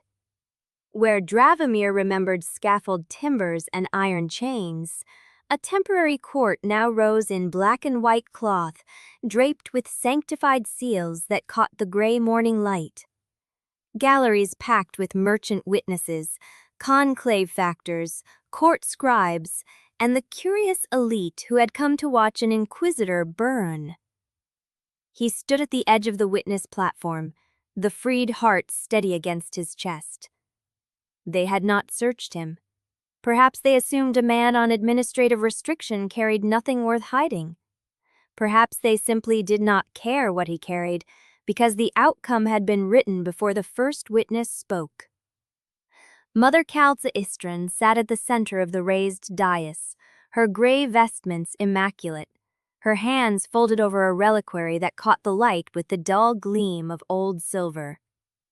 Behind her, 3 senior inquisitors in ash-pale robes watched with faces that revealed nothing. The pyre stood beyond them, empty, waiting. Lysith was brought in chains. They marched her through the center aisle with an escort of 6 enforcers, her gray shift still stained from the holding cell, her wrists bound before her with iron links instead of rope. Her feet were bare. She did not look at the pyre. She looked at Dravomir. The chains clinked as she passed. Her gaze held his for 1 beat, 2, long enough to say everything that could not be spoken aloud, and then the enforcers forced her to kneel before the dais. Mother Kalzas waited until the murmuring settled. "Inquisitor Anando," she said, and the title sounded like a courtesy scraped clean of warmth. You stand accused before this court of apostasy, heresy, and conspiracy against the sanctity of the sealed court. How do you answer? Lysith raised her head. I answer as I have answered, she said. I served the truth I found. The truth you found. Kaltza's voice carried no anger, only the patience of a woman who had already won. You concealed evidence. You destroyed court property. You committed the bodies of the dead to unauthorized flame. You maintained an unlicensed relationship with a servant of the Obol conclave, compromising both orders in the eyes of every merchant house in Hallebrand. Compromising, Lysith repeated. The word sat strange on her tongue. Is that what we call it when someone sees the seam between the court's doctrine and the court's ledger? The gallery stirred. Kaltz's eyes narrowed. You will not provoke me into a public debate, Inquisitor. This is not a disputation. This is a trial of fact. It took 2 hours. Witnesses came and went. A factor from the ash market stepped off the witness platform. The crowd parted before him like water before a blade, lachants and scribes and enforcers all pulling back as he walked the length of the aisle to stand before the dais. Kaltza held out her hand. An acolyte placed a collaring instrument on her palm. Iron. Black. Cold. By the authority vested in this court, Kaltza said, you served alongside the accused for 7 years. Did you ever observe conduct inconsistent with the court's doctrine? Mylan paused. I observed conduct consistent with a woman trying to serve a truth that did not fit the doctrine's shape, she said. The gallery went silent. Kaltza's jaw tightened. That is not an answer. It is the only answer I have. Mylan's voice held steady, but her hands trembled against the dais rail. The accused believed she was serving the court's deeper purpose. I do not believe she acted from malice. Belief is not evidence. Neither is a forged letter presented without a named author, and yet it sits in the court's record. Someone in the gallery inhaled sharp. Kaltza rose from her seat. The motion was slow, deliberate, a statement of authority that needed no words. She stood looking down at Mylan for a long moment, then turned her gaze to Lysith, then to Dravomir. The court will recess for judgment. It took 20 minutes. 20 minutes of Dravomir standing on the witness platform with the freed heart beating against his ribs and the slivers whispering at the edges of his hearing. 20 minutes of Lysith on her knees before the dais, her bare feet pressed against the stone, her gaze fixed on nothing. Then Kaltza returned. She did not sit. Inquisitor Lysith Anardo, she announced, you are found guilty of apostasy, heresy, and conspiracy against the sealed court. The sentence is death by sanctified pyre, to be carried out at sundown on the 3rd day following this judgment. The gallery exhaled. Kaltza raised her hand. However, the court's mercy permits one avenue of clemency. If the condemned submits to a binding of confession before execution, her soul will be released into sanctified fire rather than bound to eternal service. The binding must be performed by a licensed binder of the Obol conclave, witnessed by this court and recorded in the ledgers of both orders. She turned. Her eyes found Dravomir. Senior Factor Korn. Approach. The freed heart slammed against his ribs. Dravomir stepped off the witness platform. The crowd parted before him like water before a blade. Merchants and scribes and enforcers all pulling back as he walked the length of the aisle to stand before the dais. Kaltza held out her hand. An acolyte placed a collaring instrument on her palm. Iron. Black. Cold. By the authority vested in this court, Kaltza said, you are commanded to bind the condemned soul of Lysith Anardo, that her death may be purified through the Obol rite, and her soul delivered to sanctified fire rather than the darkness of apostate judgment. She held the instrument toward him. The court waited. Lysith knelt on the stone, her chains silent, her eyes fixed on Dravomir's face. She did not speak. She did not need to. The freed heart pulsed against his chest. Once, twice. Steady as the rhythm it had found in his keeping. The rhythm that matched no leash he had ever worn. The rhythm that had no master but itself. Dravomir looked at the collaring instrument. Then he looked at Khalsa. And he did not reach for it. Chapter 31. The court did not move. For 3 full breaths, the execution ground held its shape. Merchants frozen in the gallery. Scribes with pens suspended. Enforcers with hands half extended toward their collars. The collaring instrument sat in Khalsa's palm, untouched. Drivomir stood before the dice with his hands at his sides. The freed heart beat against his ribs. Khalsa's face had not changed. That was what he would remember later. The absence of surprise. The way she simply held the instrument a moment longer, then lowered it. "The condemned will be escorted to the preparatory chambers," she said. "The sentence stands at sundown on the 3rd day. Senior Factor Korn will be given custody of the prisoner for the procession to the execution ground, as required by the right of final witness." The words landed like separate blows. Custody of the prisoner, procession to the execution ground, right of final witness. He understood what she had done in the same moment Lysith did. She raised her chained hands slightly, not in protest, in acknowledgement. Of course. A binder who would not bind could still be forced to walk the condemned through the city. Could still be seen with the leash in his hands. Could still be made to prove, by his presence, that he had consented to the machinery, even if he had refused the final turn of the screw. 2 enforcers stepped forward. They did not touch Drivomir. They took position on either side of Lysith instead, lifted her to her feet, and began the slow walk toward the western gate where the procession would form. A 3rd enforcer, a woman with a scar dividing her upper lip, stopped before Drivomir and held out a length of ceremonial chain. "Your hand, Factor." He looked at the chain. It was iron, old, blackened with use and ritual oils. A collar ring at one end, a simple loop at the other, designed to link the binder's wrist to the condemned's restraint so the city could watch them walk as one. He held out his left hand. The enforcer closed the collar ring around his wrist and sealed it with a twist. The metal was cold even through his glove. "Follow at 3 paces, the enforcer said. "Do not speak to the prisoner. Do not touch the prisoner. When the crowd presses, step closer and let the chain take the weight." She turned and walked toward the gate. Drivomir followed. The freed heart beat steady, the chain clinked with each stride. The western node opened onto a ramp that curved down through the spire's outer wall, emerging onto a raised causeway that connected the court's precinct to the processional route. The city waited below.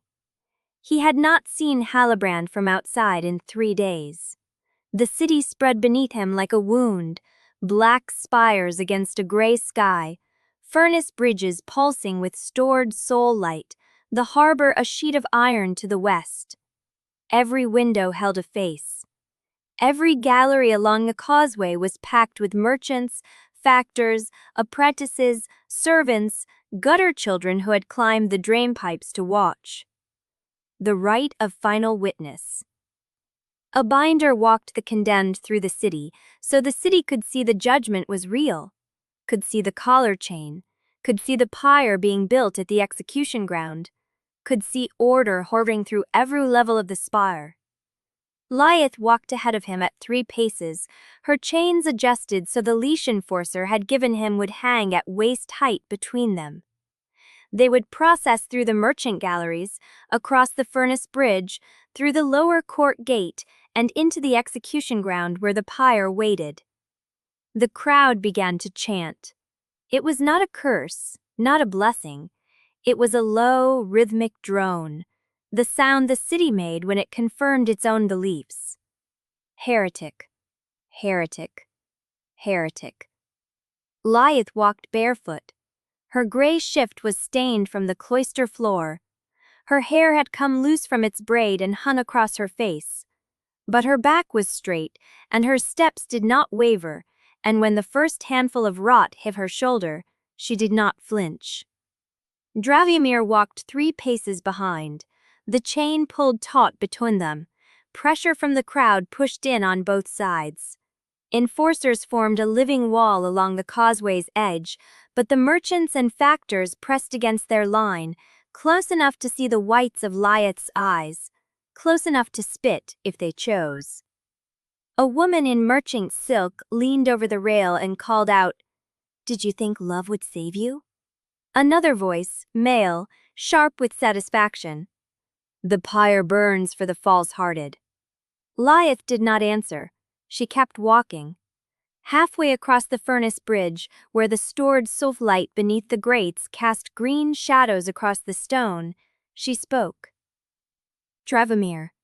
Her voice was quiet, barely carrying over the chant. He had to step closer to hear, the chains slackening between them. "Don't," she said. "Don't what?" "Don't make this about rescue." He watched the back of her head, the curve of her spine through the gray shift, the way she did not turn to look at him even though the words were meant for his ears alone. "I know what you're carrying," she said. "The key. The route. I know you have a plan." He said nothing. "If you break me out in front of the court," he said, his voice soft, almost admiring, "I expected nothing less from the boy I raised." Dravomir said nothing. Pleen stepped closer. "The question," he murmured, "is whether you'll watch her burn for that refusal, or whether you'll do something that makes the fire irrelevant." He held up the folded document. "This is the transfer order I wrote in the Green Chamber. Signed, sealed, valid for 1 more day." His pale amber eyes found Dravomir's. "The eastern reaches are quiet, and they need a new binder now that the last one died of fever. She would live there, stripped of office, silent, but alive." Dravomir's hand moved before he thought. It brushed Lilith's belt, where the empty reliquary had hung before Kalza's enforcers stripped it from her. But the weight was there, still, hidden in a fold of the cloth, a shape he knew better than any ledger or seal. The reliquary. She had hidden it. His heart. Or something else. Something she had carried through every search and every stripping and every chamber of the city that had tried to claim her. The freed heart against his chest pulsed once, sharp. Paloon was still watching. "The hour begins now, Factor," the Arcanax said. "I'll be in the preparation chamber when you decide." He walked away across the yard, his boots leaving prints in the ash-dusted earth, until he disappeared through a low door in the far wall. The wind shifted. The sanctified seals on the pyre creaked. Dravimir stood at the edge of the circle with his wrist still raw from the severed chain, and his fingers still remembering the weight of the hidden reliquary at Lilith's belt. And he understood, with terrible clarity, that the hour Paloon had given him was not mercy. It was a test. And the city was watching to see which man he became. Chapter 32.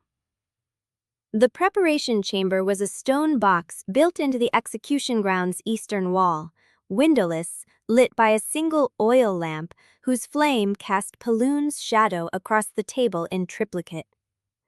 Dravimir stood in the doorway. The hour had not yet begun to drain, but the weight of it already pressed against his ribs, where the freed heart beat its unfamiliar rhythm. Paloon sat at the table with his hands flat on the wood, the transfer order folded beside his right wrist. He had removed his formal coat. In his undertunic, with his iron-gray hair loosened from its binding, he looked older than Drivomir remembered. The burn seam on his jaw caught the lamplight, a pale seam against weathered skin. "You have never refused me," Paloon said. "Not an accusation, an observation." Drivomir stepped inside. The door closed behind him without being touched. "I raised you to be better than obedience," Paloon continued. "Obedience is for factors with no imagination. Thomas Chork obeys. You were meant to understand why the command exists and choose to execute it because you see the necessity." "I see it," Drivomir said. "Then why are you standing in my preparation chamber with a woman's life hanging on the next word you speak, when you could have bound her in front of the court and let the system do the rest?" The lamp guttered. Dravomir's gaze moved past Paloon to the table. There were ledgers there, 3 of them, stacked beside the transfer order. The topmost had a seal pressed into its cover, the same execution ground mark he had memorized from the stolen officiant list. He kept his face still. "Innocence is a luxury," Paloon said, his voice dropping into the register Drivomir had heard only 4 times in 23 years. The voice that had told him he was being raised, not owned. The voice that had made the leash feel like love. "It is a childhood garment that Halbrand strips from every soul the moment it becomes useful. You think I do not know what you have cost yourself? You think I do not see the ledger of your regrets?" Drivomir said nothing. "I have buried worse than you will ever carry," Paloon said. "I have burned reliquaries that contained the souls of children. I have watched friends walk into the pyre because the machine needed fuel. I have done all of it so that this city does not collapse into the famine and riot that waits beneath every order we claim to enforce." He slid the transfer order across the table.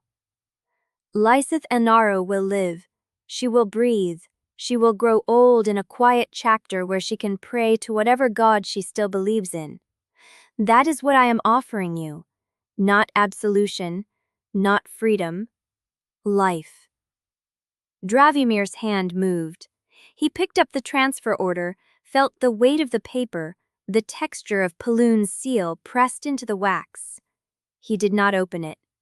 His eyes stayed on the ledgers. "You prepared these before the trial," he said. "Before I answer." Paloon's eyes narrowed. "The right does not permit. You gave me an hour." Dravomir's voice did not waver. "I am using it to say goodbye." The silence stretched. Paloon's hand moved. He reached into his coat and pulled out a key, iron, unmarked, identical to the one Malin had given him. "The preparation chamber connects to the holding alcove beneath the pyre," he said. "There is a grate. She is on the other side." He held out the key. "You have until the first bell." Drivomir took the key. Their fingers did not touch. He turned and walked to the far wall, where a lone iron door stood half visible in the shadow, and he unlocked it without looking back. The passage beyond was narrow, damp, lit only by the faint green glow of old seal light seeping through the floor grates. He moved through it with the stolen officiant list still pressed against his chest and the freed heart beating in time with his steps. And he understood that Paloon had just given him the last thing he needed, not to say goodbye, but to break the machine from the inside. The grate groomed ahead. Beyond it, Lysith stood bound to the stake. He had 20 minutes before the first bell. He had 7 officiants to stop.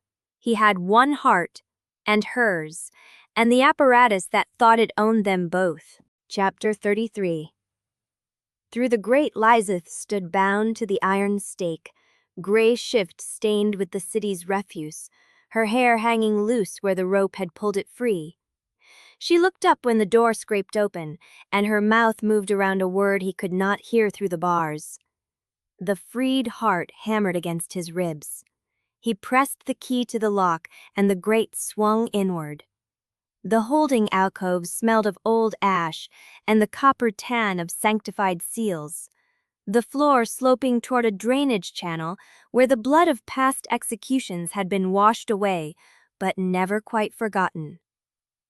20 minutes, he said. Maybe less.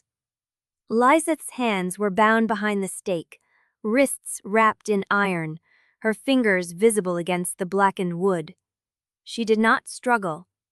She watched him with the same stillness she had worn through the trial, through the procession, through every moment the apparatus had tried to break her.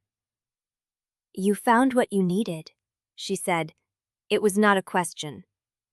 "The officiant list matches. 7 seals. 7 moments." He crossed to her, dropped to his knees at the base of the stake, ran his hands over the iron collar bolted into the wood.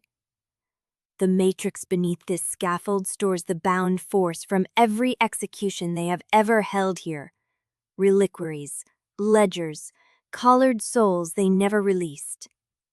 He felt the pulse of it through his palms, a deep thrum, not heat, not cold, something older than both, the accumulated weight of decades of sanctified murder pressed into the stone. "You are going to break it," Lizeth said. "I am going to break it." He looked over. The gray shift had a tear at the shoulder where the crowd's refuse had cut her. Her jaw was set, her eyes dry, her breath steady. "Then do it," she said.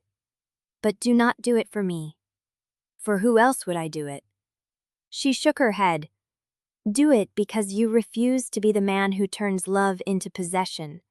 Because you refuse to let the apparatus use me as the reason you become its perfect instrument again." He understood. She would rather burn than be the excuse that brought him back inside the cage. He rose. His hand found the hidden reliquary at her belt, the small, hard shape he had felt during the procession, and he pressed his freed heart against it through the layers of cloth. The pulse sharpened, recognition, resonance, a locked door finding its key. "Whatever is in this," he said, "I will need it." "It is not your heart." "I know." She met his eyes. "Then you already know what it contains.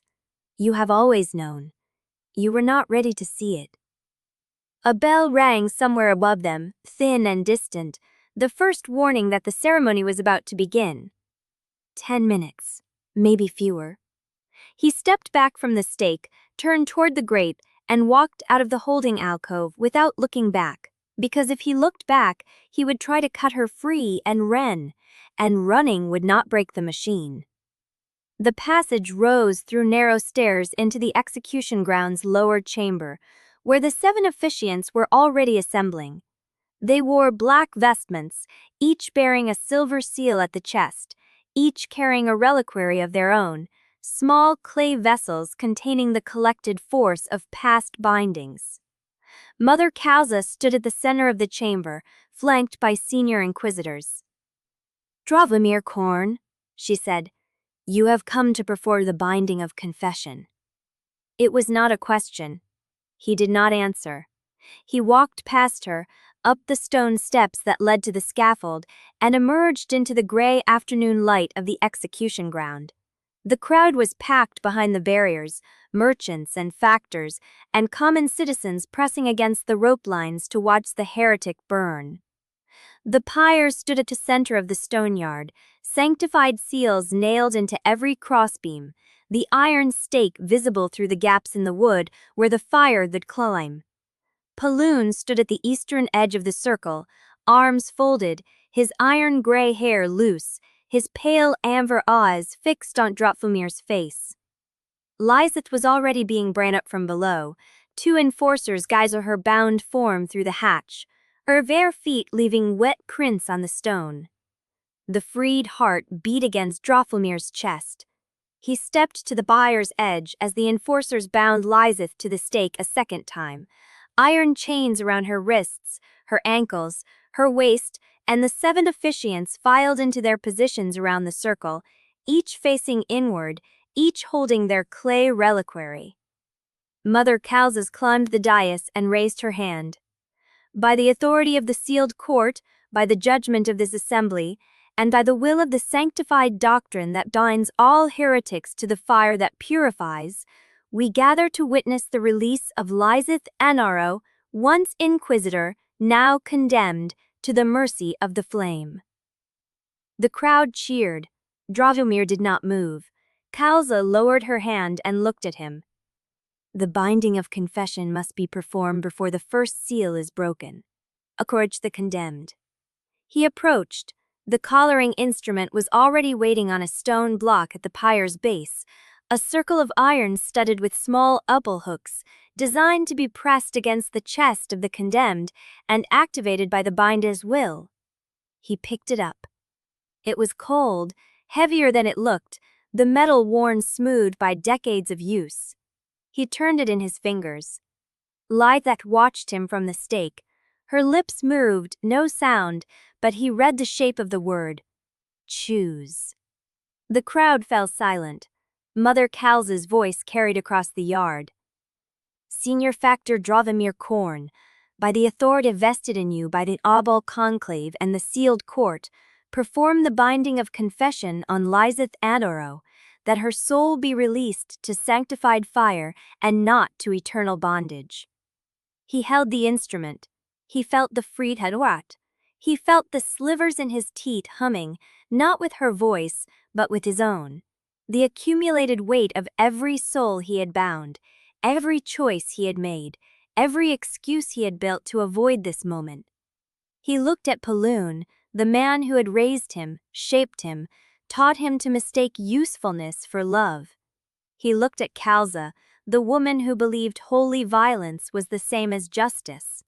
He looked at Lizeth bound to the stake, gray shift stained with the city's refuse, her eyes holding him steady. No. The word was soft. The crowd did not hear it. Mother Calza's brow tightened. Speak clearly, Factor. Drofulmir raised his voice. No. The crowd stirred, uncertain, the word passing through the barriers like a ripple through still water. Mother Calza's face went still. You refuse the binding of confession. Line of rear certificators begin. They had required a consistrate, the efficient list matches, 7 seals, 7 moments. He prost to her pro, Deb to her mitting I may undo the fashion, if it is it of soak you seals that's not more of 7 verse beans. Mother Charles's vergaining of the assembly ord minied, smoring them under month, shoals a previous lawless chats such this arriving berg. The Shagan beaters of Yest was this, Deester Sloan to enclad energed the fac on the shift we had forced tech to table that I pulled him study out of. Please choose to the throw much who would pay my bind, grind the lamp. Hey, publixing this corica, a bloodies who could lowent, this week, soul time not, the crivens are me. Managely, slowly, key flower, you are so placed just to stop, there's a preeper shar. Chapter 34. The scream did not stop. It poured from the cracked stone like smoke from a wound. Female and ancient, 40 years of silence compressed into a single howl that vibrated through Dravomir's teeth, his ribs, the marrow of his hands still pressed against the freed heart. The execution ground shuddered. A second seal cracked beneath the pyre, then a third. The sound was not stone breaking. It was bone. Old bone, layered and compressed, the reliquary matrix splintering along fault lines no living architect had mapped. The 7 officiants staggered back from their positions. One dropped his clay reliquary. It shattered on the stone, and a gray vapor coiled upward, thin and hissing. And the vapor had a face. Seal the matrix. Mother Kalza's voice cut through the chaos. Every officiant, press your seals. She did not finish. The vapor face lunged. It struck the nearest officiant in the chest, and he folded without a sound, his ribs caving inward as the bound soul forced itself into the space where his breath had been. He hit the ground twitching, his mouth open, and something else looked out from his eyes. The crowd screamed. The barriers at the edge of the execution ground buckled as the merchant witnesses, the factors, the court scribes, the curious elite who had come to watch a heretic burn, all of them trying to push through a single iron gate at once. Dravimir did not move from the pyre's base. The freed heart pulsed against his palm, hot now, the rhythm matching nothing human. He could feel the matrix beneath him, a hole on sealed chambers, each one a soul he had cracked open, and beneath them, deeper, a chamber he had not touched. Something was waiting there. Corn! Paloon's voice, not shouting, commanding. Dravimir looked up. The Arcanex stood at the eastern edge of the yard, arms folded, his iron-gray hair coming loose from its binding, the burn seam across his left jaw dark against his skin. He was not looking at the chaos. He was looking at Dravimir. Contain the matrix or the entire square burns. Contain it how? The same way you cracked it. Your heart. Press it to the stone and when the seals closed. Dravimir's hand tightened around the freed heart. Behind him, Lyeth pulled against the chains at the stake. The iron links bit into her wrists, blood running down her fronds. But she did not stop. Her gray shift was torn at the shoulder where the chains had scraped her skin raw. Do not close it, she said. Her voice was quiet. The scream of the released soul had faded to a low thrum that vibrated through the stone, and her quiet words carried. They have been feeding on these souls for generations. Let them feed on each other. Mother Kalza turned on the dais. Bind her. Bind her now before she is already bound, Dravimir said. You did that yourself. The fourth seal cracked. This one was deeper. The stone beneath the pyre split along a visible fault line, and from the fissure rose a light, yellow and thick, like tallow burning inside a clay lamp. It did not scream. It hummed. And the hum had words. Debtor, debtor, debtor. The crowd at the gate heard it. The merchants, the factors, the scribes, they stopped pushing. They turned. They listened. The hum spread across the execution ground like a tide, touching every person in the yard, and Dravimir felt it pass through him, tasting the shape of what he owed, what he had taken, what he had never repaid. Paloon's jaw tightened. Kalza, the pyre, light it now. The rite is not complete. Light it or the crowd will tear this square apart before the first soul reaches them. Mother Kalza's hand moved to the bell. The signal that would ignite the sanctified fire, consume Lyeth, seal the matrix, end the chaos. Dravimir moved first. He did not think. He did not plan. His body acted before his mind caught up, the freed heart still in his hand, and he shoved it against the fissure where the yellow light rose. Not to close the seals, but to open the next one. The ground lurched. A vertical crack split the stone from the pyre's base to the dais where Kalza stood. The bell fell from her hand. It hit the stone and rolled, clamming once, and the sound was swallowed by a deeper vibration that rose from below. The reliquary conduits were exposed. They ran beneath the execution ground like rains, stone channels packed with bound souls, decades of sanctified murder pressed into corridors that fed the apparatus. And now they were open. Kalza stared at the crack at her feet. You have destroyed the entire square's containment. Yes, Dravimir said. Paloon's voice cut across the yard. Enforcers, seize him. Seize the binder. Mother Kalza raised her hand. Inquisitors, seize the heretic, seize them both. For one breath, the commands hung in the air, identical. The city saw it, the crowd saw it, the factors saw it, the scribes with their ledgers saw it. 2 powers, 2 titles, 2 robes, 1 order. Dromir did not wait to see which of them moved first. He turned and ran for the pyre. The iron stake stood at the center of the yard, Lilith bound to it with 3 chains, her wrists raw and bleeding, her gray shift torn, her eyes locked on him as he closed the distance. The freed heart burned in his hand. The yellow light was rising from the fissures, the hum was growing louder. He reached her. The first chain was around her waist, iron links as thick as his thumb, secured with a lock the size of his palm. He did not have the key, he did not need it. He pressed the freed heart against the lock and willed it open. The metal groaned. The lock shattered. The chain fell. Lilith's hands came free and she caught his wrist before he could reach for the second chain. "Look at me." He looked at her. The gray shift was stained with blood from her wrists, her ankles, the open wounds where the iron had chewed through her skin. Her face was smeared with ash and refuse from the procession. Her hair was matted with whatever the crowd had thrown at her. Her eyes were clear. "Not for me," she said. "For the one still in the stone." "I know." "Then break the rest of them." He pulled her close. 1 heartbeat, 2. The hum of the released souls vibrating through both of them.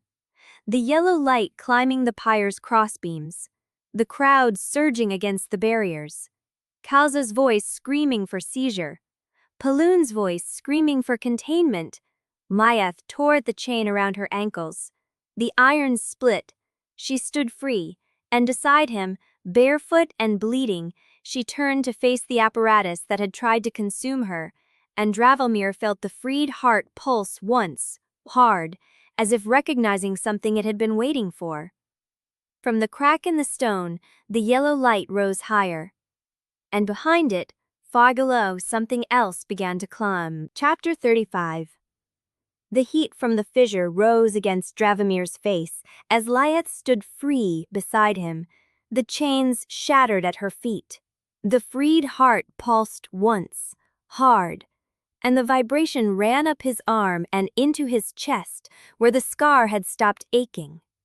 The yellow light climbed the pyre's crossbeams, humming deter through the stone, and the crowd at the gate screamed as the possessed officiant lurched forward, his ribs cracking, his mouth open wider than a jaw should open. "Now," Lilith said. She did not wait for his answer. She grabbed his wrist and pulled him away from the pyre, toward the scaffold's eastern edge where the maintenance hatch should be, where Orrin's rat started. The first enforcer reached them before they cleared the pyre's shadow. He came from the left, iron cudgel raised, his eyes fixed on Lilith because she was the heretic, the condemned, the one the court had marked. Dromir stepped into the swing. The cudgel caught his shoulder, not the bone, but the meat, and he felt the impact drive through him as his hand came up with the freed heart still burning. He did not think. He pressed the heart against the enforcer's chest and willed. The man stopped. Not frozen, not dead. Stopped, as if the command to move had simply left his body and found no door to return through. The cudgel fell. The enforcer stood motionless, eyes open, breath steady, empty. Lilith stared at Dromir. "You did not have that power before.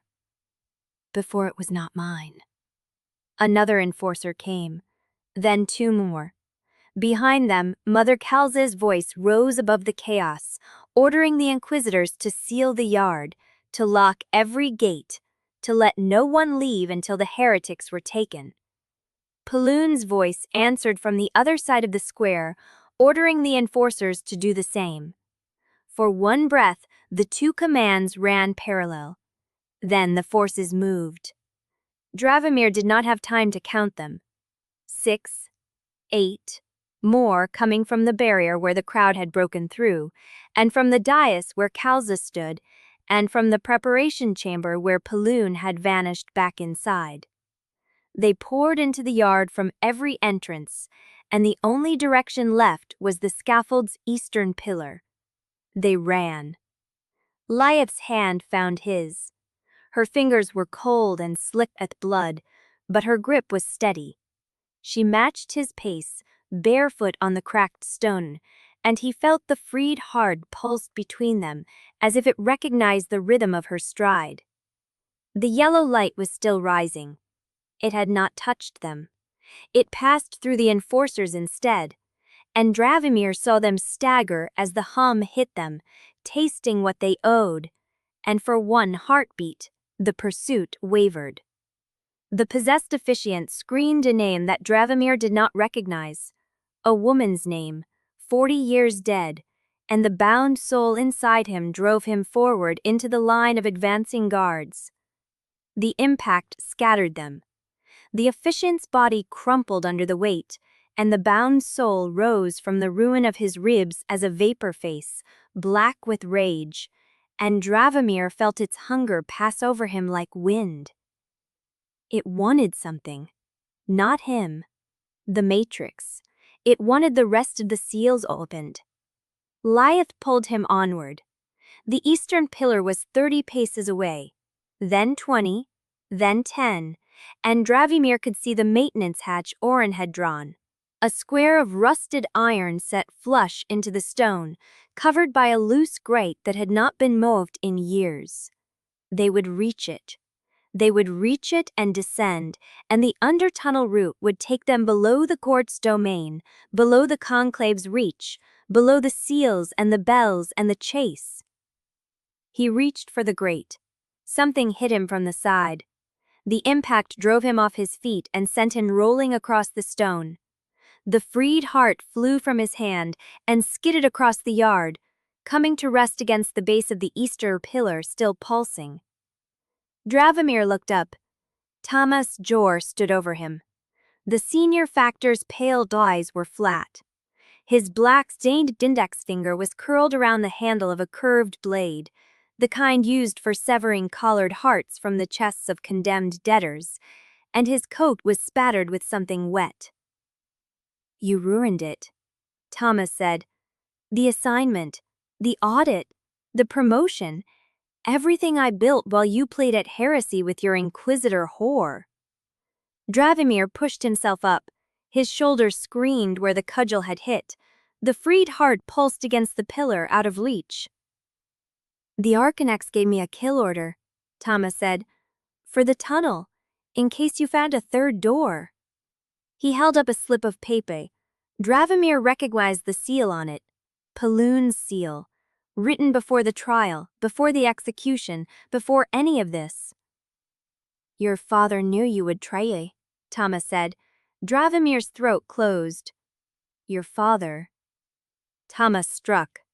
Dravimir twisted, and the blade cut across his ribs instead of into them, shallow but sharp, and he felt the blood run hot down his side as he scrambled backward, his hand reaching for the pillar, for the heart, for anything. Lyath was not beside him. He looked. She was on the ground, 10 paces away, pinned by an enforcer's knee, her wrist twisted behind her back, her teeth bared. Thomas stepped between them. "Choose," he said, and the word was a mockery of the one Lyath had given Dravimir at the pyre. "The heart or the woman? You only have one hand." The freed heart pulsed against the pillar. The enforcer twisted Lyath's wrist harder. Dravimir heard the joint pop. She did not scream. The yellow light rose higher, the hum grew louder, and from the croup in the stone, the thing that had been battling since the first seal broke, reached the surface and opened its mouth. Chapter 36. The freed heart pulsed against the pillar. Lyath's wrist had already cracked. Thomas stood between them, blade wet, pale eyes flat, and Dravimir understood that the choice was not a trap. It was a verdict. If he reached for the heart, he lost her. If he reached for her, he lost the only weapon that could hold the yard. Either way, Thomas won. That was the calculation. That was the kill order Pelun had written before the trial even began. Dravomir did not reach for either. He lunged at Thomas empty-handed. The blade came up, but Dravomir had already dropped his weight, driving his shoulder into the Factor's chest before the cut could land. They hit the stone together, rolling through ash and blood, and Dravomir felt the curved edge catch his forearm rather than his throat. Thomas was heavier, stronger. He had been a dockyard binder before the conclave raised him, and he fought like a man who had never learned to lose gracefully. "You were supposed to be the lesson," Thomas hissed, knee driving into Dravimir's wounded ribs. "The perfect sun, the untouchable air, and I was supposed to watch you burn and take your root." The blade pressed down. Dragomir's hand found nothing. No heart, no weapon, no leverage. Just ash and the memory of every time he had chosen rank over decency. He stopped fighting. He looked past Thomas's shoulder and saw Lysith on the ground, still pinned, her good hand reaching for him. The enforcer heard her arm bent at an angle that would have made most people scream. She had not made a sound.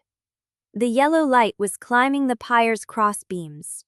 The entity from the crack was still emerging, and Dravomir realized that Thomas wanted the heart because Thomas did not know what the heart could do. He had never held a freed soul. He had never felt the pulse of a collared heart that had been released, that had learned to beat without command, that had spent years in Lysith's care and returned to Dravomir's chest with a power neither the conclave nor the court had ever taught. "He cannot use what he does not understand," Lysith had said. Thomas did not understand. Dravomir twisted.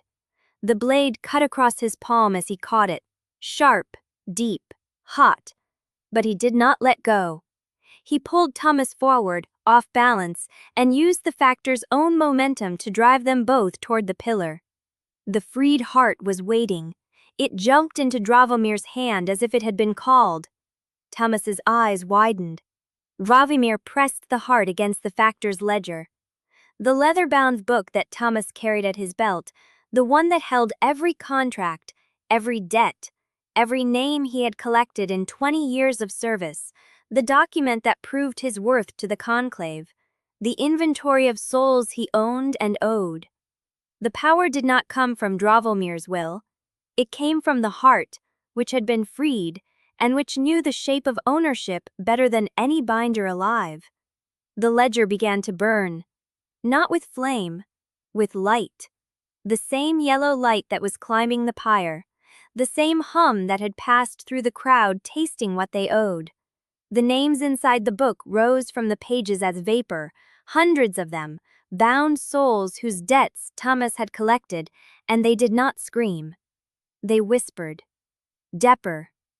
Thomas's grip on the blade went slack. He stared at the names rising from his own belt, the faces of every soul he had ever collared, and Dravomir saw something in his pale eyes that he had never seen there before. Fear. Not of death. Of account. "You broke the seal," Dravomir said. "Your seal. The one that held them separate from you." The whispers grew louder. Thomas dropped the blade. He fell backward, scrambling away from the light, away from the names that swirled around him like ash in a furnace draft, and Dravomir did not follow. He could have bound Thomas. He could have taken the blade and driven it home. He could have used the heart to collar the Factor into permanent silence. He did not. He turned and ran for Lysith. The enforcer saw him coming and released her wrist, reaching for a cudgel, but Lysith was faster. She drove her elbow into his throat with the arm that was still whole, and the man collapsed gagging, and she was on her feet. Her wrist hung wrong. She did not complain. "Broken," she said. "I can still run." The yellow light reached the top of the pyre. The entity from the crack was fully out now, a shape that was not quite human, not quite smoke, a column of pressed darkness that hummed with something older than the conclave's seals. It turned toward Thomas, toward the freed names, toward the account that had just been opened, and the ground beneath them began to cave. The first tremor cracked the stone between Dravomir and the eastern pillar. The second sent the maintenance hatch tilting sideways, its rusted hinges screaming as the earth pulled it down into darkness. The third opened a fissure that ran the length of the execution square, splitting the reliquary conduits open like veins, and the ash from the burning pyre began to rain down in sheets. "We have to go," Huit said. "The hatch. It's gone." She was right. The maintenance hacks had already fallen into the tunnel below, the stone around it crumbling.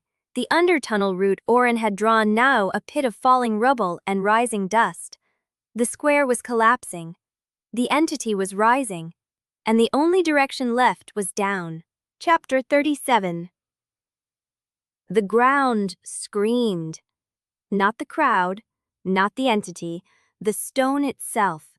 The old stone of the execution square that had drunk centuries of ash and soul ash was tearing apart along the fissure Dravomir had opened. The reliquary conduits lay exposed like split arteries, their bound contents bleeding into the air in vapor coils that twisted toward the yellow light. Lysith grabbed his wrist with her good hand. Her broken one hung at her side, the fingers already swelling. But she did not slow down. She pulled him toward the edge of the collapse, toward the pit where the maintenance hatch had fallen, where the undertunnel route Orrin had drawn was now a gaping throat of darkness and falling rubble. "The hatch is gone," he said. "The ground isn't." She was right. The fissure had opened a second mouth, wider than the first, a slant of broken stone and exposed earth that dropped into the dark beneath the square. The maintenance hatch had been one route, the fissure was another. Behind them, the entity had turned fully from Thomas. The freed names still swirled around the factor's head, whispering "Depter" in a chorus that grew louder as the column of pressed darkness shifted its attention. It was not interested in Thomas anymore. It was interested in the crack Dravomir had made, the leak in the reliquary matrix that was still bleeding centuries of bound force into the night. The yellow light on the pyre crossbeams flickered. Something in the entity's depths opened, and Paloon's voice cut through the chaos from the eastern barrier, where he stood with his iron-gray hair unbound and his coat gone, a figure of cold command in the ash storm. "Seal the square. Every gate, every grate. No one leaves." Mother Cows's answer came from the opposite side, her white vestments streaked with black. "Inquisitors to me. Collar the fugitives, the heretic and the apostate both. 2 institutions, 1 reflex." Dravomir did not wait to see which order would reach them first. He pulled Lysith toward the fissure. The drop was not a choice, it was a surrender. The stone crumbled beneath his boots as he stepped off the edge, and Lysith went with him, her good hand locked around his, her broken wrist pressed against her chest, and the last thing he heard from the surface was the crowd's voice rising in a sound that was not quite scream and not quite judgment, a noise that tasted like blood and ash and the hunger of a city watching something it had never seen before. They fell. The dark swallowed them. The air changed from smoke and heat to wet and cold, the smell of ancient water and something rotting, something that had been dead longer than the conclave had held power. Dravomir's shoulder struck stone, then his ribs, then something that gave way, a net of old hemp and iron rings strung across the tunnel's throat meant to catch debris, or bodies, or worse. The net tore. They fell through it. The water hit him like a wad of ice. It was not deep. Not here. His boots scraped stone as the current dragged him sideways, the tunnel's floor uneven, slick with silt, and the remains of things he did not want to name. Lysith surfaced beside him, gasping, her good hand still locked on his wrist, her broken one trailing in the current like a dead thing. They were in a flood tunnel, pre-conclave, older than the square above. Water ran fast and black, carrying the taste of rot and the distant sound of something moving downstream. "Can you stand?" he asked. "I can drown," she coughed. "They feel different." He did not ask what she meant. The flood was pulling them, and he could not see the walls, could not see the ceiling, could not see anything except the faint phosphor glow that came from somewhere ahead, green and faint, the color of decay. Something grabbed his ankle. He kicked. The grip held. A second hand caught his coat collar from behind, and a third closed around Lysith's arm, and before Dravimir could reach for the freed heart, before he could even draw breath to shout, they were dragged sideways out of the current, into a side channel so narrow that his shoulders scraped both walls, and the water receded to his waist. He heard voices, low, guttural, not quite human. The hands that held him released, and he was shoved forward into a space that opened around him. A dry chamber, no, a grotto, with a low ceiling and walls that glistened with condensation. A lamp flickered. An old woman stood beside it, her face a web of scars, her eyes the color of river silt. She wore a ferryman's coat, patched and repatched, and her hands were the hands of someone who had pulled bodies from water for decades. "Corn," she said. It was not a question. Dravimir said nothing. Lysith stumbled in beside him, pushed by a second figure, a young man with no teeth and a knife at his belt. She did not resist. She was watching the old woman with an expression Dravimir had never seen on her face before. Recognition. "Widow Salt," Lysith said. "Aye." The old woman's scarred lips pulled into something that might have been a smile on a less ruined face. "You remember then. Good. Means I don't have to explain what happens to people who break the ledger and fall into my tunnels." She stepped forward. Her hand closed around Dravamir's freed heart, still pressed against his chest, still warm, still pulsing with the power that had cracked the matrix open. "I told you," she said. "Last time you bled into my water, you would owe me a story." Dravamir stared at her. He had never seen her before in his life. "Who are you?" The old woman's smile widened.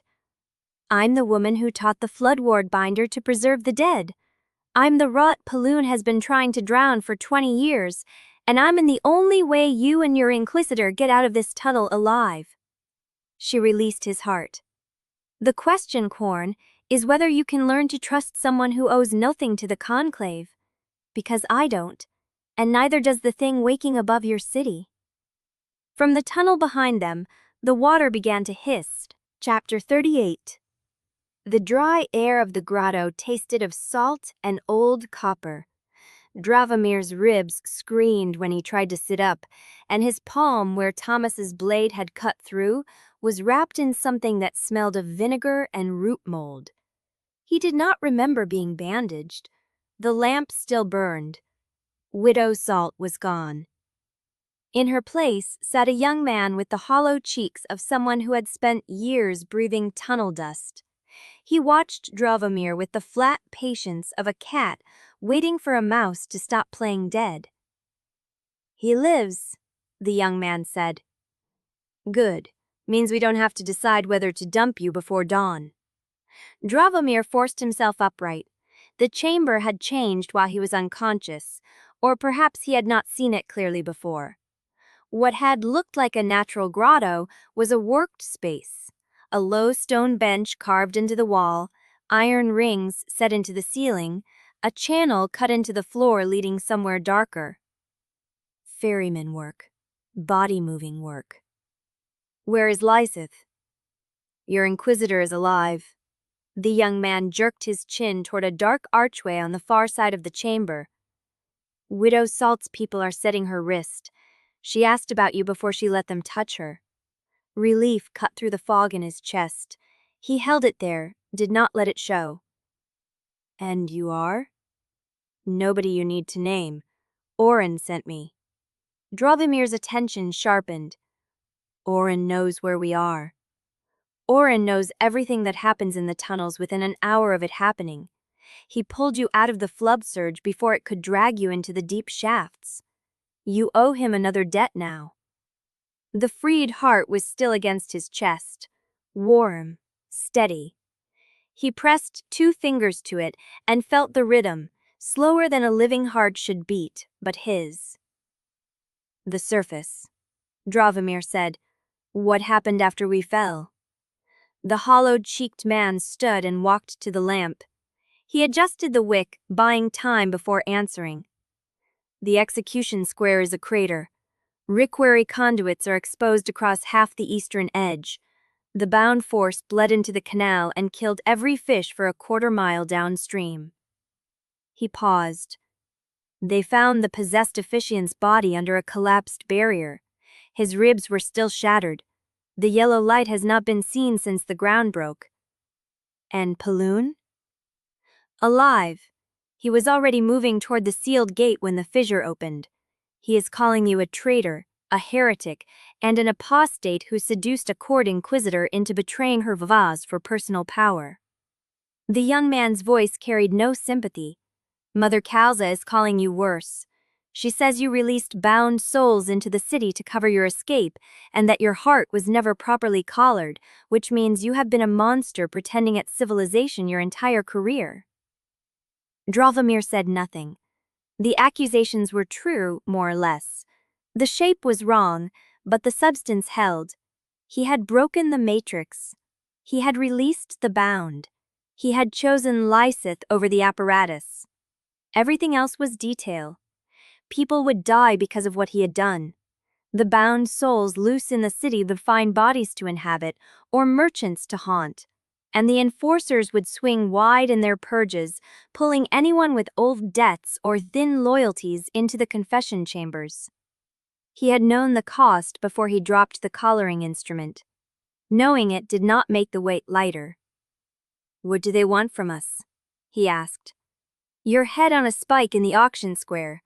Lysith's head beside it." The young man stepped away from the lamp. "But they will not find you here if you stay quiet and do what Widow Salt asks." The condition. Dravimir had known it was coming. The Undercity did not shelter fugitives for charity. Everything was a transaction. "And what does Widow Salt ask?" "She wants to know what you saw in the Matrix before you cracked it open. She wants to know the names of every officiant who served at the execution. She wants to know whether Paloon touched the seal directly or used a conduit." The young man's eyes narrowed. "And she wants to know what the entity said to you before it turned Thomas jar." Dravimir held his gaze. The entity had not spoken to him. It had turned toward Thomas because the broken ledger had freed the names Thomas owned, and the thing had been drawn to the debt, not the man. But there had been a moment, just before the ground broke, when the column of pressed darkness had paused, and its attention had slid across Dravimir like a tongue tasting old milk. It had recognized him. Not as Dravimir Korn, senior factor of the Eastern Wards, but as something else. Something the Matrix had known before he cracked it. He had not told anyone. He was not sure he would. "Tell Widow Salt I will answer her questions after I see Lysith," he said. "You are not in a position to negotiate. I am the only one who was inside the Matrix before it broke. I am the only one who held the freed heart against the seals and felt what's on the other side." Dravimir stood, ignoring the fire in his ribs. "She wants my answers. I want proof that Lysith is safe." The hollow-cheeked man studied him for a long moment. Then he nodded. "Follow the channel. Third arch on the left. Do not touch anything." He turned and walked into the dark without waiting for acknowledgement. Dravimir followed. The passage was low enough to force him to bend at the waist, and the walls were slick with condensation that smelled of salt and something metallic. He counted arches. 1, 2. The third opened into a chamber smaller than the grotto, lit by a single candle on a stone shelf. Lysith sat on a plank bed with her back against the wall. Her left wrist was wrapped in wet linen and splinted with what looked like rib bones. Her face was pale, but her eyes were clear. She watched him step inside. "You look worse than I do," she said. "I heal faster." Liar. He sat on the edge of the plank bed, close enough to feel the warmth of her shoulder. She did not pull away. "The widow wants information," he said. "I know. She's going to demand payment for the passage out." Lysith's good hand found his. Her fingers were cold. "Everyone demands payment, Dravamir. The question is whether we have anything left to spend." He looked at her broken wrist, at the splint bound with strips of a ferryman's coat, at the candle casting shadows across her face that made her look older and harder than the woman who had stood beside him at the pyre. "We have the truth," he said. "The names, the seals, the entity that recognized me in the dark." Her fingers tightened on his. "And if the truth is not enough?" He did not answer. From somewhere deeper in the tunnel, beyond the reach of the candle's glow, a door creaked open, and footsteps began to approach, slow and deliberate, the stride of someone who owned every stone they walked on. Widow Salt was coming to collect. Chapter 39. The water in the drainage channel changed pitch, and Dravamir heard the bells before he understood them.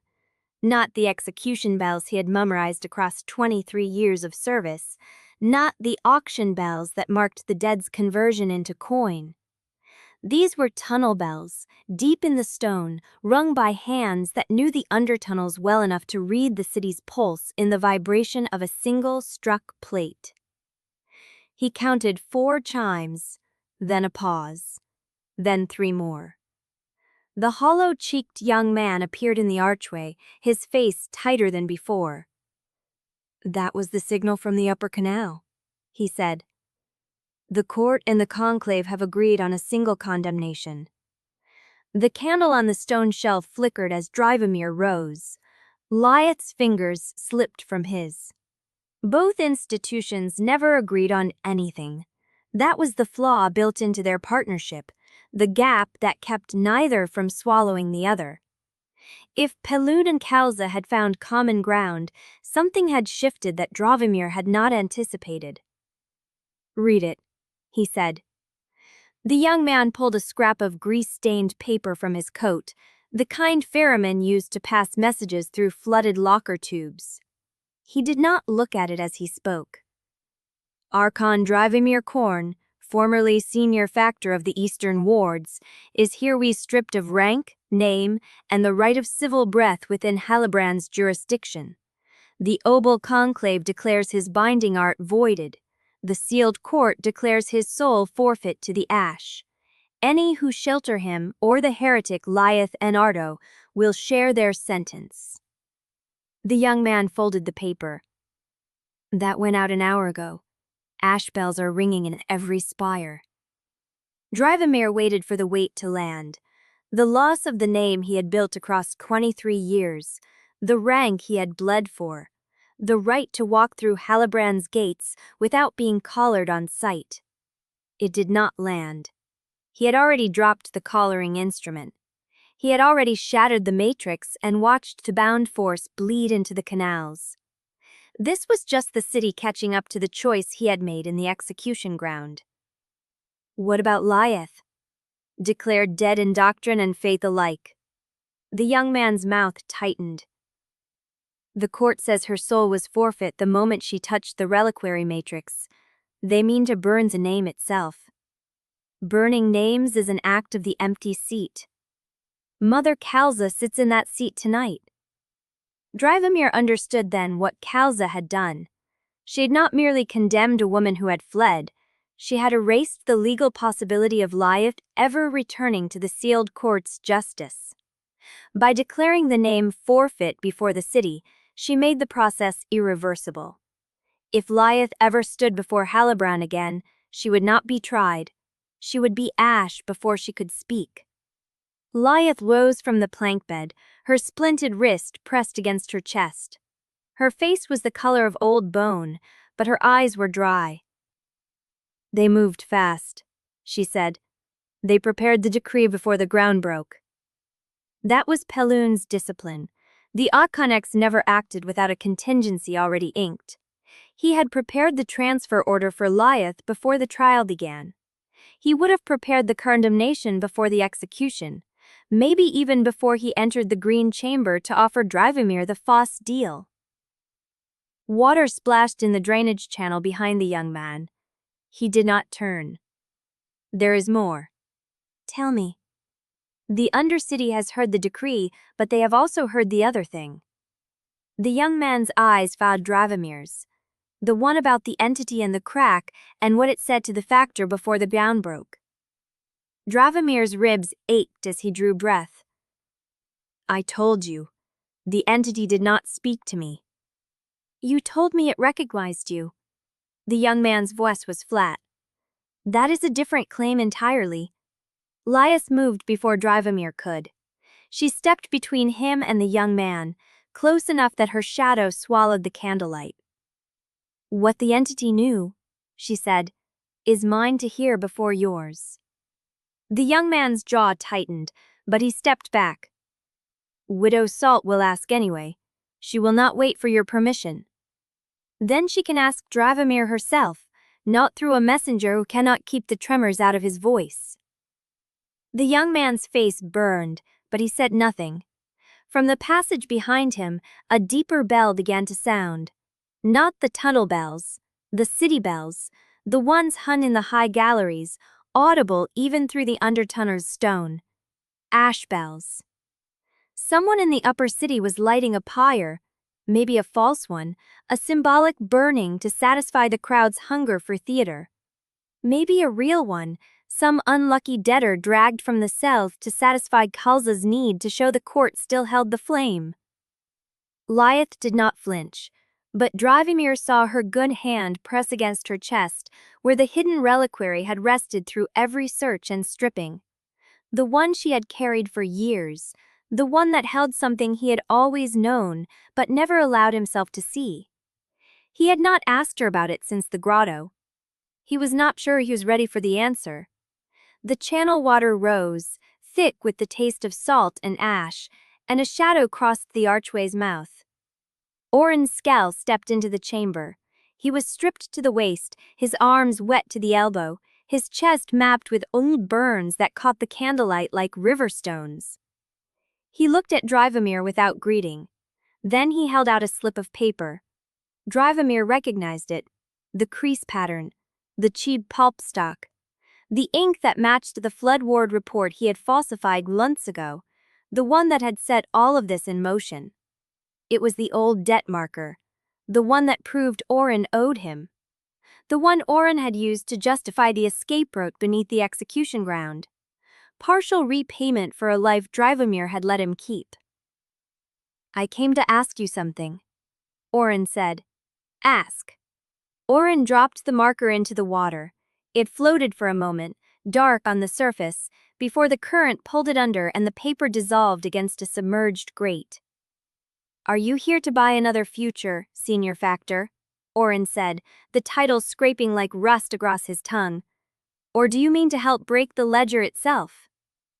The question hung in the salt-still air. Drivomir opened his mouth to answer, but the footsteps had already begun to echo from the tunnel beyond. Not the slow, deliberate stride of Widow Salt, but something faster, more ragged.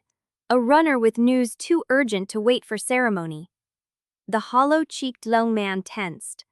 Orrin turned, and the candle guttered as the tunnel swallowed the light, and the runner's voice arrived before his body did, raw from the sprint.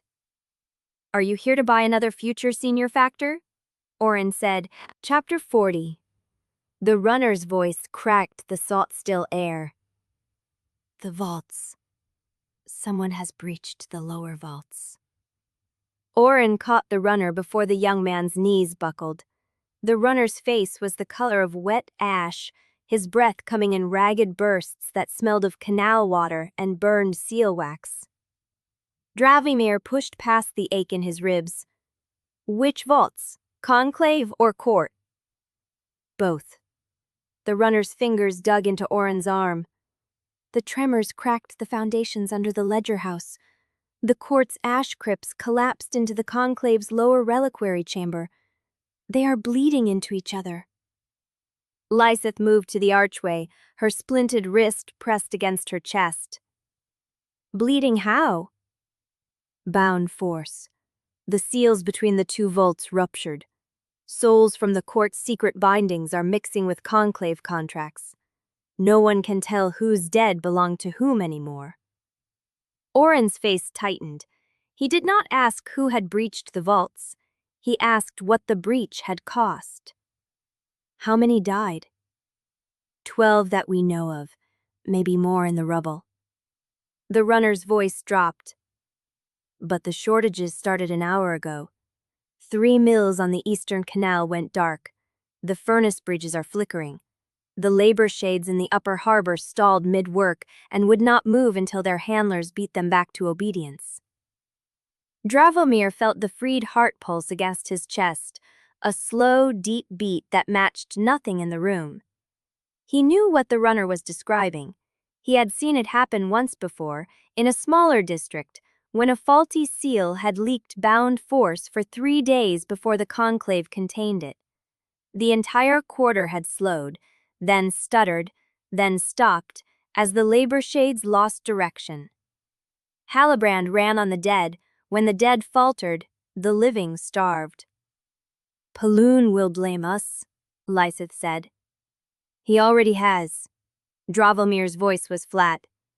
"The condemnation was prepared before the ground broke. He planned for this." Orrin released the runner and turned to face Dravomir. The candlelight carved shadows across the old burns on his chest. "The question I asked still stands, but the terms have changed." "How?" "Before the vault breach, you had time. Time to hide, time to plan, time to decide what kind of war you wanted to fight." Orrin's voice was low, deliberate, the voice of a man who had spent his life reading currents that others refused to see. "Now you have until dawn. Maybe less. Once the merchants realize their mills will not run tomorrow, they will demand blood. Paloon will give them yours. Kalza will give them Lysith's. And the Undercity, which was willing to bet on you, will start bargaining for your location as a trade good." The hollow-cheeked young man spoke from the shadows. "Widow Salt will not protect fugitives who bring a city's collapse down on her tunnels." "Then tell Widow Salt I am not asking for protection." Dravomir turned to Orrin. "I am asking for a route out, deeper than her grotto, deeper than the flood tunnels, somewhere the joint decree cannot reach." "There is no such place in Halbrand." Dravomir reached for the freed heart, pressing it once against his chest as if to confirm it was still there. The warmth answered him, steady and familiar, the only thing he had left that had not been stripped away. Lysith released his hand and turned to face the tunnel mouth. The runner was already moving, his footsteps echoing against the wet stone. Dravomir followed. Behind him, he heard Orrin's voice, low and rough, carrying through the darkness. "Someone above put a price on your heart, Corn. Not your capture, your heart. Delivered warm to the high galleries before the ash bells ring twice more." Dravomir did not stop, but the words lodged in him like a sliver, sharp and cold, and he carried them into the tunnel as the gate groaned shut behind them, sealing the grotto's candlelight away and leaving only the hiss of salt water and the taste of ash on his tongue.